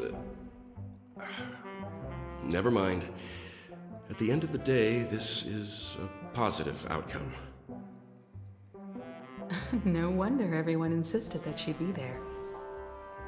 It heartens me to learn that everyone is willing to put aside their differences for Penacony's plight. I trust that everyone will surely reach consensus in the upcoming negotiations.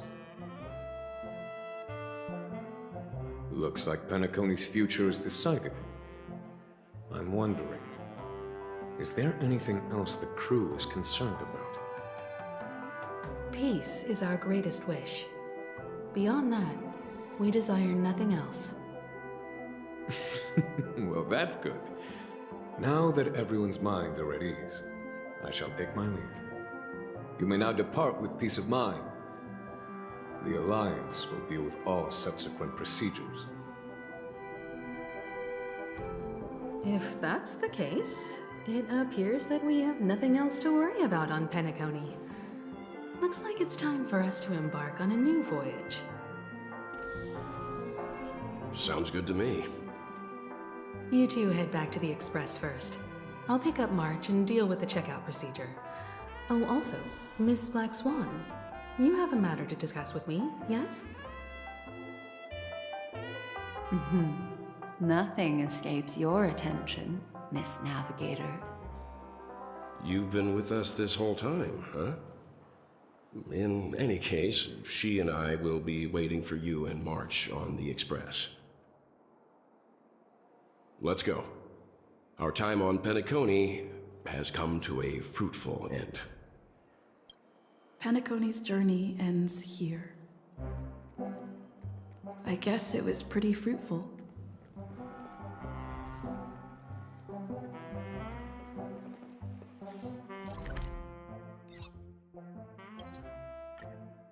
The navigation meeting is about to start. We're all waiting for you. When did the Express become so lively? Fortunately, I don't have time to play much longer. Well,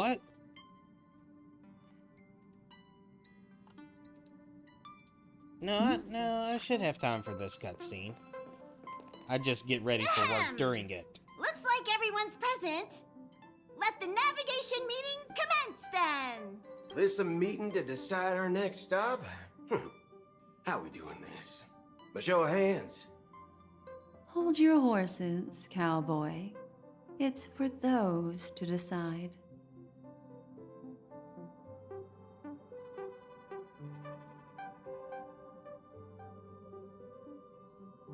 Allow me to explain. Mr. Boothill and Miss Black Swan submitted a request to temporarily travel with the Express for their own personal reasons. As you all may know, the Astral Express never declines any passenger whose heart yearns for the distant stars. Therefore, they will be traveling with us for a while until they reach their destinations. Whoa, the Express is going to be much livelier now. But, Miss Black Swan, you better not use your memo keeper abilities to pull any pranks. Understood, Miss March. I promise you, you'll never see me in your room while you're taking a break. Don't! You're freaking me out. All right. Now that everyone's met everyone, we can continue our navigation meeting. Firstly, Pom-Pom wishes to thank everyone. If it weren't for you all unearthing the truth about Penacony, Pom-Pom would have never known where Mikhail and the rest had gone. What they had to go through was regrettable, but I reckon they all fulfilled their wishes. And it was thanks to all of you. Thank you, everyone. Now then, we come to the crux of this navigation meeting. We must decide on the Express's next stop. Let me introduce our current options. The first choice is from Himiko, the oceanic planet of Lushaka, a planet composed entirely of water. Many aquatic races reside there. Of course, it's also the home planet of the venerable, nameless Mikhail. The second choice is the agate world Melustanen, suggested by Welt. It's famed as one of the initial sites of the Stellaron disaster, and the place where the beauty Idrilla ascended. Today, it's celebrated as a planet of undying allure. The third choice is Edostar, a planet nestled within a vast ion storm region, currently under assault by the Antimatter Legion. However, the distress signals from there have recently ceased, prompting the IPC's wish for us to check in on the situation. The last choice, courtesy of Black Swan, is the glass belt Petravia, a massive belt of asteroids that was turned to glass by the Lord Ravager Zephyro. These days, it's apparently known to house one of the branches of the Morning Actors Troupe. Ooh, so many options. I'm seeing stars already. Next up, everyone will select the destination that they wish to visit, and then we'll put it to a vote.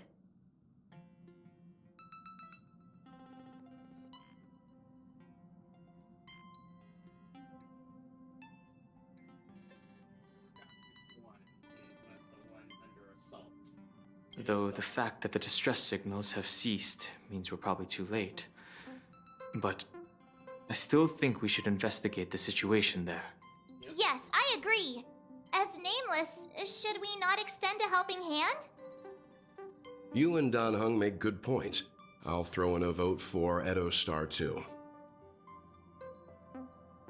If that's the general sentiment, then we should indeed investigate. I vote for Edostar too.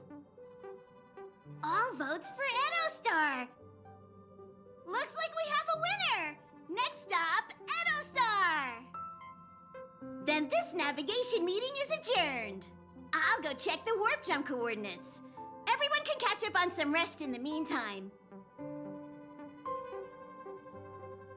When it's time to make the jump, Pom-Pom will make an announcement. There's still some time before the jump. What should I do? How about a chat? Over here. Noise.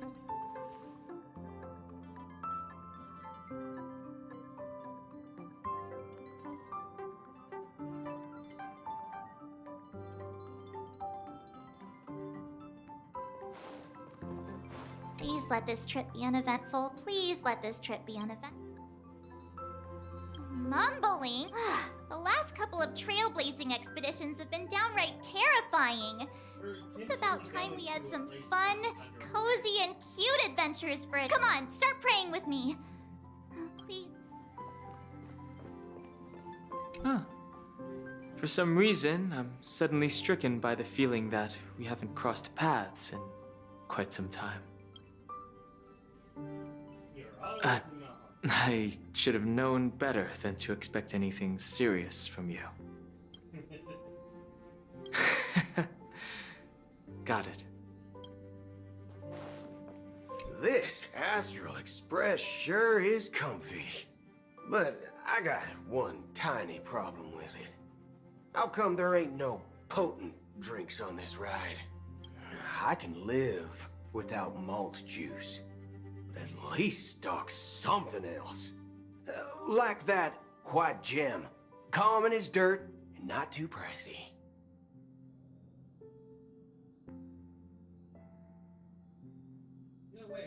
You can't use that 12 years of age rule against a mighty ranger like me. Ha! All these years out in the wild, and now I'm bunking in luxury. Gotta say, it's quite the treat.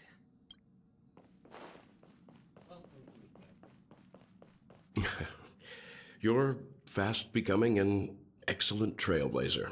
It's an honor to be able to watch you grow. Yes, you are. I've known many warriors in my time, and only a few achieve the kind of growth you have. Back home, where I'm from, you'd be rated at least an S tier. It's not been easy for you these past few days. You've earned some downtime. I'm looking forward to seeing how you'll perform on our next journey.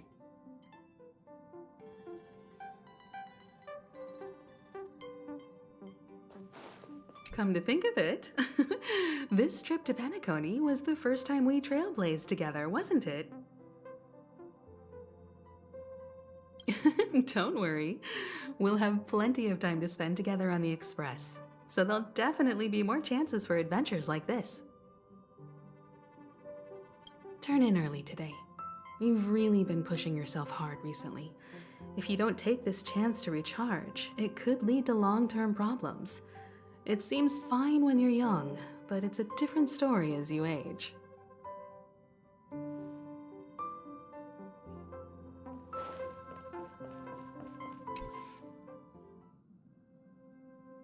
Oh, you're here. Seeing your reflection among the stars in the porthole really does seem somewhat surreal. How about it? This journey of beautiful dreams. Was it to your liking?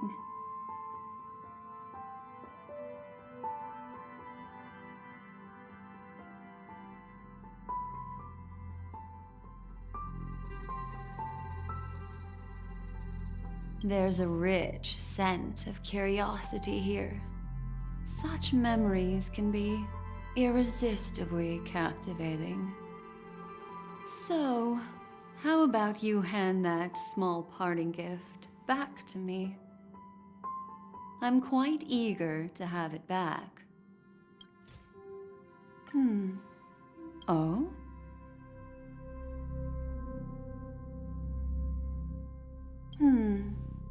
Never mind. I just stumbled upon a particularly fascinating spot in your memory. Before I explain, I would like to apologize to you. This farewell gift I gave you isn't really a compass from the memory zone, but merely an empty light cone. Remember when we entered the hotel in the dreamscape for the first time, and I procured a few trinkets from your companions? Their functions are similar. This way, I can always be attuned to your location, ready to assist immediately if you encounter any threats. But this is not its most intrinsic function. Light cones are slices of light used to encapsulate solidified phenomena. This empty light cone is the same. It can etch your memories in their most vivid form, and then allow me to admire and manipulate them, turning them into unique mementos. All the world is born from the power of mind and soul, and that power is memory. To prevent ourselves from being forgotten by the world, we must make the world remember us, or use our memories to recreate it. Life, seemingly vast, offers but a scant collection of impactful memories. Some joyful, some sorrowful, some light, some heavy. But you are different. Memory is a reflection of the future. Within that reflection, I see your unparalleled worth. You have the power to craft memories that can captivate the world. Your memory can illuminate the universe's future path. And that memory will be as scintillating as the star clusters you see in this porthole.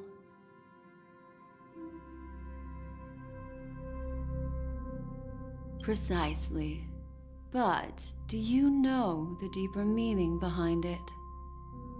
The reason is simple. In this grandiose and ostentatious dream of the families, only you personally experienced the entire course. Patience, my friend. I will reveal the answer to you, but that time is not now. Turn around and take a look at your friends. Every one of them is reveling at the arrival of their next destination, all filled with hopes and expectations of their own present and future. Revealing everything at this moment would be a bit of a buzzkill, wouldn't it? I'm looking for an opportune time, a time when you're totally at ease. Perhaps when the night grows hazy and you're about to drift off would be the most opportune. How about one fine night? I will prepare the candles, aromatics, and even a cushy couch to create a cozy dreamland for you. Things aren't looking too And clean. then I will tell you the answer in the form of a little bedtime story to lull you to sleep. Yeah. I was wondering, how did Jing Yuan help from outside of the dream? Hi! Hello! Attention all passengers! The express is about to make the jump. Please be seated and hold on. It looks like we're finally about to set off. There are countless gleaming memories out there waiting for us. Why don't we just leave it at that for now? That's right. As a small token of compensation for playing that little trick on you with the empty light cone, I will gift you with some words. They hold great significance to me. Life is akin to a winding labyrinth where memories serve as our sole companions. You'll remember these words dearly, won't you? In the year 2158 of the Amber Era, the first year of the new epoch, the universe resumed its intended trajectory. The kindling of conspiracy smoldered in Penacony, the land of the dreams. Failing to erupt into a blaze, it instead flickered briefly on Klapoth's anvil, before vanishing in the blink of an eye. The dead and those fated to die remain in their eternal slumber, while the living find solace in deep sleep. Turn the Avatar back on. All clamored in a cacophony of silence, and then went about their own ways. The cosmos emanated a vitality characteristic of a new era, all for the modest price of a brother and sister's mild grief. Babies are born as stars extinguish. The silver rail unfolds. The story of the Astral Express comes to a close, yet it also embarks anew. Time marches forward, heralding the arrival of a new chapter in the history of trailblazing expeditions.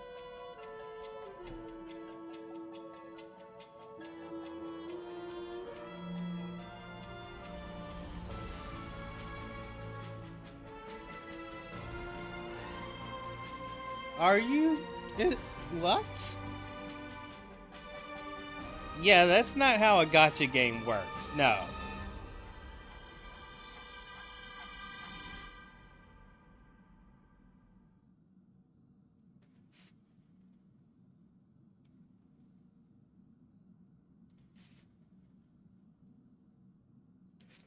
Helio is the script supervisor.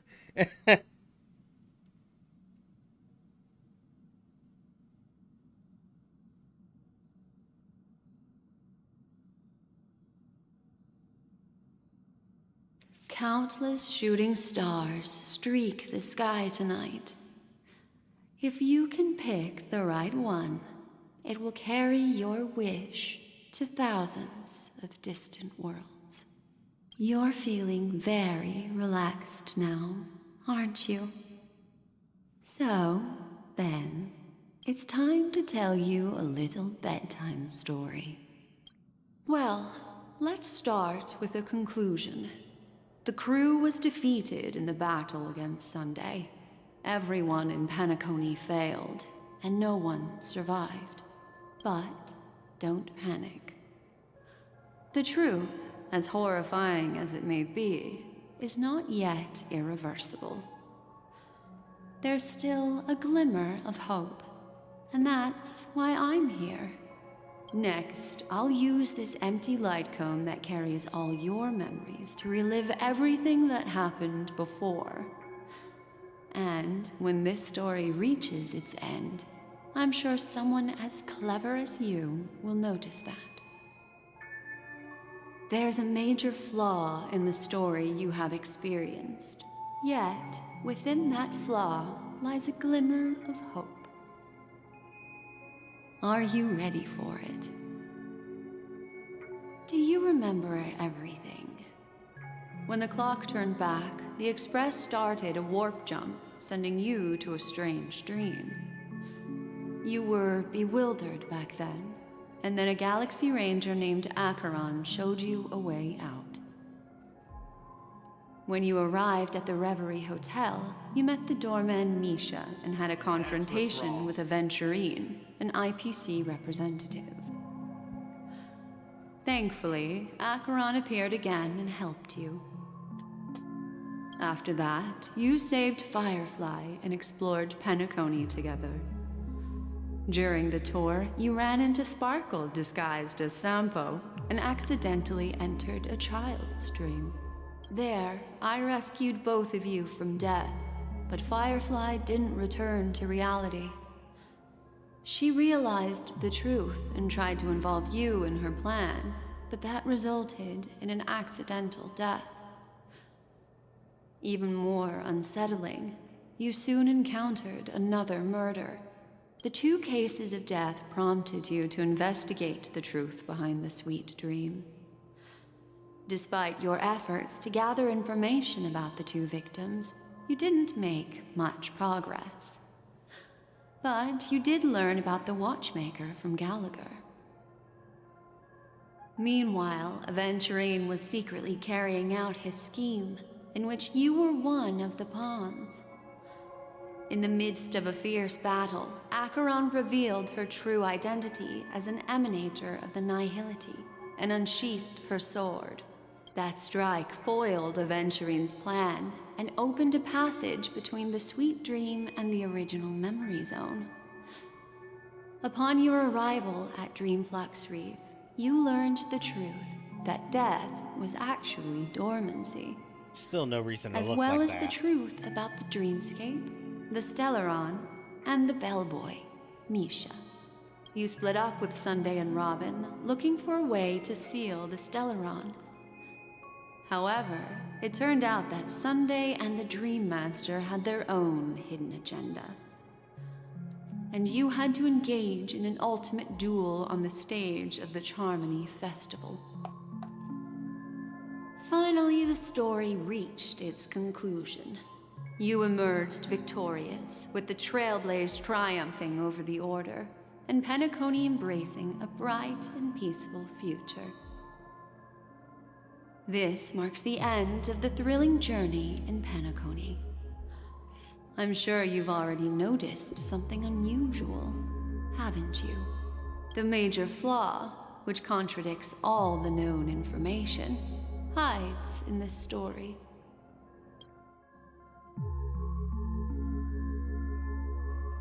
First encounter. Little Misha. Or should I call him the Watchmaker?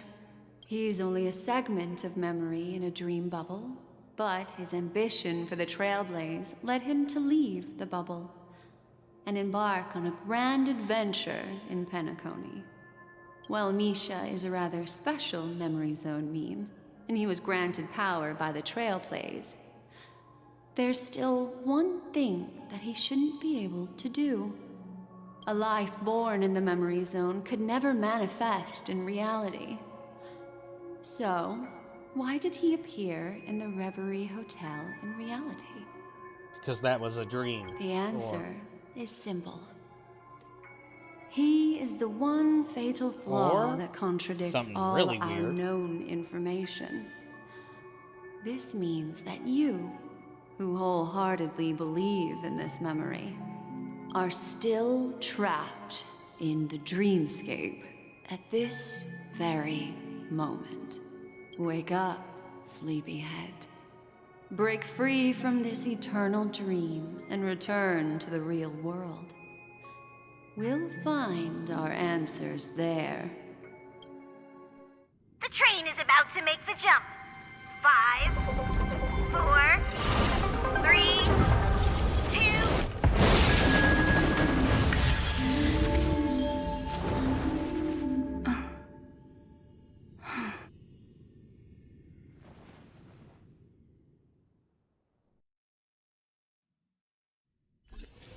Okay, now I'm out of This time. way, darling. Alright, end of stream.